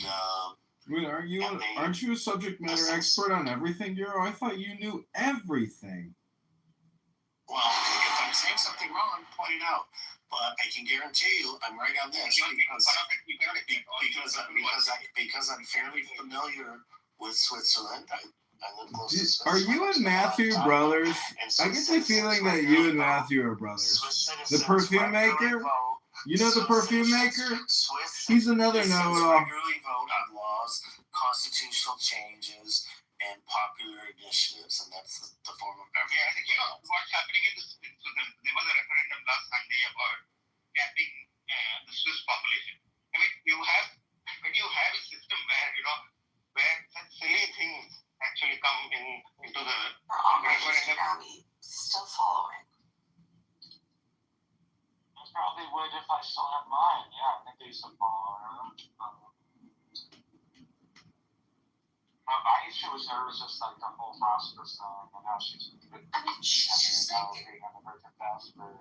She's fucking crazy. Put it away. Yeah. Lunatic. And it's so weird. Organization such as Hezbollah attacking Israel all the time. So Iran could say, look, somebody could say, this is not Iranian business. They have no business to dictate what Israel can or cannot do in Lebanon and take that away off the negotiation. Why would they do that? Let me just finish this. The reason I'm pointing this out because you came across, as you were saying, that the Israelis are poo-pooing the deal or they're making it very difficult because they're attacking Lebanon. So I'm turning the table around. I would say maybe Iran actually is the problem here. If they take their request for Israel, not Americans agreed to it. The Americans agreed and thought that's actually required to end the war. It's part of the memorandum of understanding that Massili agreed to. I don't know what world you guys live in that you think that Iran didn't win this war, guys. They won. Well, yeah, you can tell this. Brent was going to $150 a barrel. We're already seeing like the economic ramifications globally. Like this wouldn't have gone well if we continued. We're at a breaking point. You realize, Ali, that the Iran's oil producing capability has already been permanently damaged. By the end of May, Karg Island was completely filled, the tanks there. So they had to wind down production, which produces I forget exactly, but it essentially causes like a waxy buildup. I know that's funny. No, you can't stop producing oil. I understand that, but you realize that also our Gulf allies were getting to that same predicament, right? So that causes also another problem. Like, the question was who was going to be able to last longer. The U.S. was using shadow shipping lanes to escort tankers throughout and hugging the coast of Oman, etc., etc. So oil was getting out. I'm sorry, you think enough oil was getting out that it wasn't affecting global supply? I think it was affecting global supply, but I think Iran was already hurting. You're right, they were hurting. Much more than any other country. Right, but this is also a fight for their existential survival. It's like a fight for existential survival for them. Yeah, I know. Everybody in the Middle East is fighting for their existence. But it wasn't an existential fight for the United States. Like, there's no reason for me to pay $5 a fucking barrel for oil. And so, like, he was getting significant domestic pressure. Yeah, but there were Indians who were worried about getting cooking gas. There was no significant pressure. Domestic pressure. None. Okay, sure. So, let me go back to your. It's not because of the war in Iran. I can tell you my price. Hold on, I'll leave $2 a gallon. I'll leave 1 second. Alan, first of all, hello. Hey, Rob. Second off, how are you? Good. You want to help out me a bit? You mind to help out? Help out how? Like this. Oh, Jesus. I'll go mad with power. I swear I can't. It's okay. Myself. We need a crazy Armenian. But what's it called? Where was I going with it? I think you sent me the article for it. You sent me that under Biden, that oil without any wars, gas without any wars was still higher than under Trump with the war. Was that you who corrected me one time, I think, in the back? No, I'm not saying. I just checked my messages to you. I didn't see anything, but that wouldn't surprise me if that was accurate. I mean, as soon as Biden came out with the war, funding in the war with Ukraine, prices in California went up to $700. $7 a gallon for premium, which I need. And the other thing, my 1 month's gas bill to heat my house, which was normally $230 in the winter, was $700. Oh, and I told you gotta sell that Mercedes. I know you Armenians, you love those Mercedeses. Yeah, I know. We can't. Look. I can't show my face to other Armenians if I'm not driving a G-Wagon. Come on, you know that. I know. It just matches your face, that square boxy look. Yeah, that's right. So, let me just finish my discussion with Ali. Ali, I just quickly looked up some elements in the MOU, and I think, let me just tell you what it says about the question of Lebanon. So, there are a few items in here. This one is under the title of sovereignty, non-interference, and implementation. So here's just one line here. It says explicit language, but protecting Lebanon's sovereignty and territorial integrity is tied to the ceasefire on that front. So it is really vague about what the outcome of this kind of language is, or what the expectations are, the Iranian expectation in terms of the sovereignty of Lebanon, whether that requires it for the Israelis to pull out completely or strategically. So it's really vague. Maybe you have something better than I have. Maybe it basically says that American. I think territorial sovereignty usually means that there's not another country. Yeah, I fully understand that. Usually there's not an occupation. What I'm trying to tell you is it's really a vague language in here. That's what I'm trying to tell you. Now, I'm not quite sure what was I going to say. So I'm not sure how it's going to unfold, to what extent. I would love to hear from the other Ali, though. But Ali, June, you and I Which know one are you talking about? Are you talking about the handsome Ali or the handsome Ali? How come your opinion never actually ever mattered? I'm sorry, can you come in? It doesn't matter, like, progressively, it doesn't matter. It's like your opinion.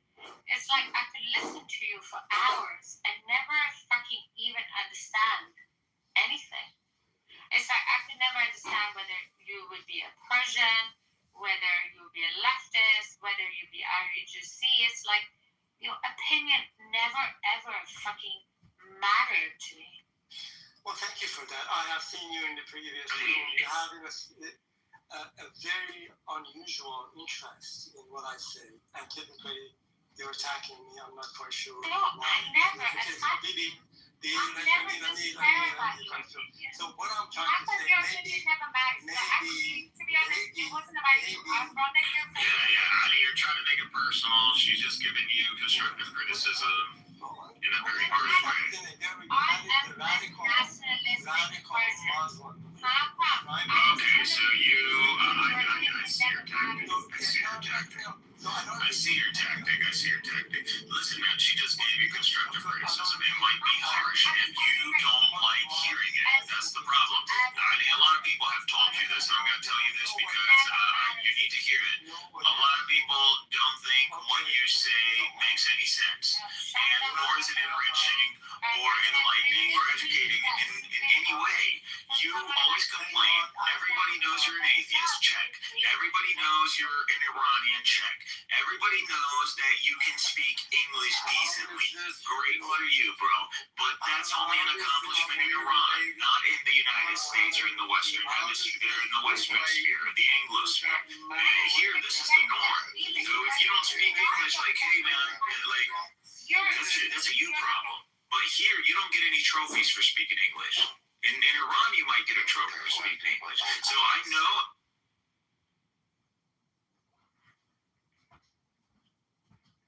Who's muting? Who's muting? Alan's muting. Alan wants to say something. Yeah, how does this relate to the memorandum of understanding? Thank you. What memorandum of understanding? The one we're talking about between the United States and Iran? Yeah, correct. Well, 60 days, it's going to be negotiated. There's no memorandum of understanding other than to stop the war.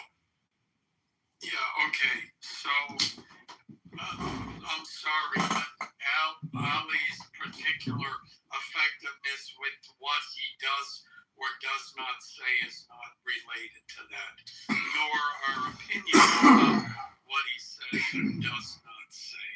That's true. It's up the moderators to decide and moderate the room. That's their. We already know moderators moderate the room. After moderator. No, because baby is drunk. And so if moderators entertained it, that must be the topic of conversation. And now I just I'm not being an antagonist to you. I know you're not. We're all good. Now I'm going to say something. You know, I looked up one of the points. I read the memorandum. Then I went to Google, and there was one of the things it said was, would you like to see how this compares to Obama's deal? And I said, okay, let me see that. And then I asked the question, is it fair to compare this to Obama's deal, considering the terms haven't even been, the final terms haven't even been signed yet? And it said, well, no, it's not fair or accurate because this is a ceasefire deal. Okay? I don't see how when two countries are warring and they come to some kind of understanding, how that can be seen as a failure. Now, I expect that both sides are going to say, ha ha, we won. But we have yet to see what's going to happen in the next 60 days. The only other thing we just completed a grueling 3-day records exam process, defending nearly 20,000 of our signatures. In the end, as I've been saying all along, we're well over the required 25,000 signatures. That people are saying, oh, we're giving it to Iran. 150 billion of that is from private investors, and the rest of it comes from various sources, including other Middle Eastern. So before the breakdown, Alan, what are we trying to say? So you agree with me? So I don't know. It's just a ceasefire. Maybe I You're an abortionist, pro-legal, but all I've heard you say is you're not close to the So you agree with me that this is just a ceasefire? No, it's an MOU to get to a ceasefire. They're different. So a ceasefire is to get to the conditions of an marshals modified.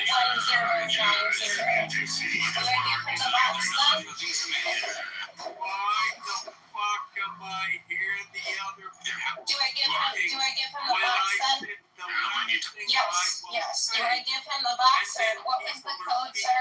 for me. HR10. He gave me the code. Put ticket out of the road, just so you know. That's fine. You know, they never mattered to TC. Marshall, that they never mattered. You could at least have a decent conversation, but that never mattered to me. I never did sit. I was trying to speak of what the government does.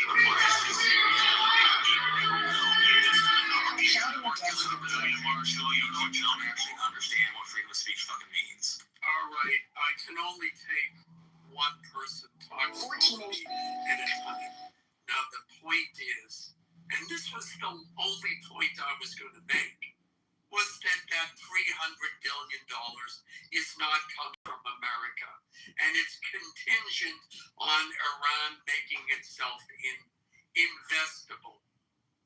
Meaning, if it's a war-torn terrorist inducing surveillance video inside playmakers, games, cards, and collectibles in Hudsonville shows the This is where you'll find some of the best girajitos in Chicago. A jirajito is a sandwich made with flattened fried green plantains instead of bread. It comes with garlic and a filling consisting of meat, cheese, lettuce, tomato, and more. Despite the sandwich's Puerto Rican roots, the jirajito was actually invented in 1996 in Chicago's Humboldt Park neighborhood, and you'll find some of the best ones. Alan, I appreciate you. I appreciate your knowledge because I believe that you have that, like, it belongs to you. You know, you grew up so, like, you could be Armenian, you could be whatever, but most in Chicago. Thank you, baby. And here's the thing. Cynic, I may be but you're not weird enough.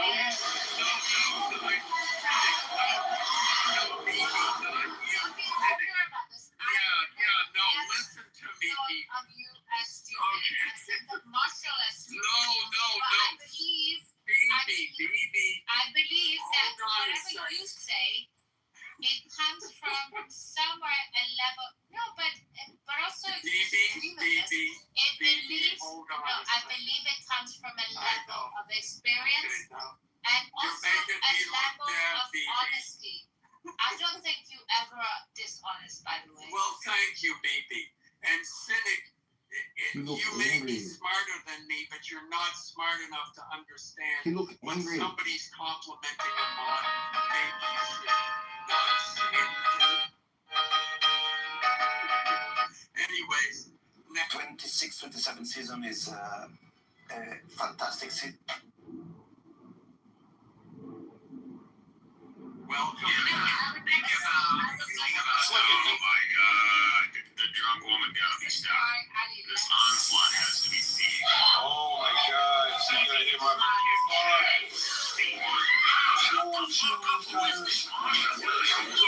What is she doing? Oh my God, it looks like the driver's apparently playing Kitover Congressman with a Springfield PhD. The officer's now trying to smash the window and pull her out. The driver speeds away. She comes to a fork in the road and veers right, then jumps the center median and crashes into a health clinic. An officer opens the door and then this happens. The car door smashes him into the truck. The car crashes again into the house. She takes off. This time with the passenger side door wide open. Hits a tree and comes to a stop. Police quickly catch up to him and proceed to remove him from the vehicle, where she's placed under arrest and led to a waiting patrol car. Insanity is to repeat the same thing, expecting a different result. If Israel occupies the southern Levant, this is what's going to happen. Within the next few years, they are going to coordinate the attacks against the permanent positioning of the IDF over there, and you're going to see high casualty events among the IDF, and then they're gonna post that. Hezbollah will cost millions, yet alone the human life. Hezbollah will cost millions, yet alone the human life, which is what we're already seeing. You might not be seeing the combat footage, but I keep up with that. If this was an existential threat to Israel, why? Because they opposes territorial integrity, which would make them an explosive. oppose territorial integrity, they literally are within their border. Funded by the Iranians who want The Iranians, so what? Israel's funded by the United States. Is the United States violating the sovereignty or the integrity of the Arab world? No one asked you for an explanation of the economics that you have. I'm just going based on what you said. You're saying, this wasn't exceptional. People can comment too. If you don't want to why do you run to conclusions so fast? What you're saying is literally truth, common truth, like everyone should get this. No, it's not. You are very true. You talk free, Marshall. You're in goddamn Texas. You're Baptist. What are you talking about? Your views are nowhere normal. They're not normal. You are fringe. You are on the extreme right side of the aisle. You're an evangelical. You're an evangelical. You are not mainstream. You are not mainstream. Just say I'm not mainstream. That you are not mainstream. Instead of talking about shit, this way I can't accept that he ain't mainstream. You a redneck. You a redneck. And you are the actual subject of the room, which again means you've lost the discussion. No, I'm not lost. Look at him setting himself up as judge, arbiter, and execution. You are talking about me. Sylvester Stallone. You are not talking about ideas. We're talking about Marshall Lincoln personally. We're talking about You're nothing. bro. Like, pull your head out of your ass and actually be polite. It's not that difficult. I'm not going to be polite to someone who continues to be polite. Otherwise, I'm going to continue the shit I'm saying the entire time we're talking. Who's muting? Can we have our back and forth or what? Your motherfucking taught you. It's not that difficult. You don't have to try hard. Just you're a redneck. You're a redneck. Your views are not normal. You cannot justify your views. You just said Hezbollah is an existential threat to Israel. Justify that. You said, they violate Israeli territory integrity. Okay, both of you stop right now. Is Hezbollah? First of all, there will be no direct attacks on each other. You guys will argue facts. Okay? Thank you. Argue fucking facts. No, you're the one that's arguing and getting emotional, Cynic. Because he is presenting things as if they were fact when they're not. And I'm telling him to justify them, and he cannot do. I literally. I want you to back up. I want a source, Marshall, where it says violating another nation's territory integrity means you are an existential threat to them. I'm not giving you a source. Indeed, you're such a fucking moron. You're such a moron. There you go. Take the turn up your ass. It's academically not required because it's a agreed upon thing. Just eat the L. No. You just got held. How are you not getting? You just got held. I just got somebody who got emotional and how can you can't justify violating another thing? Okay, so United States, Epic Fury, violation of Iranian territory. That does not mean the United States is an existential threat to the Persian people or Iran. That's crazy. You're crazy. Are you Muslim? Say it right, woman. Say it right, actual. You're not a white person. Masha, you're from goddamn Iran. You live closer to India than I do. If you don't believe her around, take it up with the community. I can't talk about because Marsha, you have actually substantiated with evidence and your statements being backed by some substantiated things in the common parlance. You need to show me under your violating another nation's sovereign territory means you're an existential threat. Yes, you can't find that because you just spoke out your mouth. Because it's common knowledge. Fallacy of authority. Fallacy of authority. Fallacy of authority. That's how the fallacy is you can wear all the glasses you want. You ain't gonna cover that accent. I don't hear that accent, and I know you're a redneck. Control this ship. Well, So I have this titanium bar. You were talking more, Doctor, so I figured you were going to do it. I mean, let's put it. I mean, Cynic is a Muslim fuckhead. That's all. And I could figure out. Well, I'm honored to be a Muslim fuckhead. Mrs. Masha, you're an atheist, brain-dead camel, and Alan is literally can't. He knows better. He knows where the hierarchy is. That's why he's not like that. He can call me a dickwad all he wants, but he knows who's making the intelligent, rational points. No, but So you said you're fucking. Hold on. You said you're fucking Muslim, and this is how you speak to a fucking woman? Well, oh my God, here we go. They want to pass judgment. Who are you, and why do you believe you deserve it? Oh, because you're a mod. Because you think some electronic green badge of hierarchy makes you somehow judge. What the hell I'm talking about? Marshall, you literally don't know manners because you clearly don't know reasons. Your Muslim ass stinks so bad that all of us, not only Persians, Like this. What's up, you? All the time. You just can't have a simple conversation. He's Muslim though. That's a fucking great way to describe that you're fucking Muslim. I just want to say hi. Really proud. I mean, I think there's a stereotype that's just not fitting. I mean, Cynic is Cynic. I mean, people have heard Cynic speak in other rooms. He's very opinionated, and he attacks and he'll attack him back, regardless of the man or woman. But no, Muslim men by far and large are respectful. Men are respectful of women. Dean, we've just endured 10 minutes of facts or may have read some newspaper accounts, but he's not intelligent.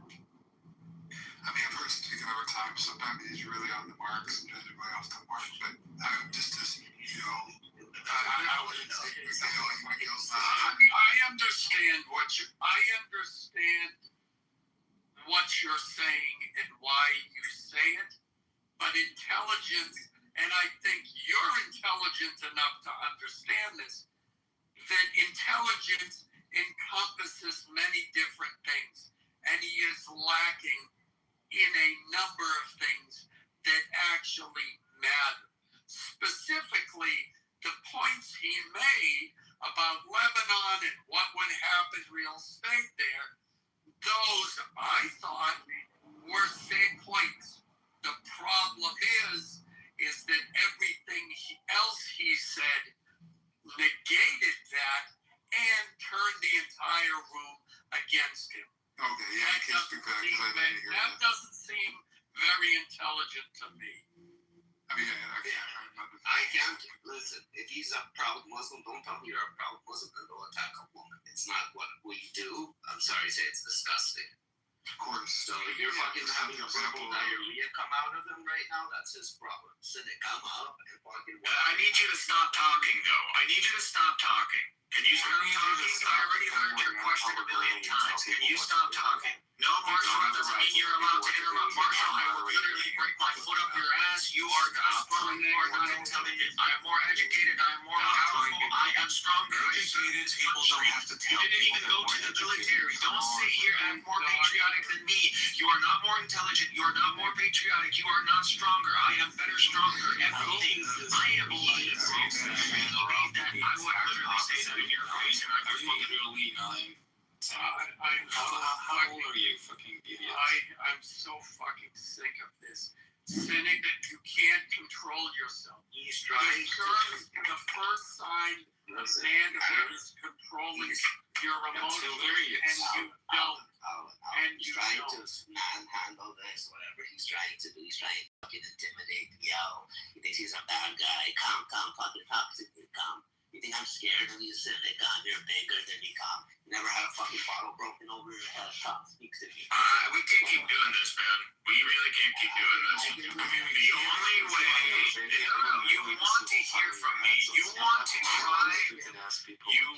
try to prove that you can get me by getting me on some wrong point or a misrepresentation of fact. That's what you want to do.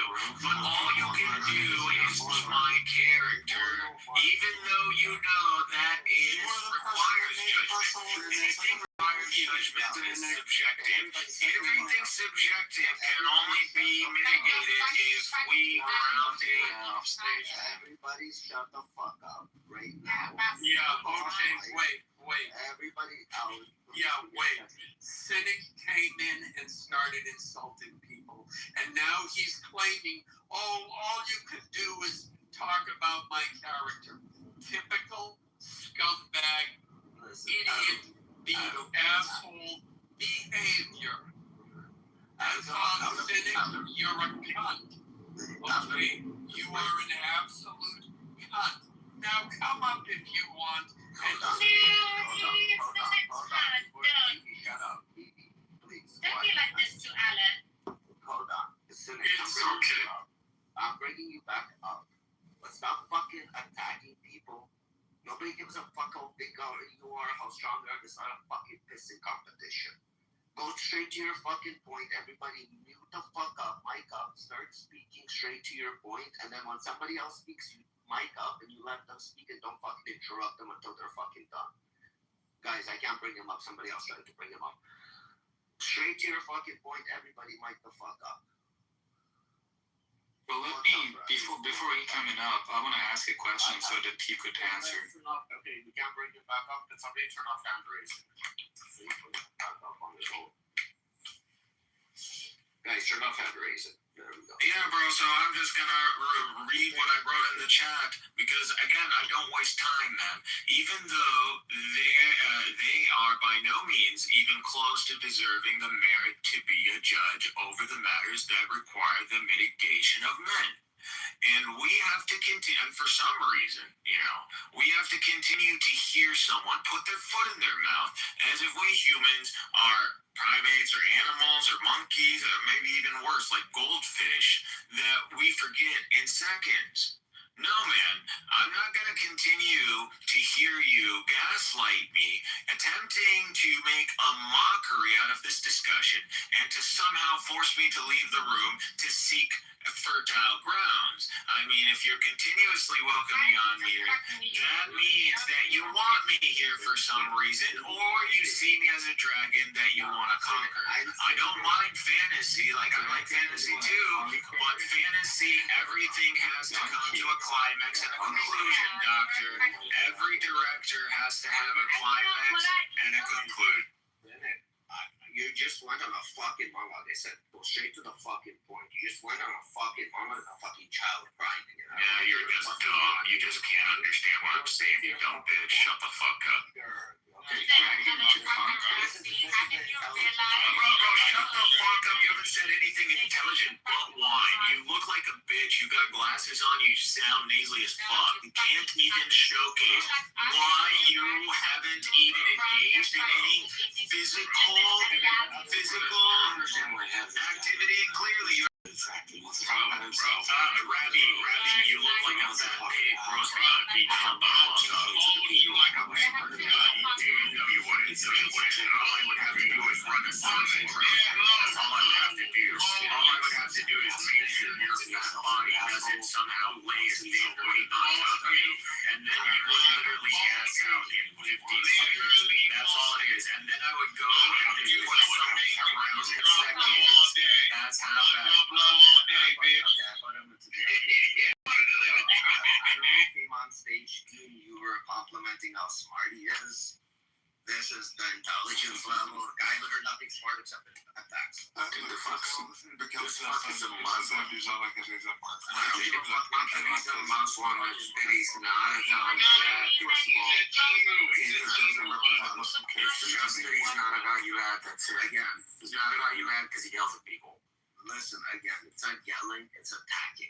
It's Muslim by fucking force. You know, and they say they're converted or die. This is what he's trying to do, like one of those attacks. No, he's not doing that. Mikhail's just somebody if you say something, you make a personal attack, you make a personal attack back. Nobody else gets I don't agree with anything that any of this. He was the one making the personal attacks to begin with. He got frustrated and started attacking. Listen, I gave him multiple chances.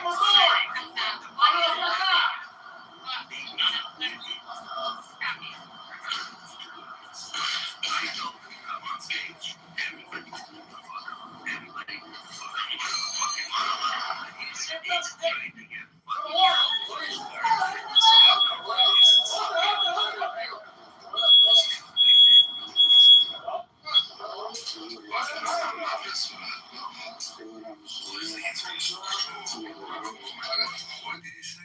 Oh, I just said that Muhammad, the Prophet. Do you know him? Dean, do you know Muhammad the Prophet? Continue. Oh, so you do know him. I ended up having bruised eyes, a bruised nose. Oh, I just said fuck him. That's what I said. Alright, look, this is ridiculous. Okay. If you guys allow this type of I wouldn't say that about Jesus, Moses, Abraham. I'm not saying any religion. I would say that to any religion that would be stopping human beings from being It just shows your character. Don't become fucking. I mean, moderators, if this is the type of person. You're right. Who values it. You're right. Immortal, don't say to fucking. Okay, so let me justify this. Look, You'll meet God on the day of judgment with that. There's a religion. Dean, now you have to just close your mic. There's a religion. I mean, you're the one. Now, if I'm speaking, you're the one with poor character. You're gonna be like your friend now. No, I won't be my friend. You're not a mod. Just a second. Dean, you know, I know, that you think now.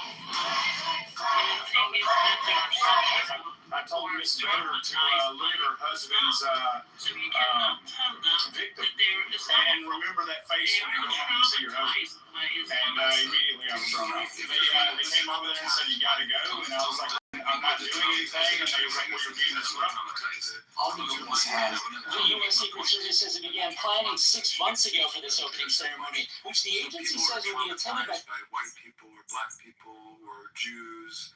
Does that give them a right to just say things of that similar?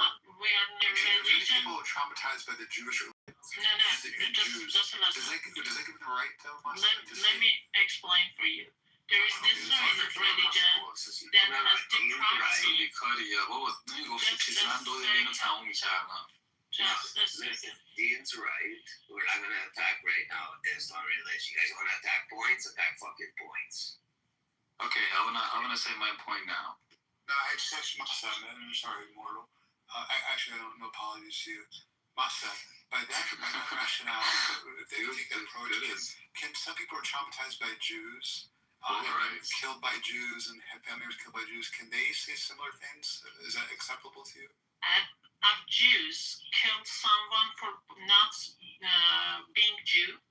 Exactly. Have they done this? Have they called people infidel if they quit their religion? Hold on, Immortal, you can have your turn. I'm talking to Masa right now. Yes, of course they have. They've killed non-Jews. They've justified killing non-Jews.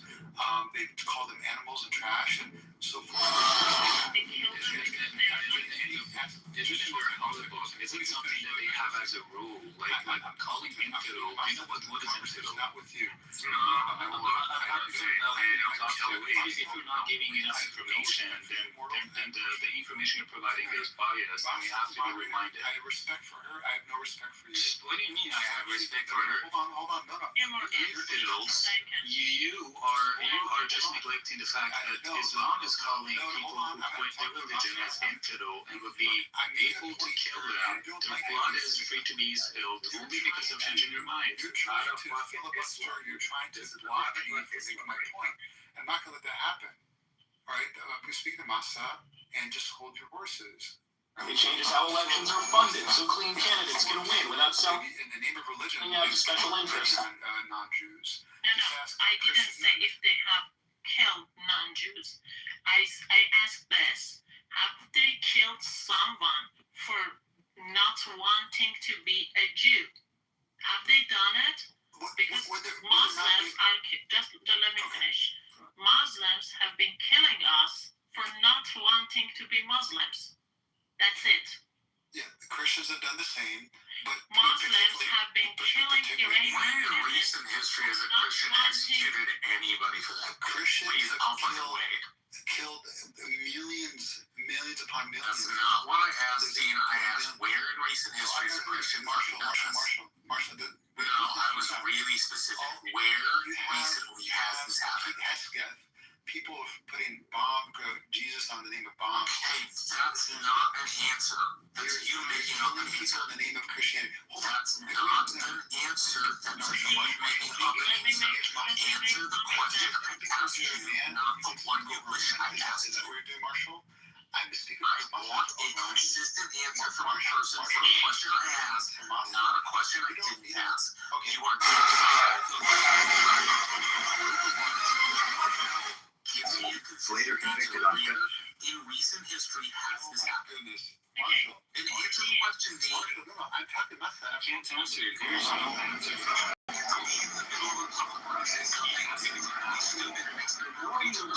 About Trump getting shot and the assassination attempt wasn't make sense. This is one of the largest scandals in American history. Where in recent history has this Probably even the same as JFK. By the way, Questions that some people are writing are really fed up. Yeah, that's it. Otherwise, you're pulling shit out of your ass and you're not being honest. Give me an answer in 2027. They still act like that, and they still try to justify that. This is hilarious.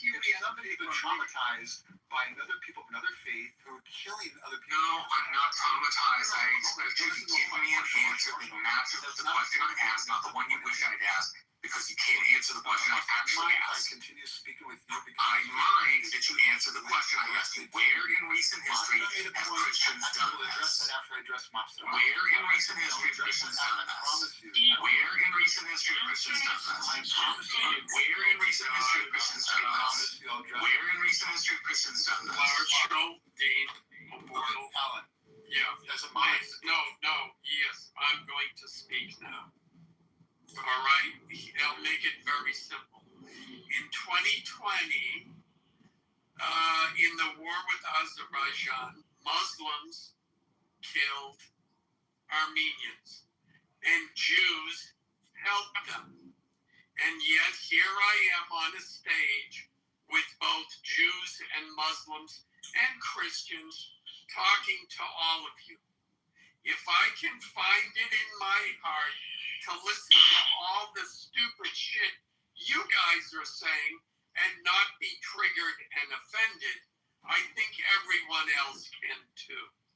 So let's leave the, I'm deeply offended by what people said, because as far as I'm concerned, you're all a bunch of fuckheads.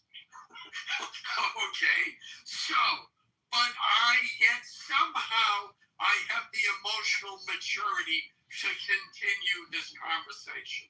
So let's discuss some actual points, because Dean is not going to answer your question. Dean, Marshall is not going to stop asking, and Immortal is not going to change his mind either. So I'm going to go on mute. It's up to the other mods. I am done. You guys can do whatever the hell you want. He wants to obfuscate in front of everybody else. That says all it needs to say. No, Marshall, that's not the case. I simply asked because people have been traumatized by people of their faith because they've been killed by the. No, you obfuscated. I asked you that question. You didn't give me a clear answer. It's not that difficult. You obfuscated. Now, people have been. No, you obfuscated, bro.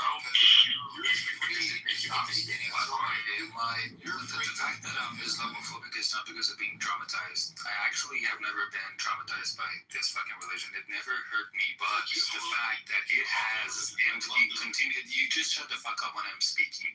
The fact that it has done this over the history and still doing the same, that is one thing that makes us all Persians hate this fucking religion. And that's exactly what's happening to Iran. And this is exactly why you are opposing the revolution in Iran. Because in Iran, Iranians are against this fucking religion. And you, as Muslims, hate the fact that Iranians, as a Muslim country, as a former Muslim country, are now against this. There's still by far tens of millions of Muslims. Your parents, or at least your grandparents and great-grandparents, were probably practicing Muslims, praying and so forth. They love Allah and Muhammad. This is what that has been changing. That's your family. That's your family. I know. You don't have to tell me it has changed. Yeah. This has changed. This is something you cannot see. This is something that you cannot comprehend because you're not an Iranian. You spoke to many Iranian. I am an Iranian. You stupid bitch. Look, you stop it for real? Is anyone right there a bumper? What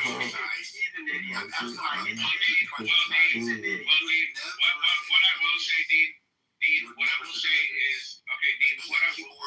Clubhouse works here. Yeah, Dean, I deal with it all the time. You just got to, it is what it is. But Dean, what I do think you are missing is a significant amount of Shia Muslims that are jailed inside Iran, as well as left and have had multiple generations of assets in England, France, Switzerland.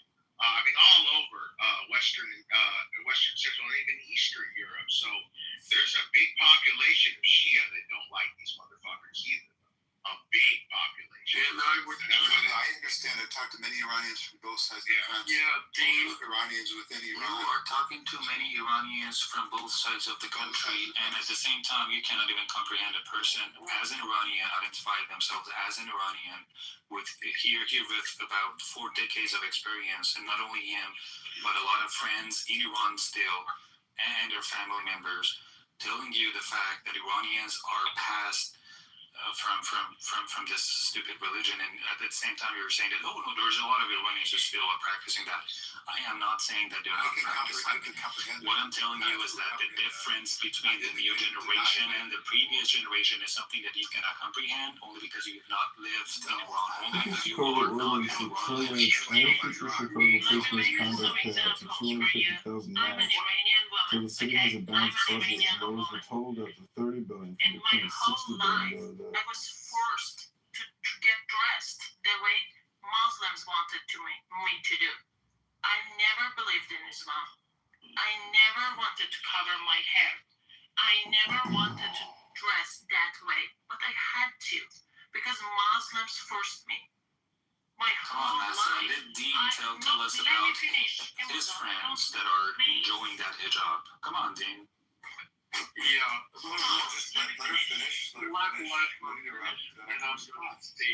whole life, I was the second gender because some Muslim men were ruling that country, and I was seen as the second gender. I was more capable of many other men, but I was the second gender because of Islam. I faced a lot of difficulties just because of Islam, and I had to leave my family, go to the other continent to have a normal life as a woman. And now you're here telling me why do you have Islamophobia? Fuck that. There are drifts in ordinance that prevents Obama from having any street name changes to the pig that Chicago and taxpayers for $300 million stole to build his tower of rising propaganda. You should be consistent because they have the right to feel that way about Jews and Judaism. No, people don't have to be consistent. This is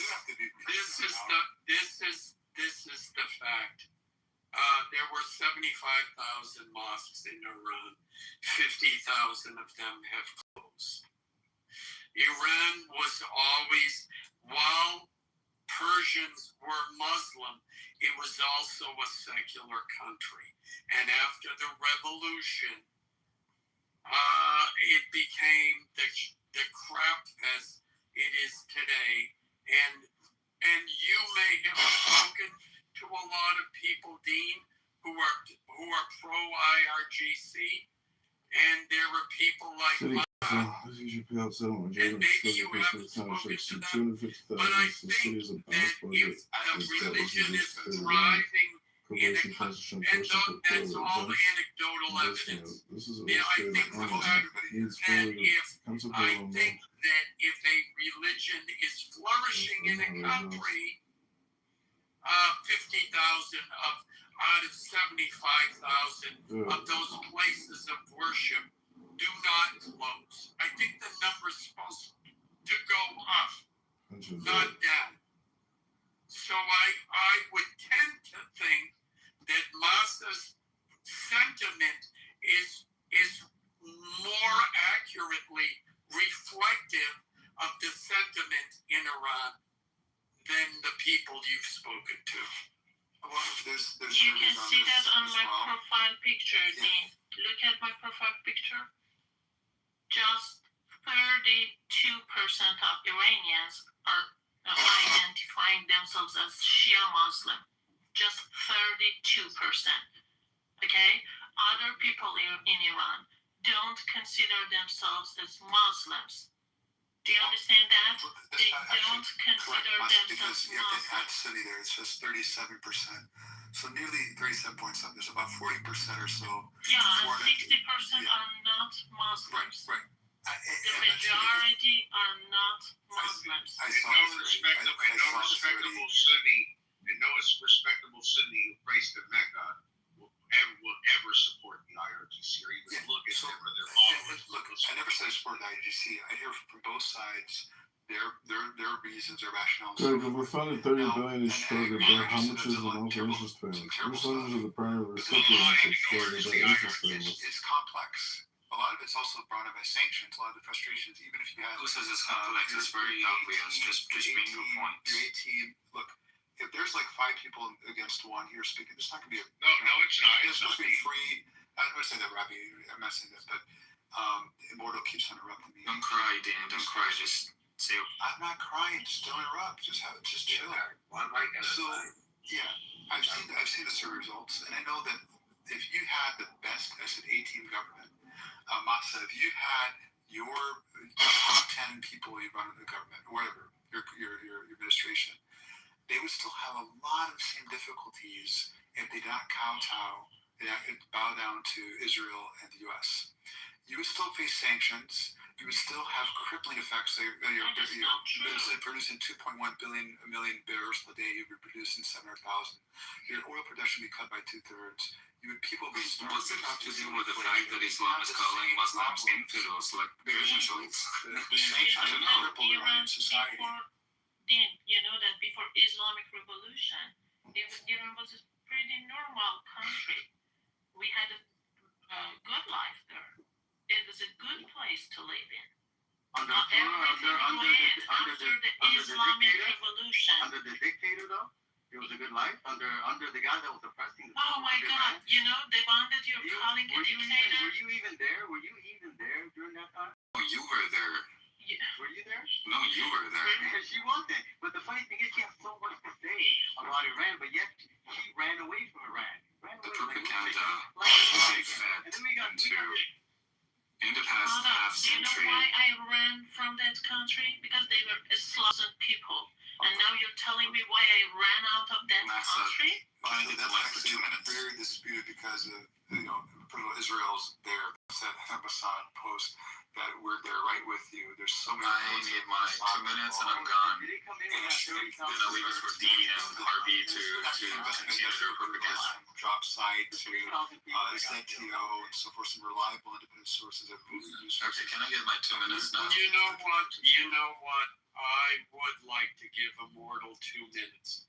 I haven't heard him speak uninterrupted. Are we capable of that, folks? Alan, Yeah, it's not fair because I'm not 120 seconds. You want 2 minutes, Dean? You can get it too. That's fine. Okay, come on. I would like to. If I get 2 minutes, it's fine. You've already got 10 minutes. I only need 2. So here's the point.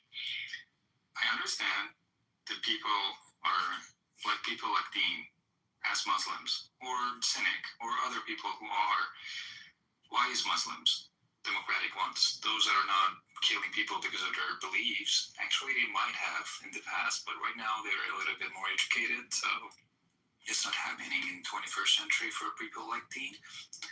But unfortunately, in Iran, it's still happening. Again, people say that, we have our own contacts. We call people from Iran. I have Iranian friends. I call them, and I hear from both sides. This corn can sell for up to $1,000, and in China some people even wear it as jewelry. At first glance it looks like it's made from colorful gemstones, but it's actually real corn. This special variety is called glass gem corn. Its incredible colors come from years of selective crossbreeding. The point is that because of the past half century and the power of Islam being practiced in the whole country, actually the 16th biggest country of the world, the oldest country of the world, holding the oldest language, an ancient language, which is still being spoken. And these are all facts, right? The fact that Islam has been invaded to Iran 1400 years ago, and after so many ups and downs, they eventually got into the power, and they ran the country for half a century, like the way that it happened in the past 48 years. Iranians, they have changed. The generation Z has 100% changed. Other generation, Gen X, and even baby boomers are now changing. And this is not something that you would see. You would say, oh, I still have friends in Iran who are, saying their practice their religious, things, and they do their prayers and stuff. But the fact is that they are a minority. I still have my parents as practicers, but they are a minority. The next generation is not gonna even throw a dime into religion belief of killing people because of their beliefs, calling people infidel because of changing their opinions, or making women wear scarf because of trying to make the society less toxic with the men and women relationship. This is not happening. People in Iran, because of these iPhones, because of these VPNs that have been very popular in the past few decades, are now accessed to the media, to everything that has to be given through everything but the propaganda that regime was working on for half a century, are now aware of the Should I grab my rights. hands with you? Yes, ma'am. Please don't rip me out. Can I sit there? No, you don't need to stop. We're only 100 million. Can you stop? Please. Hey, stop. This is spreading. We're contagious. Okay. Thanks so much. Yeah. Thank you for sharing This is video showing a then 18-year-old Maya Hamilton. I think it was about 3 minutes or so interrupted. Well, okay. Well, During the rest about in the past 40 years, Islam eventually got in power the past 40 years. It's by Fairfield Muslim dynasties. Iran has been Muslim, ruled by Muslims since the 7th century. You have the Mayas, the Abbasid dynasty, the Safavid, Zand dynasty, Qajar, and so you have all these dynasties, the Turkomans and so forth. So Iran, for about 1,400 years, have been ruled by Muslims. We're talking about the Shia ideology. Guys, it's not going to work. You're interrupting me. Please. Hold on a second. Mortal, to be fair, he didn't interrupt you. Let him speak uninterrupted as well. Yeah, if somebody has a poor memory, or just write down notes and respond. Right? So the thing is that, there's a nice try by saying, I understand Muslim democratic ones are more educated, and therefore they're not murdering or killing people. No, the Muslims actually are more educated for the past, about 800 some years, where they're essentially the superpower of the world. There were, Europeans were sending their kids, their young men, to learn from in Muslim universities in Iran, in what's now Iran, in Cairo, in Baghdad, and so forth. In Morocco, you have Fez, you have Timbuktu. There were, Europeans were going all over the Muslim world to learn, and they were highly educated. Many of the foundations of our phones and airplanes and so forth were because of Muslims. That's, if you don't take me, take it from a woman, white woman, that be it a Christian, whose name is Carla Fiorina, the former CEO of Hewlett Packard. She laid out, she said, basically a brilliant civilization that spanned 800 years and so forth. And she praised it for, most paragraphs. And this is the Islamic civilization from the year so and so and so so. Now the thing here said about they're just two sides. No, I know there's not two sides. You said I wouldn't become aware of that, right? I'm not aware of that because I'm not Iranian. No, I've heard many different perspectives. It's very nuanced. I've heard from Ali also has a very nuanced position. Of course, there's not two sides. I wouldn't say that. And Iran, I think, is a very remarkable civilization. Never anything specific. It's always hope, Iranians dreams, have paved the way. Many of wordsmith, the world's full of best shit. inventions have become Iranians. When it comes to the best Sunni scholars came from Iran. like Bukhari, Muslim, and so forth, Imam Ghazali, and a number of Sunni scholars have become Iran. So now, last point, there's more points you made, but the IRGC propaganda and so forth. Of course, IRGC. I'm not apologizing for them. I know they've done some horrible things, and using religion as some others have done throughout history amongst other religions as well, using religions to weaponize it for political gain, power, and so forth, manipulating people. It's a stronghold.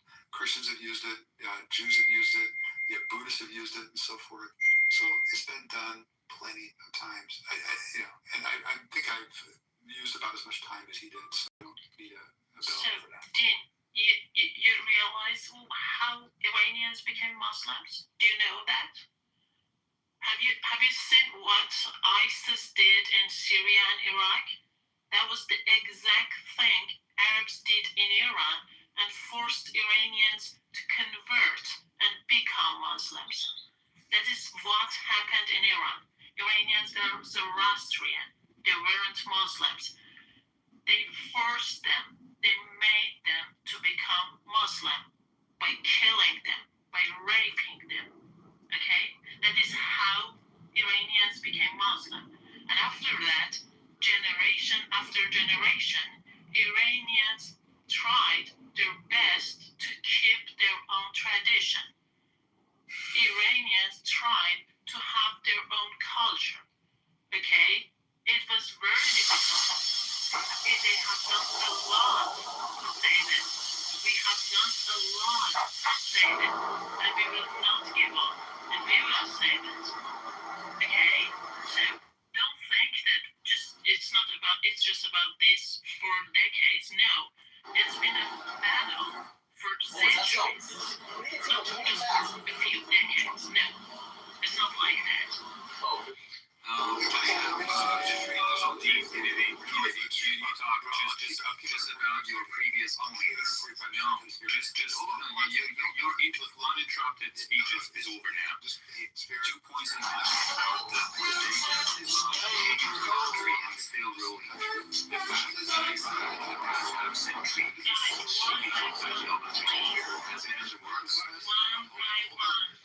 I promise you, 45 seconds, I'll be done. Okay. If you look up ChatGPT or Google, how did Iran become a Muslim country? Iran became a Muslim country through two defining historical phases. The Arab Muslim conquest of the Sassanian Empire in the 7th century, which led to centuries of gradual conversion, and the 60th century Safavid era, which established Shia Islam as a state religion and permanently shaped the nation's cultural and religious identity. The Arab Muslim conquest of the 7th century, in the mid-7th century, the Rashid Caliphate invaded the Sassanian Empire, Persian. By 61 AD, the Sassanian state collapsed, bringing Muslim Arab rule to the region. However, conversion was not immediate. No, hold on. Almost done. The Iranian population retained their Zoroastrian faith, distinct language, and cultural traditions for centuries, gradually converting to Islam over a long period. By the 11th century, the vast majority of Persians become Muslim. And it goes on. So this is actually this is actually all right. Okay, that's still like the fact that they invaded Iran is the actual reason of the presence of Islam in the country. And just for your information, for 200 years, okay, Iranians were banned from speaking Persian in Iran. So the fact that Iranians saved their language it shows that how much effort they dedicated for this. This is the oldest nation of this fucking planet. It is historical fact that Arabs forced Iranians to speak Arabic. 47 years old in Iran. I was meant to say this Shia ideology of working out the Holy Book of Quran, holy in your opinion, satanic to mine, as the law of the country, and to regulate everything around it, including hijab, including the blood, the price of the blood of the women is like 1/3 to the men, as in the trains. they locate women in the front at the very end of the train because of any collisions. Possibly, you would have less pay to do insurances. And not only that, but there are so many other rules that are against the identity of not only women but also those people that are not define themselves as men or women, because Islam didn't have it at that time, probably oblivious. But immoral. When did women get to vote in the U.S.? I believe 21, 18, 19, something like that. Yeah, like the first state was like 1896. So it takes a while for these changes to happen. But as you mentioned, the change of the iPhone,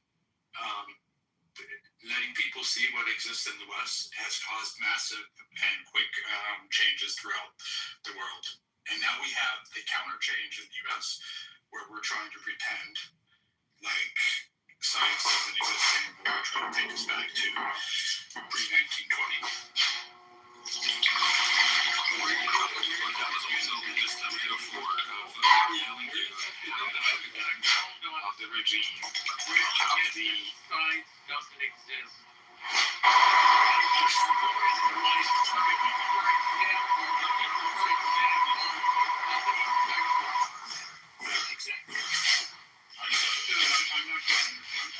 No, you made a statement back up. How many sexes are there?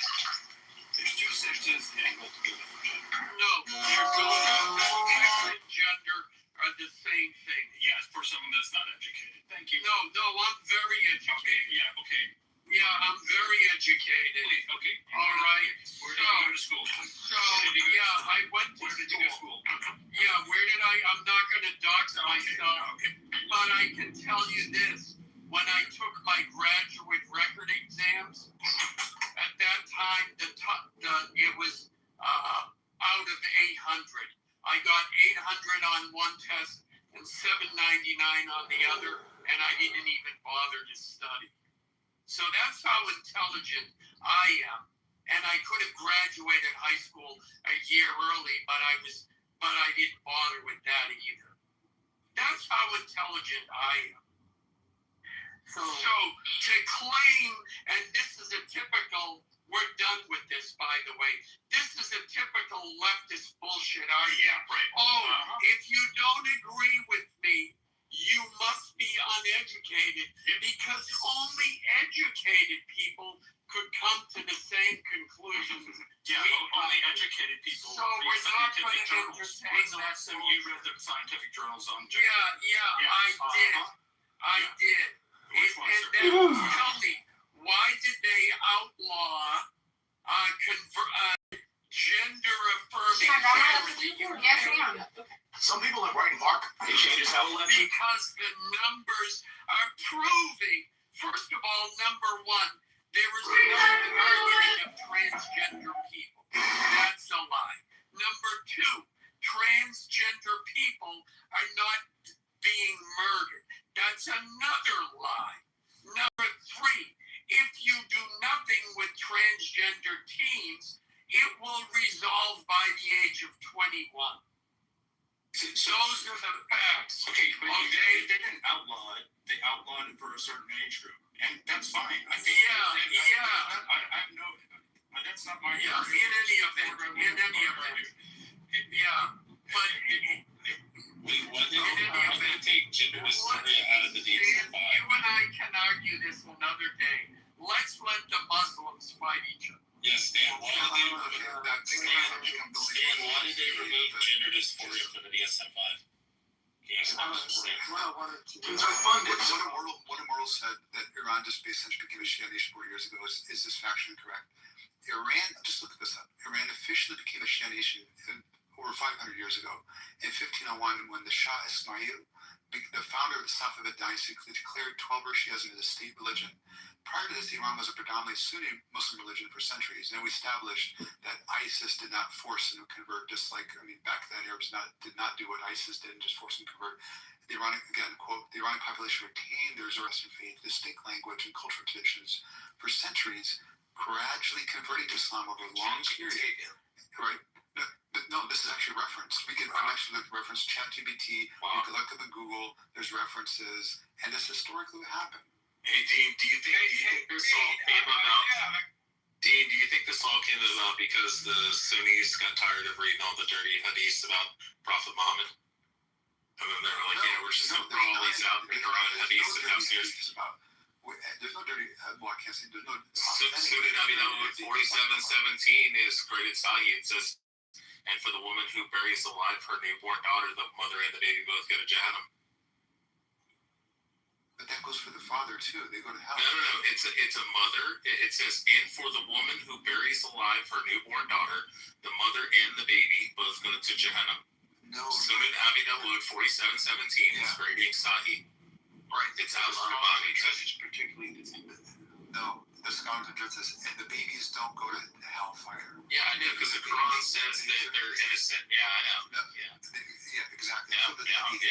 So you're just saying that the Sahih Al-Albani hadith is contradictory to the Quran? I mean, there's hadith. Is that what you're saying? There's hadith that contradict each other. So they what you do, this is because look, you want to learn. Contradicts the Quran. The Quran. Yeah, it does. Yeah, it contradicts the Quran. So because the hadith contradicts the Quran. Actually, the hadith isn't. Yeah, I just said the hadith contradicts the Quran. The Quran says the baby's innocent. The hadith and Al-Albani says that the baby goes to hellfire. Okay. What is a hadith? There's 15. It's a writing. Okay, just listen so you can understand. Yes, there's the hadith that contradict the Quran. Hadiths have different grades. They go from Sahih, Hasan, just hold on. How many criteria used or needed to grade a hadith? I don't know. I just know it's graded Sahih. So is Sahih strong chain of narration or no? Very Swiss cheese, understand? Dean, let me ask you a question. Is Sahih strong chain of narration? Hold on, listen. I know. I'm just asking a question. Just listen. Can you give me clarification on that so we can proceed? You can teach me about whatever you know better than I do. That's fine. But if you learn, Dean, if it's graded Sahih, does that mean strong chain of narration? Actually, there's many grades hadith. Even the ones that are fabricated, known to be lies, are preserved. All the way from fabrication to the most authentic gradation. Each one of the class Sahih and so forth, and Sahih have different grades. There's 15 criteria that are established to grade a hadith. Now, sometimes hadith do contradict the Quran, and these happen predominantly being ones that are lesser grades. The ones that have higher graded hadiths that don't any hadith that contradicts the Quran is not accepted, at least either in full or in part. Okay, can you explain why this is graded Sahih? Yeah, I know, but Dean, this is why graded Sahih. So, do you want it in the chat? There's other ones. Abu Dawud is a scholar of hadith.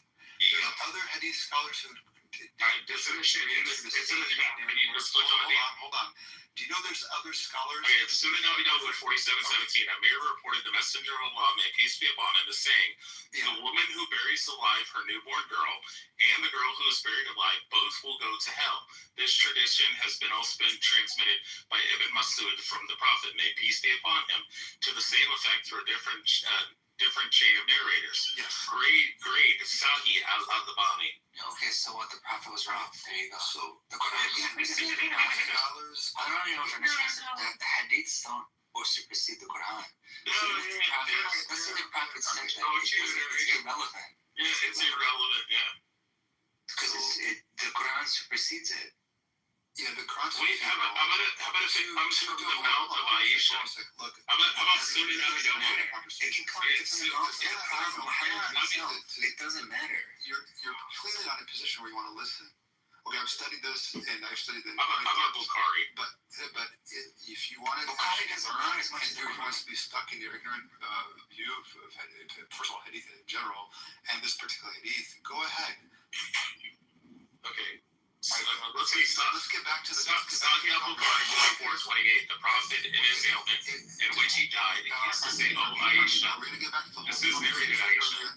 So it says, "Oh Aisha, I still feel the pain caused by the food I ate in Kaibar." Who buries and at this time, who kills a child? Yes, if they don't repent. No, the baby goes to hell. It says the baby goes to hell. No, the baby doesn't go to hell. No, it says Sunan Abi Dawud 47:17. But again. First of all, there's difference here. itself, right? And also, the context itself, this is the context of Jahiliyyah. The Prophet clarified here that the person who committed this act will go to hell unless they lived to accept Islam or were forgiven. Okay. So, Dean, I have a question. Just for clarification. The Quran specifically, again, like I said. Yeah, the Quran contradiction. I get. There's some hadith. I said that contradict the Quran. The Quran always supersedes it. The Quran specifically, explicitly. So just throw it out if it's Sahih. To the Obama is Throw it out. Yeah, Allah. So how about Bukhari? What is that hadith? It's a writing. We all know. A writing about what? And a scholarly interpretation is the tafsir. A scholarly interpretation of what? A tafsir is the scholarly interpretation. A hadith is a writing. Show me what is a hadith?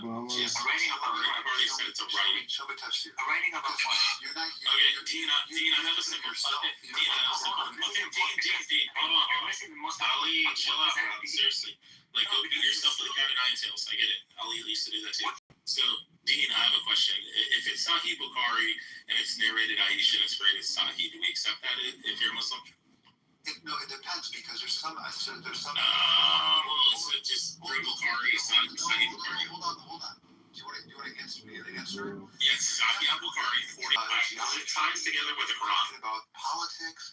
You have to let the person answer. I get that. It's just a hard dialogue. I mean, I don't know. Okay, do you want to make dawah or no? Do you want to make dawah or no? People like professors, have you been in a job where you speak like this? Dean, do you want to make dawah to me or no? In a group of people, Dean, allow the person, especially Dean, I get that, Dean. I get we're both super autistic. I get that. Let me answer. So do you want to make? I'll ask you a question. Can I answer your question? And Sir 69 on 44 to 46. 3 minutes, and then I'm going to speak. That's fun. Okay, so Sir 69 on 44 through 46. Allah says, if I were to find one false word in my prophet, I would seize him by his right hand and I would cut off his aorta. In Sahih Bukhari 44:28, narrated Aisha, it says, in his ailment in which he died. She's asking a question to someone. No, I'm not asking a question. You can just wait to know. Sahih Bukhari 44:28, narrated Aisha, the prophet in his ailment in which he died. Just a second, one by one. Dean, just wait. And also, guys, you hijacked the room. Like, I'm not able to be fairly. I feel like being, not afforded the opportunity. He asked me a question, jumps to another. No, I'm asking the question by reading this. Planting a grenade and he jumped to another question. You don't want me to read this. I get it. It's really detrimental to Muhammad. I promise you, I'll address your question. I promise you. But can you let me answer your first question? The second question you asked.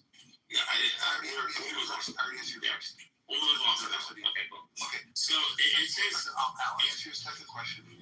I'll promise you I'll answer your third. Had the messenger made up something in our name? Okay, you're just. It says had, and it's Sir 69. Sir 69, 44 through 46.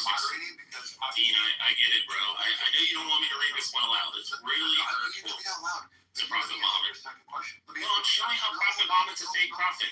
Bro, I'm literally going to show you how Prophet Muhammad is a fake prophet. I get that, Dean. How about you just stop being, chill? No, he's not. Jesus is. Jesus is sinless, blameless.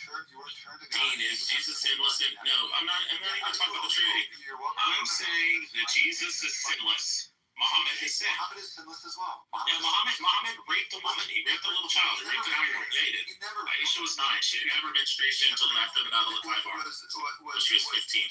So did God impregnate Dean, when she was 12? Are you saying that Aisha was lying when she said that she didn't have her menstruation until after the Battle of Kitover? Were they also going to hell? I guess Dean's just saying that Aisha is a liar. Bible? Is that true? Alright, I'm gonna go ahead and just read this. I'll just turn my volume all the way down so I can't hear it. Had the Sir 69, 44 through 46, had the messenger made up something in our name, we would have certainly seized him by his right hand and severed his aorta. That's Sir 69, 44 through 46 in the Quran. And this is the hadith that attaches to it. Sahih Bukhari 44:28 narrated Aisha, the prophet in his ailment which he died, used to say, Oh Aisha, I still feel the pain caused by the food I eat in Kaiba. And at this time, and I feel as if my aorta is being cut off from the poison. He is reading on it is Jesus is more glorified than anyone in the world. His name is mentioned most often. Yeah, Muhammad died for poison.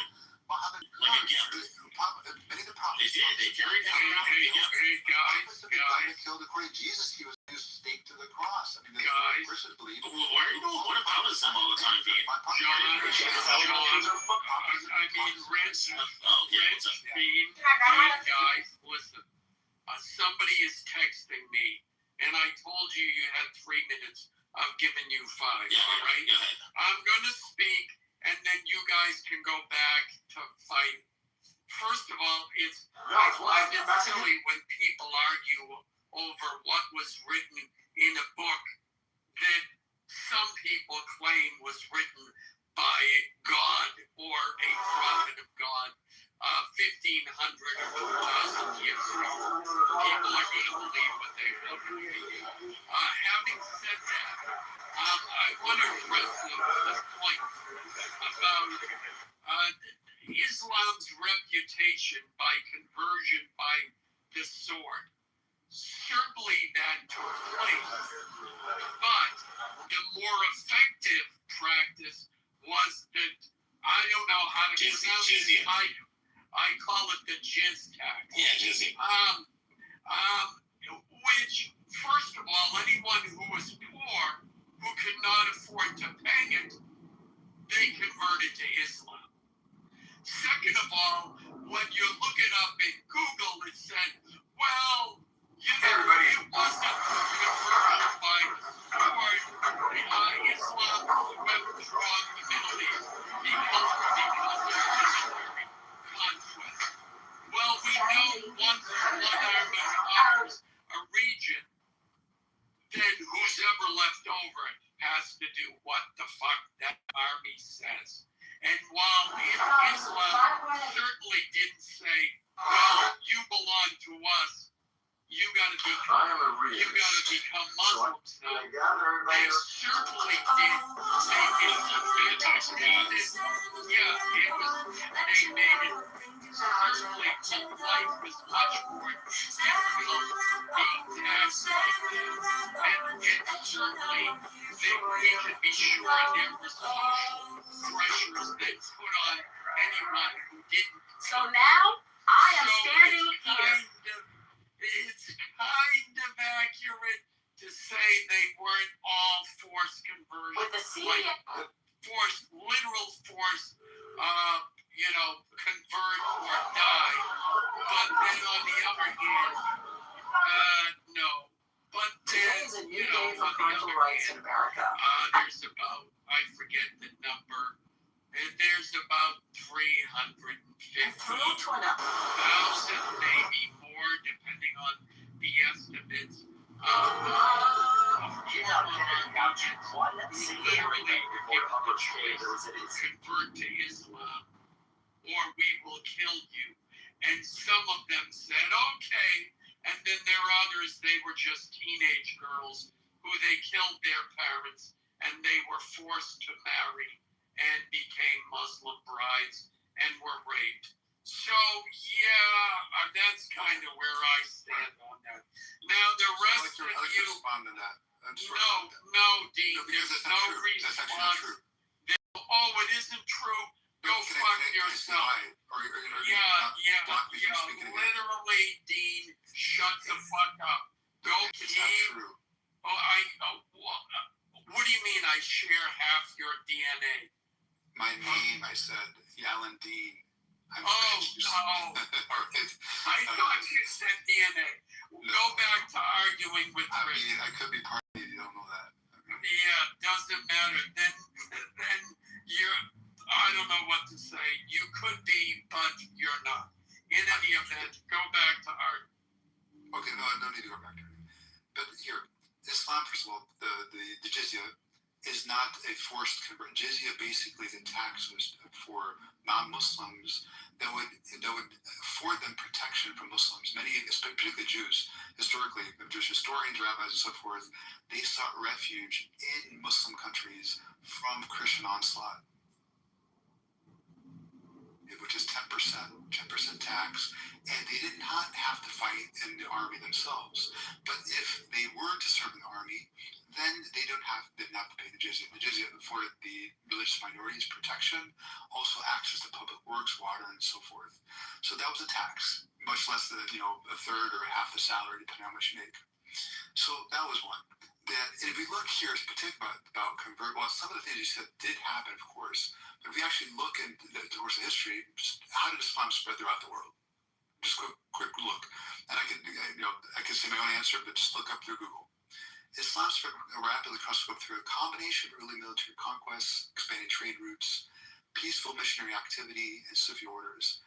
Rather than relying on a single method, the faith grew over 1,400 years through these interconnected factors, taking deep root from the Middle East to North Africa, Central Asia, and Southeast Asia. The expansion of the religion occurred in several major stages and through different prominent mechanisms. Military campaigns. Following the death of the Prophet Muhammad, peace be upon him, in 632 AD, the Rashidun caliphs expanded outward from the Arabian Peninsula to regions like Levant, Egypt, and Persia. Arab Muslim forces conquered territories by exhausted and weakened empires. These conquests established a vast Islamic empire and an administrative elite class, providing social, economic, and political incentives for the local populations to convert over centuries. Trade and commerce. Far beyond the borders of the early caliphates, Islam spread via merchants and travelers. Muslim traders dominated pivotal commercial networks like the Silk Road in Central Asia, the Trans-Saharan, I'll finish in 30 seconds, the Trans-Saharan caravan routes in Africa, and maritime trading networks in the Indian Ocean. As they established settlements, they intermixed with local populations, naturally introducing Islamic teachings, customs, way of life. Did you realize that you cannot read what you search on ChatGPT as the fact? Yeah, because ChatGPT is extremely biased. It has an any type of artificial intelligence is using Babies will be killed in this abortion bus pipeline. Is it legal to transport unborn babies illustrate lines to abort them?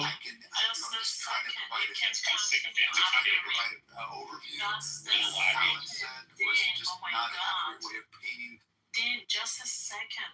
And I'm letting you to speak. Just a second. I want to just mention one thing. For what I said, I have books. Okay, they're books. There are historical books that were written by Iranians and non-Iranians about the Arab conquer. Okay, I'm referring to the books, not ChatGPT, not Google. Okay, thank you. Okay, yeah, therefore I have books as well. I have books on this topic, to provide an overview. Dean, what was the highest percentage of jizya combined with property taxes? Oh, there's some places they charge higher. They charge like 80%. 40%. Yeah, with the Mogul India, it was 80%. Mogul India. Land and jizya tax combined, implemented by the Muslim. How much did Mogul India artists look at?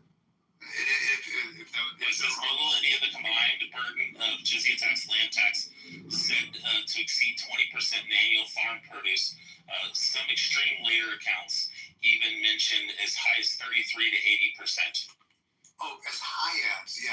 High as 33. So it seemed like it was below 3, but they mentioned as high as 33 to 80%. So the jizya was a flat 20%, and then the land tax was between an additional 13 and 60%. There's people, again. It's a tier system, is why.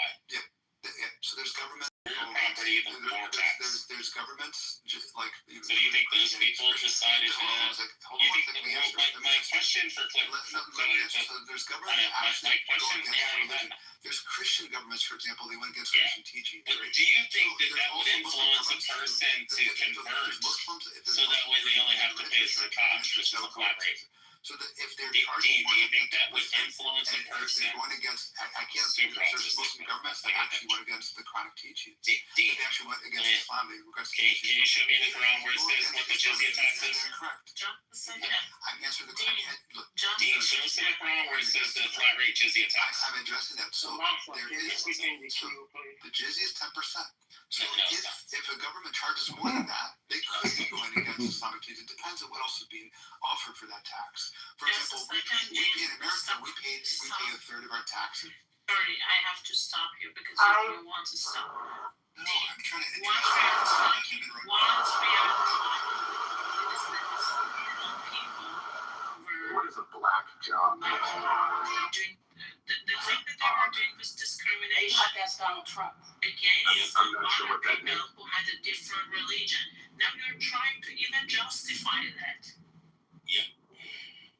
Okay, I mean, that's what forces people to convert. You tell them they're going to pay up to 80% taxes of everything they fucking earn off their farm, of course they're going to convert just pay zakat. On the high end, it was 33%. Yeah. The bigger farmers, I guarantee, are going to convert. You misrepresented even. It's 33 to 80%. Yeah, and the high end, as high as. Just look. So the flat rate at the time for Jizzy was 20%. And they had a land tax. 38%. So it's not even actually probably more than 30%. Based just reading English, it's 33 to 80% because he says high as, estimates as high as. So when historians look at something, they should look as high as. They look what is most likely what was charged. Here in this case, it was on the high end 33 to 80%. So no, the high end is the 80%. The high end is the 80%. The low end, it says the high end, and it shows two different numbers. We know which is the higher number, which is 80%. 33% would be the minimum, which is the 13% land tax. 20% jizya. And then if you're a bigger farmer and you have larger piece of property, it's up to 60% land tax. Consensus for the majority of scholars believe. They get nothing for it. No. Tax for third classes. They actually get military protection from their enemies, minorities, particularly Jews, who have a good track record in taxes. Your time is up, Tim. Your time is up. Yeah, this is an embarrassment. You're a Demi in this room, dude. No, I can't have a conversation. No, you're an autistic Demi in this fucking room. This isn't a embarrassment. Actually here on stage. Dean, what you're doing is not a conversation, it's a monologue. Yeah. No, Masa. Okay, it is not a conversation. You're reading Because you know Alan would put you in the goo, that's why, Steve. Because you know Alan would put you in the fucking goo, Dean. That's the only reason you can quiet. Because Dean, Alan would move your bitch ass down to the audience if you would interrupt. Who I think has disgusting character. I bet if they made me a moderator right now, you'd shut the fuck up when I talk too. Yeah, if they made me a mod, if Alan made me a mod right now, or Rafi did, and I started talking, you would be quiet because you know I'd move your ass to the audience. It's the only reason we were quiet when I was talking. I didn't interrupt Masa. Yeah, because she's a fucking mod. She can have a normal conversation. She's a mod. You're proving my fucking point, you fucking retard. Immortal. What Alan did, he stepped in, or Masa did. Notice how you only argue with people that don't have authority over you because you're the Demi in this room. And Dean, you get 2 minutes to speak. So what Immortal did, he spoke 2 minutes uninterrupted. And then I also spoke 2 minutes uninterrupted. But you can't do that. Alan made it very clear that if you interrupt us, he's going to move both of us now. So I think that having a conversation here, actually, I've spent way too much time at this point. I'm going to get back to yours. No, I have. You're going to get stuck in Bears Indian Pakistani day off. No clue what I'm doing for people. And I'm thank God, I thank Allah. Dean, can we talk about how Prophet Muhammad sucked his grandson out of Afghanistan? Dean, can we talk about how Prophet Muhammad sucked his grandson out of Afghanistan? Dean, can we talk about how Prophet Muhammad sucked his grandson out of Afghanistan? Or wait, I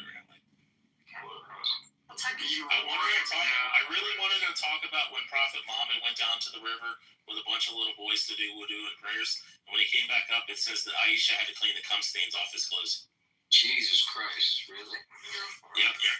What the fuck? Yeah, it says that Prophet Muhammad went down to the river with a bunch of boys to do wudu, his washing, to cleanse himself and then do prayers. And then it says that when he came back up, Aisha was frustrated because she had to clean the semen stains off his clothes. Why is he going down the river with a bunch of little boys coming back with semen stains? That's an Quran. That's an hadith. These are the writings of like people like Aisha.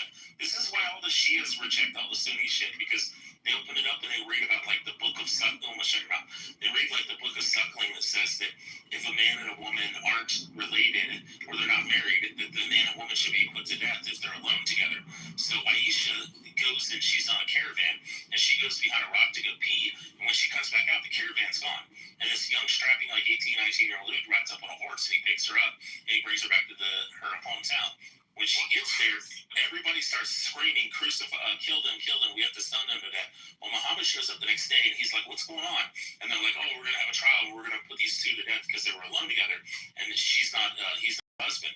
And then Muhammad magically wakes up the next morning and says, Allah says that if a woman breastfeeds a man 9 times, he becomes like her child, and then they're allowed to be together. And then they aggregate destroyed after Prophet Muhammad died, and it says that a baby goat went into Aisha's bed and went underneath the bed and ate the book of suckling. You want to know what really happened? Muhammad died. He was actually begging for a pen and paper, even though he was illiterate, and he wanted to write shit down. They told him no.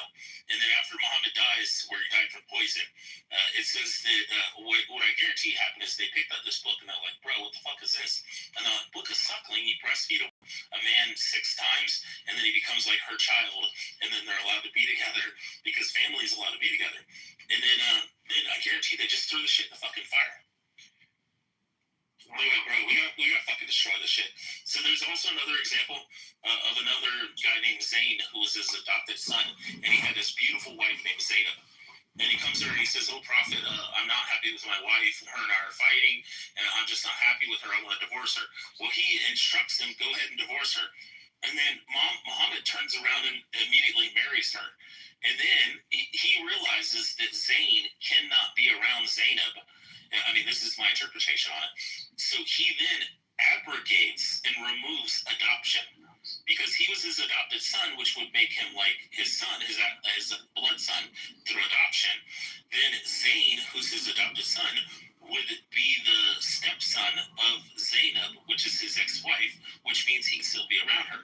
Now, what's going to happen when the husband leaves his wife and then he's still around? You know they're still going to have feelings and they're still going to fuck.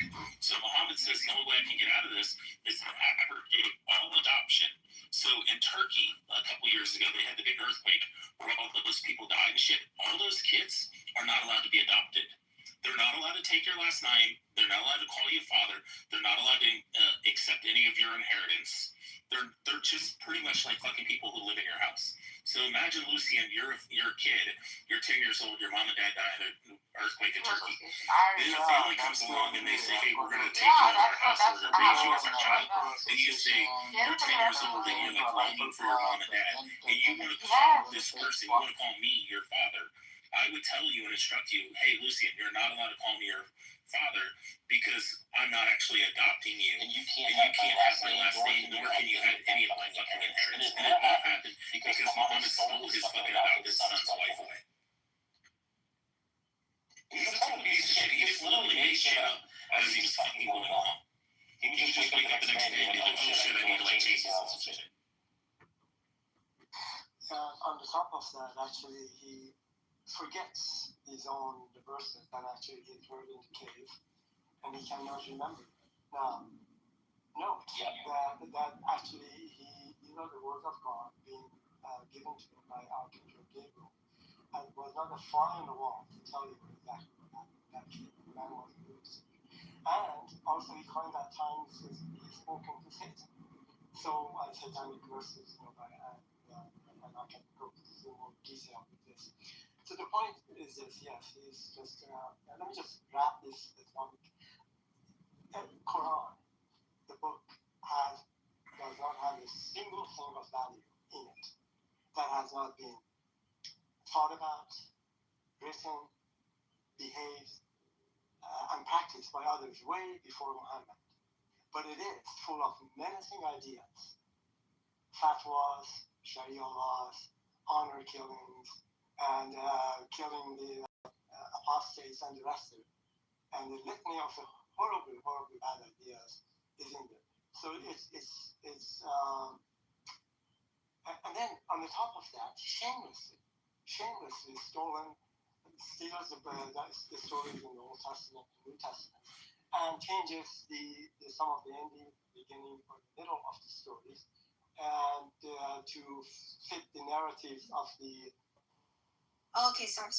No, that's okay. I mean, I like what you have to say, but you have to finish it. No, I was saying. That's fine.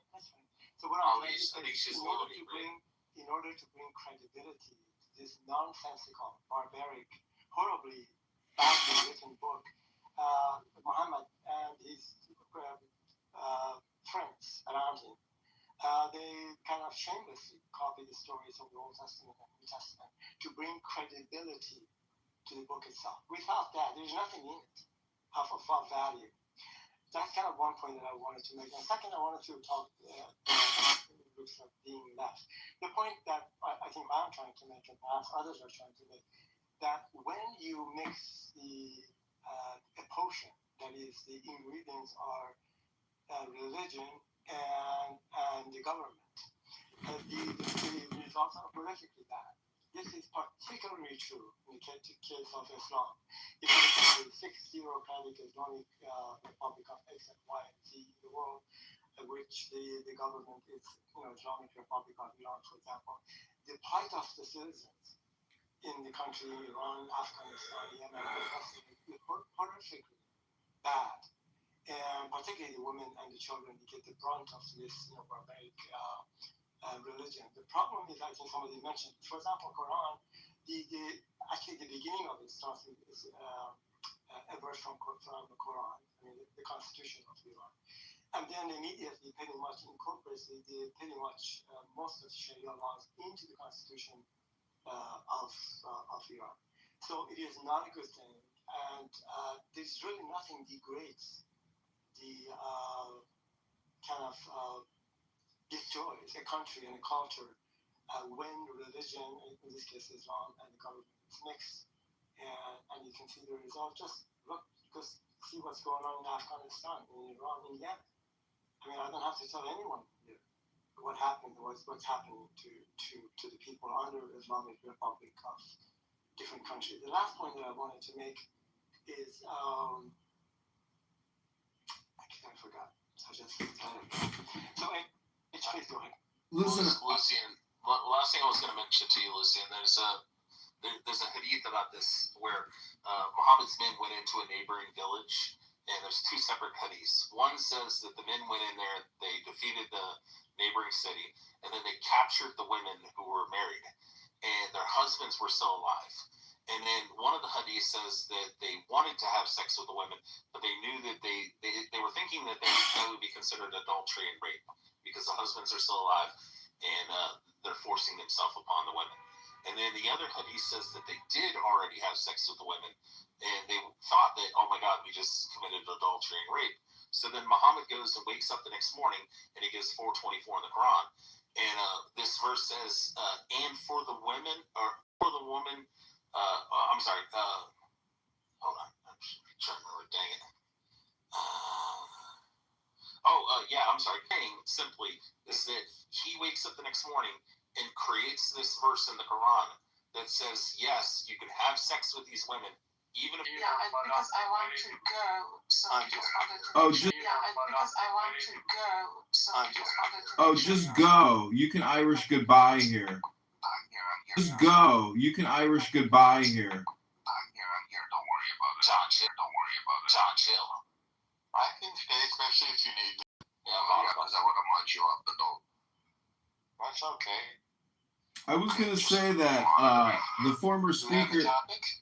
We were talking... You're acting like really muffled, though. Hello? Is there a topic or a cue? Yeah, we were roasting Dean, that sociopathic Islamist piece of shit. Is that... Can you hear me? We're talking about the white convert Dean. I don't know if he's white or not, but he's into the... He is. He's a white convert. I've had a conversation with him. What happened to my turn, guys? Hi, Elmo. H, you go first. Guys, let H go first. She's a girl. Hey, too. I appreciate that. Thank you guys so much. No, I just wanted to say, I 100% agree with what Ali was saying. A lot of, you could see, in the UK, with the whole, Pakistani situation, the fucking rapes, these people need to be shipped the fuck back, straight up, and it's people also have to separate culture from religion at the same time, 100%. When it comes to, certain, crimes against humans, throw away the fucking key. Raping women, that's crazy. I'm sorry, Pepe, you were talking about it the other day, and I'm like, yo, that's fucking insane. Yeah, Normal, did you guys hear about this in the UK, what's happening? Yeah, about the UK, Pakistani ring with the rapists and stuff? Yes, of course. Yeah, and they are obviously coming in from other countries and all the Europeans that go home. look, your husband's the same height as you. And Uma, I apologize. You are an asshole. If you are taking me, You're a tie, so you're short. so you are named as jealous of me. But Uma, can I say something? Okay, I apologize for not you responding cannot to say you. something to me. Say it in the back channel. Okay, but like you came from me. I just wanted to tell you, like I I'm a didn't. lady boy, so what the fuck are you? Oh God! Oh my God! Anyways, how's everybody doing tonight? How are you, Alan? How are you, abnormal? Clearly, some American do that. of us are saner than others. You can't control for that. American understand more can't than account for okay that. as stuff like. For factor. So I'm making a last comment here. Norm, that okay? I was making a couple comments, and this is the last one I wanted to make, and I forgot to make. Oh, hi, I listen. to lead people. And so, in a sense, they are saying, the Islamic Republic of Iran and Hezbollahs and Houthis and what is it, ISIS. These are bad. Matter of fact, if you talk to, for example, a Hezbollah leader, if you talk to an ISIS leader, if you talk to a Houthi Yemeni, they will tell you actually that tell the Muslim that their interpretation of Islam is not correct. So we're always left with the silly answer that the bad actors, they had a wrong interpretation of Islam, and so they can never answer this. This is the first kind of point that they go to in terms of defending the question that I just made. And actually, Dean made the same comment. Anyway, it just never works because every one of these groups that I've mentioned, they think they have the correct interpretation of Islam, and they blame others for either being too soft, well, typically all the time being too soft, and not being a good, strong Muslim as they should be. That's my third comment. Yeah, but Ali, if you look on the basis of the Quran, the Hadith, and Tafsirs, the ISIS terrorists and the Hamas fighters are actually fulfilling what the Quran and the Hadith and Tafsirs instruct them to do. No, they make their own religion. Brother, No, I am a Muslim. They make their own religion. There's like 99 sectors of Islam. They're like fucking psychopaths. I'm gonna be honest with you. Yo, like, how are you telling me I'm Muslim? The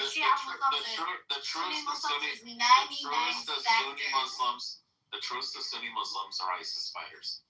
There's 99 sectors of Islam. And there's like psychopaths. It's the same way. It's like me saying, no, can I be honest with you? Hey, buddy. And the one are right, which is ISIS. ISIS are actually fulfilling. And a bitch ain't one. Yeah. Thank you, abnormal. Ain't a bitch in one. Facts.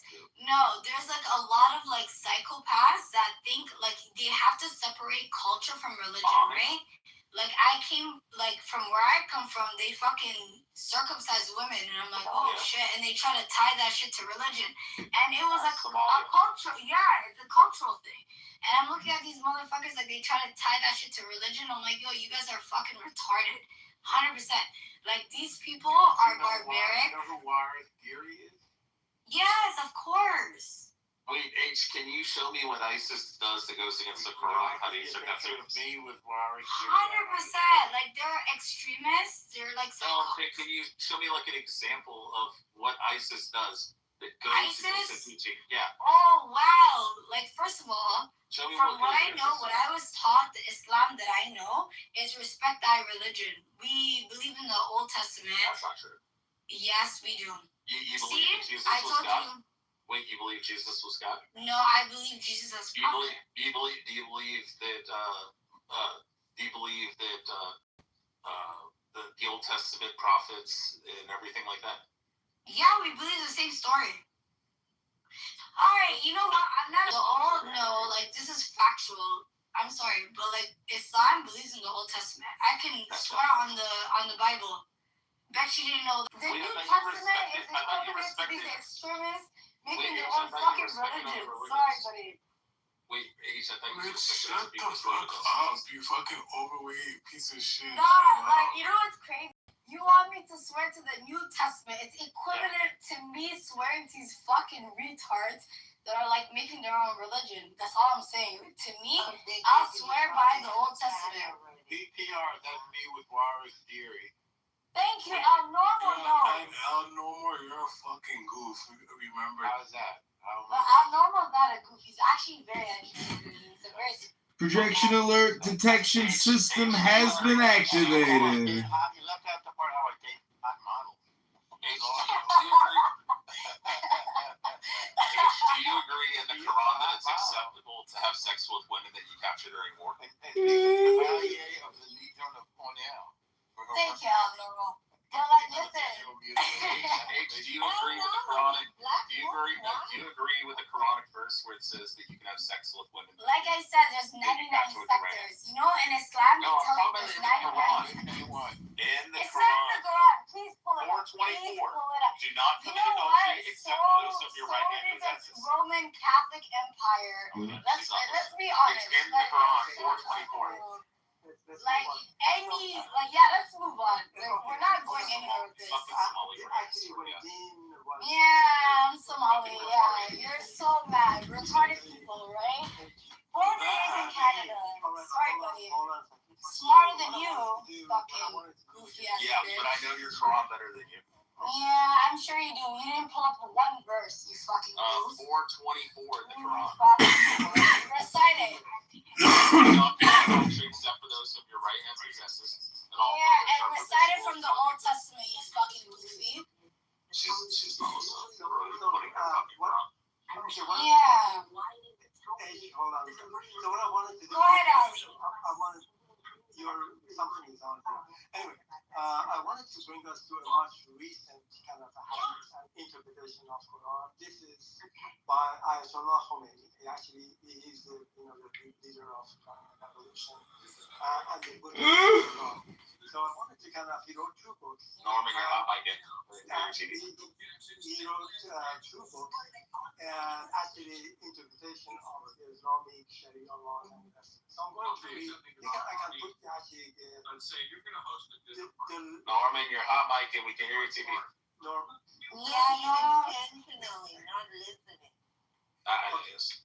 Also, I'm not full Somali, you fucking Arabic bitch. I'm half Arabic too, you fucking goof. Who's Arabic? Sure, you have Arabic in your fucking bio. Yeah, it's a burger right now. Yeah, shut up, you goof. Also forbidden are married women except for captives in your possession. This is Allah's commandment to you. Lawful to you all I mix with a lot of shit, you idiot. I'm not just full, I'm actually just half Somali, you fucking goof. In your possession. I'm mixed with what? You're white then. Like, I'm a quarter white, but you're white, you fucking goof. God literally says that you can capture women. Yeah, and like, my mom was Christian, and you know what? You're a fucking goof. You're a goofy ass bitch. Your words hard Somali. Yeah, I'm half Somali, but you know what? I'm so proud to be Somali. One drop rule. More proud to be Somali than I dropped. My mom's white. Yeah, one drop's all that matters. Yeah, you're a fucking goof. She functional retarded. You're functioning retarded. Sorry, Ali. Sorry, Elnormal. Let me just do this. But as I mentioned before, I'm not questioning. Ayatollah Khomeini wrote 2 books. He doesn't get laid. He gets no bitches. Rafi, mute Norman. Trump's the one. And maybe he just left his room. But anyway, so he wrote 2 books. Did you ask me something? Yeah, you're hot mic and you got your TV playing. We can't hear you. I'm watching soccer.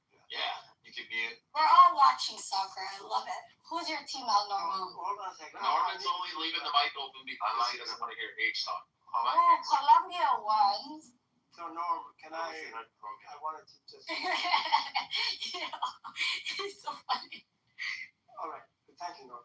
So anyway, I have to repeat. Anyway, the point I'm trying to make, these are Ayatollah Khomeini wrote 2 books. He presumed to be similar to the rest of the scholars, which Dean was, pounding on his chest and talking about various hadiths. So the man wrote the book, and I will put the link in the chat. So I'm going to read some excerpts from this book. Here we go. This shows you the level of stupidity and barbaric. And actually, I can't even find words to describe it. So here we go. A man can have sex with animals such as sheep, cows, camels, and so on. However, he should kill the animal after he has his orgasm. He should not sell the meat to people in his own village, but selling the meat to a neighboring village is reasonable. If a man commits the act of sodomy with a cow or a camel, their urine and their excrement become impure, and even their milk no longer should be consumed. The animal must be killed as quickly as possible and burned. And this is the last one I'm going to read. And there's just 2 books, this kind of a nonsense. And anyway, next one. If a man sodomizes the son, brother, or father of his wife after their marriage, the marriage remains valid.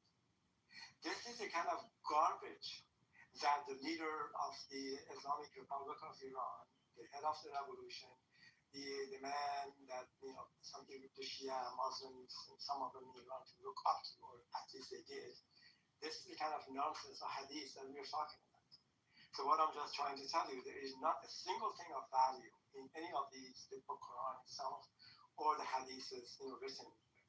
And I'm going to land with this. And would you believe a man that he cannot read, he cannot write, literally a lunatic, and he goes to a cave periodically for 23 years, and then he comes out and he says that he had a conversation with Archangel Gabriel, which gave him the verses from the original book, which is actually in heaven. And then there was not a fly on the wall to tell anyone actually that he was telling the truth or not. As I mentioned before, he cannot even remember his own verses. Also, he claims that he has had discussions with Satan at the same time, which completely, entirely takes the credibility away from him in terms of having actually a discussion with one of the 3 archangels, which Archangel Gabriel.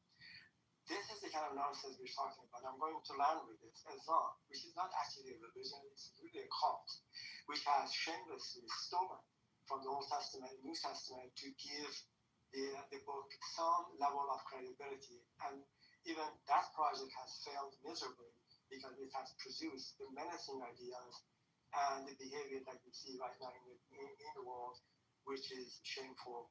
And that's all. Norman, can you bring BB up, please? Thank you. I'm complete.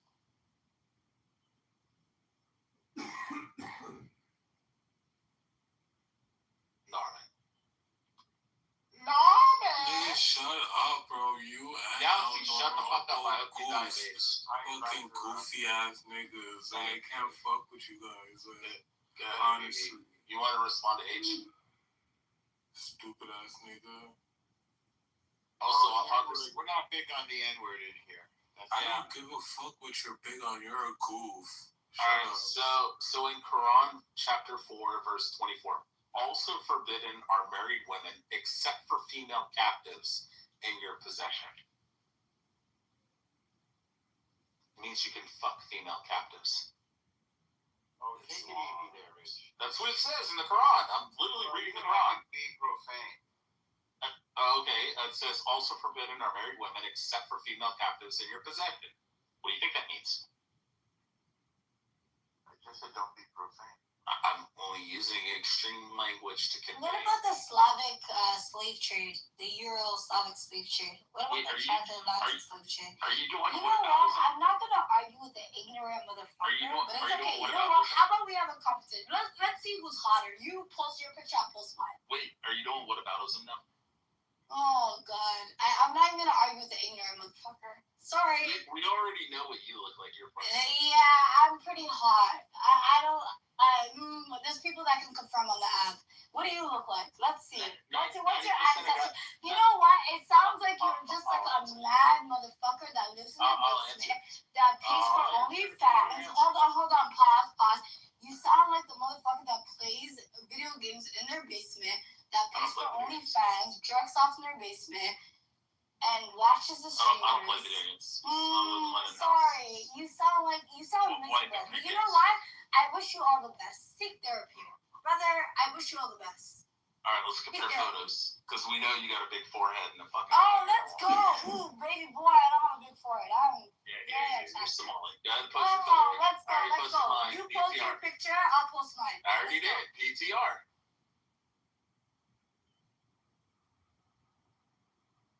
Go ahead. All right, let's go. I'm gonna post my real picture. Is that your real picture? Photo. Yeah, that's good. All right, so swear to your mom. Swear on my mother's wife. Yeah. No, you swear on your mother's life. That's you. I swear on my grandmother's grave. I swear on my mom's life. I swear on my kid's life. I swear on my wife's life. I swear on my. Okay, awesome. So I'm gonna post mine. Let's see who looks better. Why is it everybody thinks is my picture attractive enough that everybody thinks that it's not me? They're like, that's not you. It's not attractive at all, but it's right. I don't know. You look like a school shooter. You do look like a school shooter a little bit, but you're like cute. I'm not a hater. I'm not a hater. Put your. You're like a cute school shooter. Put up your I am the captain photo. All right, say less. I'm gonna post my picture. You know the real MVP is El Normal. Like that's my friend. Like I like El Normal because he has like a good sense of humor. You need to learn from him. DJ Music. Yeah, I'll follow you back. Norman's a Jew though. I love Jews. My daughter's best friend's a Jew. Gross. Like my best friend's a Jew. I love my Jewish community. I grew up in Kosher City. Gross. Oh, jeez, yuck. Oh wow. What do you mean yuck? Like that's fucked up. See? You're gonna live a very. You know what? You're gonna live a very like. The Jews love to argue. See, he's gonna live a very boring life. Yes, you know when you're racist, you're gonna live a very. Jews are the nicest people. No, they don't. No, they don't. They're so kind. Yo, you're gonna live a very boring life. Thank you. We are very kind people. I agree. Oh, so you're Jewish too? Yeah. Okay, so why didn't you lead with that, you fucking idiot? Yeah, that was the whole point. Wow, you have a lot to learn, buddy. I'm still waiting for addition. Ali, you seen what I look like.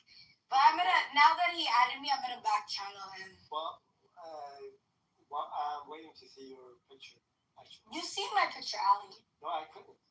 No, but you seen my picture before. But I'm not gonna put it on the full fucking stage. Like, I'm gonna exit the chat, and then you guys can see it, and then I'll come back in. Cool? Okay.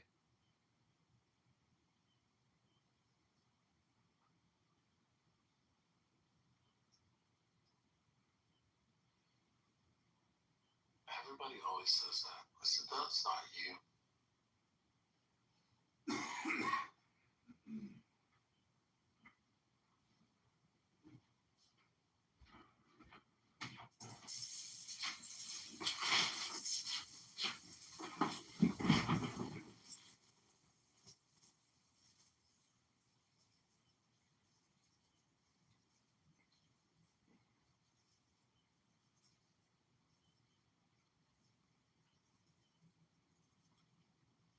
Hello? Hello, Norman left.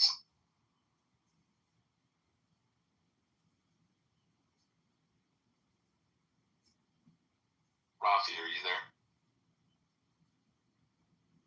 Yeah, I'm not. Fuck!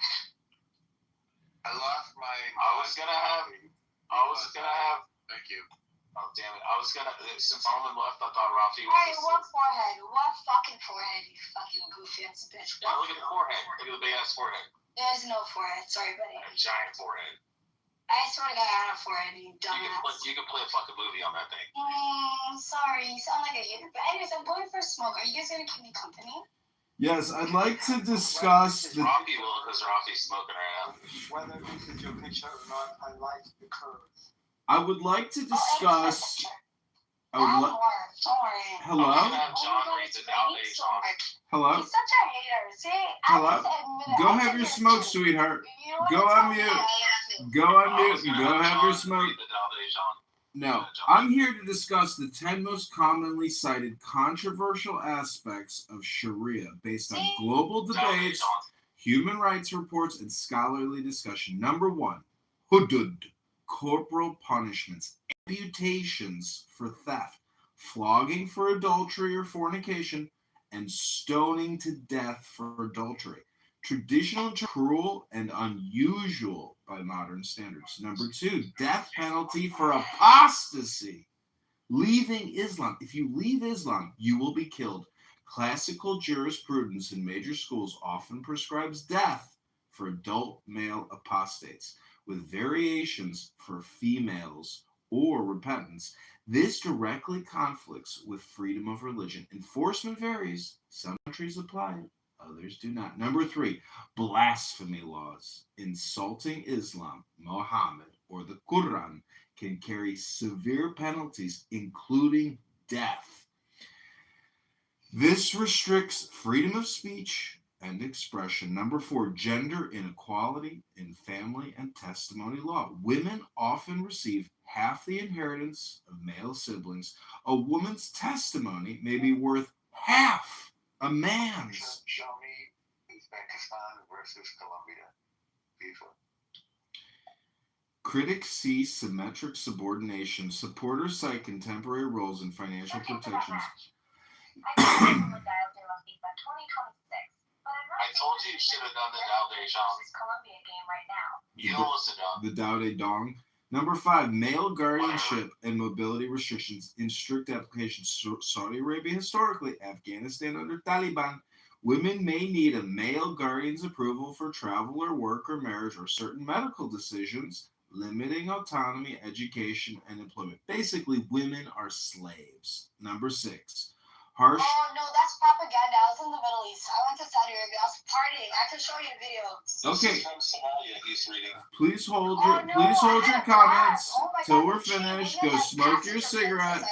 Number 6, harsh treatment of LGBTQ plus individuals. Same-sex acts are criminalized with severe punishments, including death if you suck a dick or put a dick in your booty hole. I seen a guy Under traditional interpretations, viewing them as sinful. Number 7, child marriage and restrictions on women's divorce. Permissibility of marriage to prepubescent girls based on Aisha's marriage in Hadith. And barriers for women initiating divorce contribute to concerns over consent, child rights, and gender-based violence. Number 8, discrimination against non-Muslims. Historical dhimmi status involves special taxes, jizya, restrictions on building places of worship, and unequal legal. Smoke your cigarette, honey. Go on mute. Modern applications vary, but critics point to second-class citizenship. Number 9, jihad as armed struggle. While jihad broadly means striving, including personal improvement, rules for offensive, defensive, holy war, and classical fiqh are controversial in the context of modern international law and terrorism justifications. This is the last one, number 10. Overall supremacy and incompatibility with secular law and democracy. Some interpretations hold Sharia as divine and superior to man-made laws, including leading to debates over integration in pluralistic societies, theocratic governance, and conflicts with constitutions or human rights treaties. Important context. Many Muslims and reformers advocate contextual, modernistic interpretations aligned with human rights, emphasizing justice and mercy over literalism. Harsh penalties are often not enforced due to evidential. I'm currently on the planet Uranus.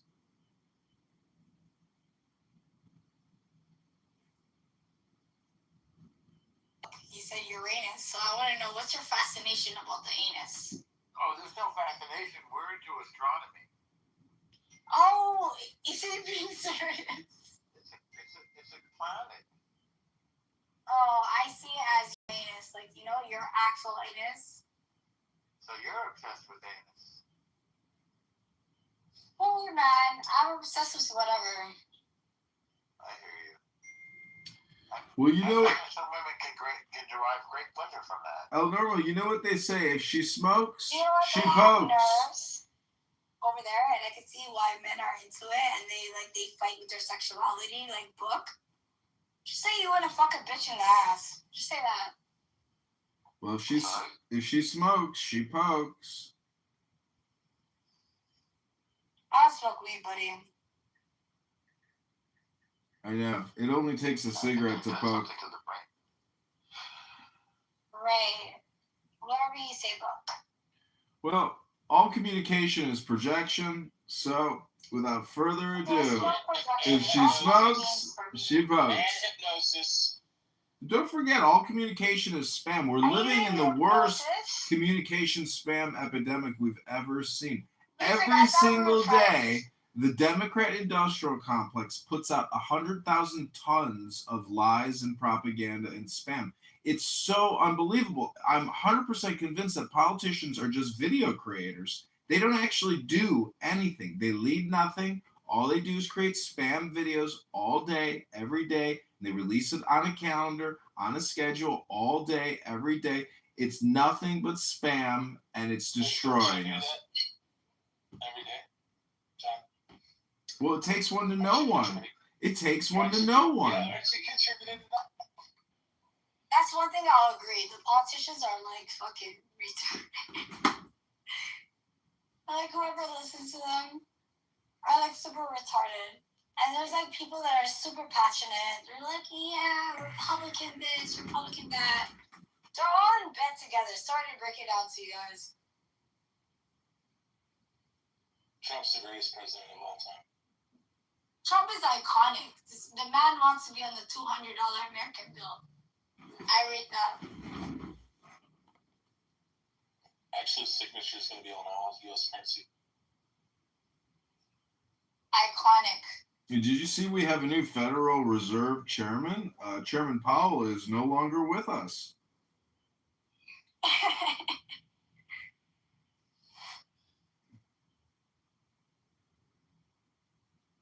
Baby, why are you staying on mute? Yeah, BB, why are you staying on mute? Baby's being a coward. Cowardly. It's because she's IRGC. Talk your shit. No, it's not called.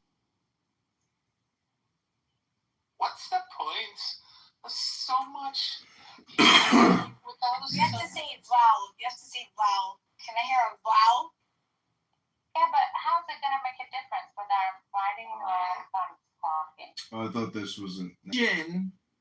So Money. my question is, if we think that separation of state and church is a good idea, why don't we think that separation of state and economy is a good idea? Because, for example, in Chicago, we're $60 billion in debt, but the mayor is passing out $1 billion tax subsidies. Hello? What state are you in? I'm in Chicago. It's next to Uranus. It's next to Uranus. How did you feel about the Knicks winning? The rack. Oh, I don't follow the basketball. People are very excited, so I'm happy for them. But the point is, if we think Sharia is a shitty system, why do we think the combination of state and economy is a better solution? It's all just a fucking scam. The federal government is creating these multi-billion-dollar frauds and giving the money to fraudsters. If the government wasn't in charge of creating the money and passing around, there wouldn't be any problems. I agree. Don't hate the player, hate the game. Suddenly I I'm gonna have to deal but I have to come across a lot of Jewish people in my life, and it's Sharia. no. I mean, I don't even know about you. Yo, BB, don't let him put you on the spot. BB, don't let him put you on the spot. I have not met more graceful, more honest, and more generous tribal people, by the way. How do you feel about the And RTC? I have actually met like people who came from with tattoos, and so whatever you doubt, whatever. Not tattoos. Whatever. Not the tattoos. BB, how do you feel about the IRGC, BB? Where were the tattoos, baby? IRGC is like the Mossad. It's like so. IRGC. I want to know, where are the tattoos? What can I just say? They're so brave, BB. No, with the tattoos on the biceps and the abs, like what's sexy part Mimi's a little tough right now. From a strategic point of view, because I am very sort of like, what's it called, nationalistic. It's like, why the fuck wouldn't you want to have people, that's fucking very capable? But the problem is, they were brainwashed.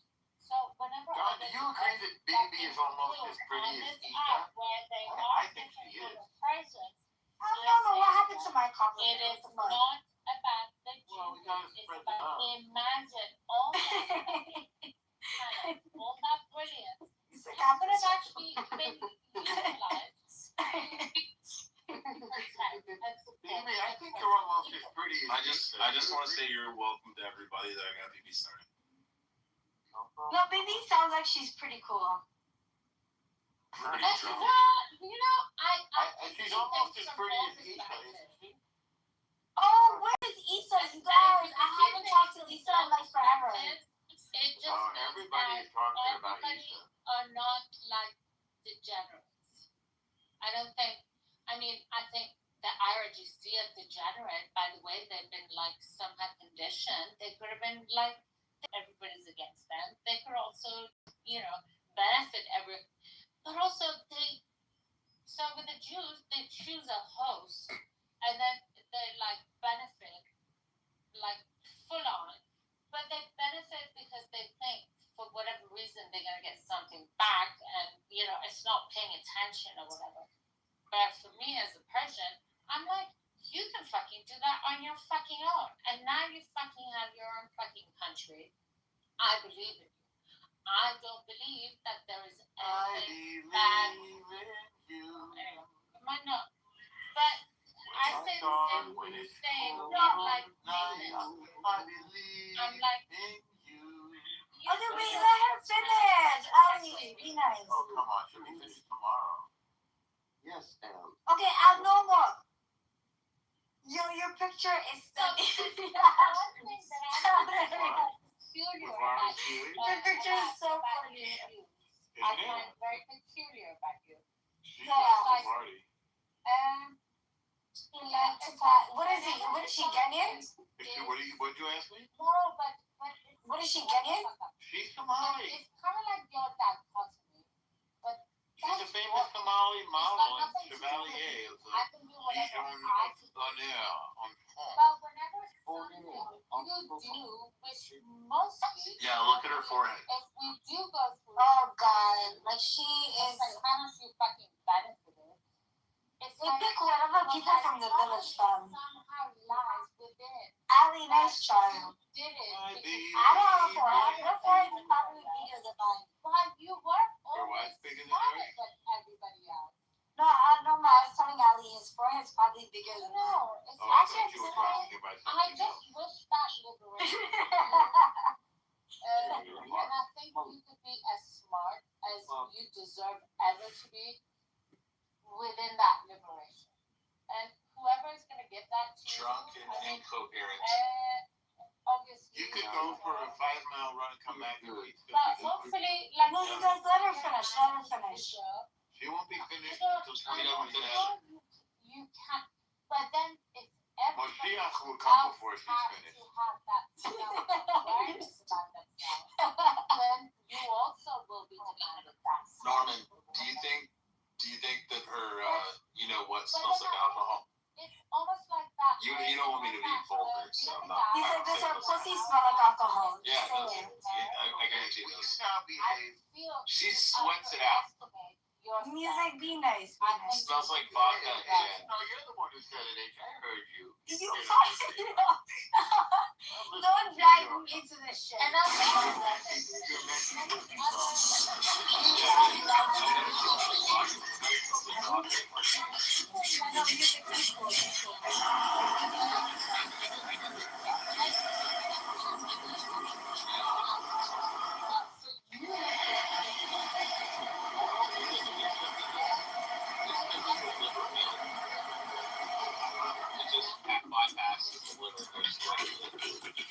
Only be nice.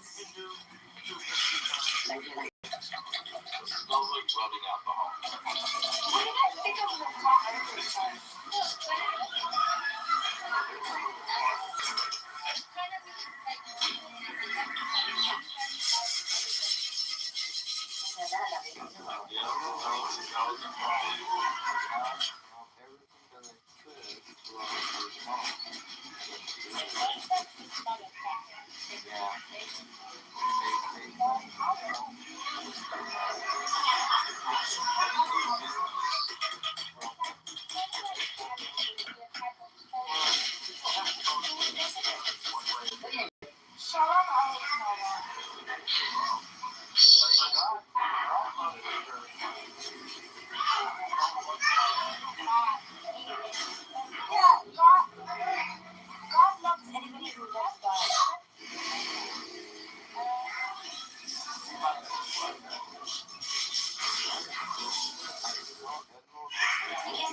fun conversation, guys.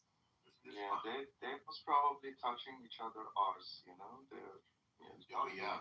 Well, let's move on. Like, this But we is were thinking of boring. yours though. Yeah, Elmer, well, how do you feel about losing the war?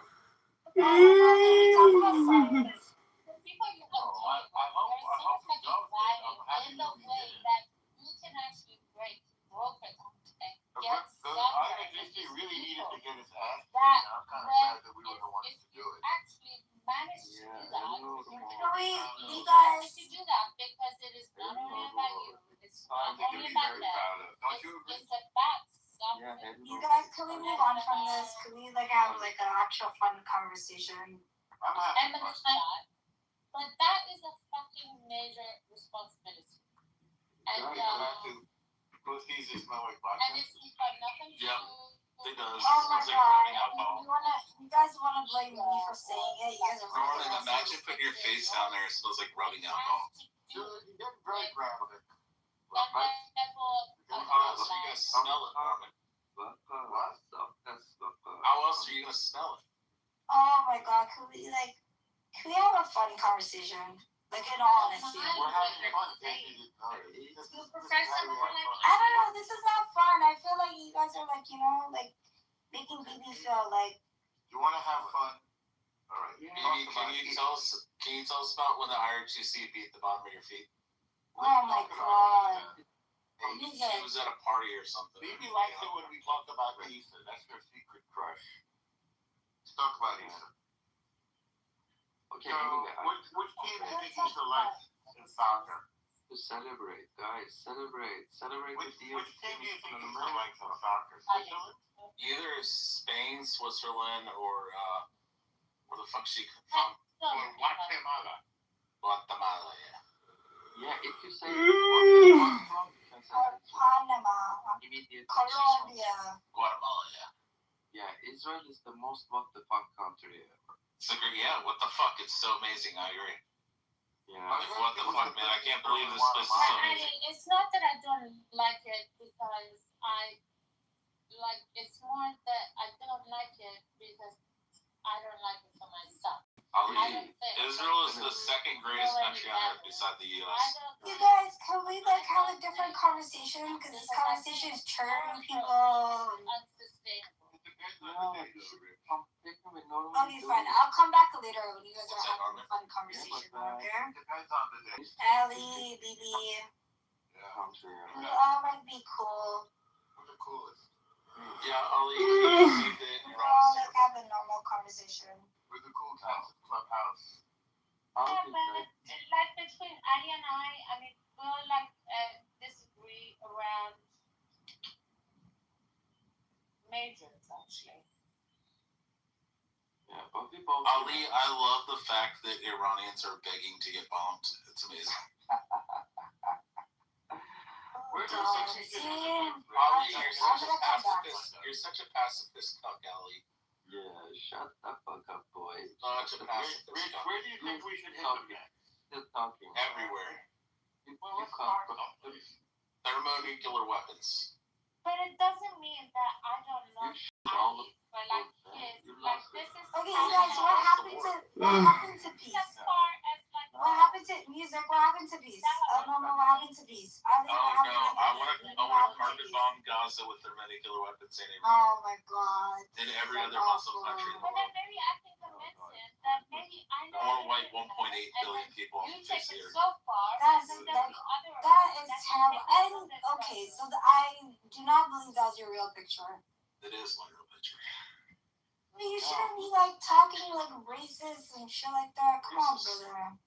It's not racist. Islam's not racist. Okay, whatever.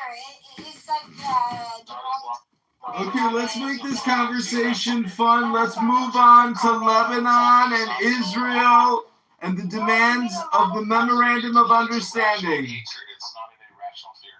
It's obvious that Israel will never stop attacking the terrorists in Lebanon. They like start fucking out. Hello? Hello? Hello? Hello? Hello? Hello? Hello? Hello? Hello? Stuff like that. Hello? Hello? Hello? Music. Hello? Hello? Hello? And I would snap my fingers. Hello? Hello? Hello? Hello? For me, I Hello? don't get upset. I Hello? don't get angry. Hello? For me, how I see Hello? a lot of people. H, I have a question. What if I didn't harm any of the Muslims? You just If I had, but hold on. Hello? If I had Thanos, Music, let me finish. hold on. What if I had Thanos' gauntlet and I could snap my fingers and Muhammad never existed? You want to collect all the infinity rings, okay? No, that's fine. I snap my fingers and Prophet Muhammad never existed. Imagine how great the world would be. You know what's crazy? All Everything the you're saying, Christians you would know still what's be in crazy? Iraq and Syria and Lebanon and Egypt. Music. Can I tell you something? No. You know, No. like, Go on mute. for me, Go on mute. I Go smoke another cigarette. Hello? feel bad for you. You do? Hello? What? Why would is you because feel bad for me that I hate because I Muhammad? want you to be seasoned. I want you to understand the world. I want you to travel. Wow. I want you to music. It's not even that. Music. I want you to meet people. I want you to understand. No. You cannot understand. I want you to meet people. I want you to travel. I want you to understand. I've been to 11 countries and lived in 4. You see, then maybe you didn't have a good experience. Hello? Maybe you No, I can had go an around amazing the experience. locals. I lived in Hong Kong, Singapore, and the Philippines for 3.5 years. Hello? See, but you didn't go to the Muslim countries. No, I went to Colombia. You know what I call it? I don't get mad because I call it like just ignorance. Hello? You know? I was in ignorance. I know the entire religion inside You out. just said that's the thing. Like, you didn't expose yourself around. I'm not saying I hate the people who are Muslims. I'm saying I hate Islam. Hello? No, but that's the thing. You haven't exposed yourself to them. Hello? Like, I have respect for your friends. You would be like, yo, you know? I'm like closed-minded and shit. Music, you are close. You would be like, alright, you know what? No, because Like, here's reality. there's a couple of retards. There's a couple of Here's the reality. When the Mahdi comes in here, every Muslim, including your entire family, is going to want to kill us all. Oh my god. When the sacred months have ended, Okay, it says lay in wait and besiege and kill all the ones who music. disbelieve in I Allah. honestly, can I It say says something? kill all the polytheists. The Hello? polytheists Hello? Hello? Oh my God, Rich, here we go again. Get a fucking life. Get a fucking life. Get a fucking life. Get a fucking life. Do something with your life. This is not fun. This is a waste of time. Oh my God. Hello? Hello? Hello? Between the points of a pentagram, starting at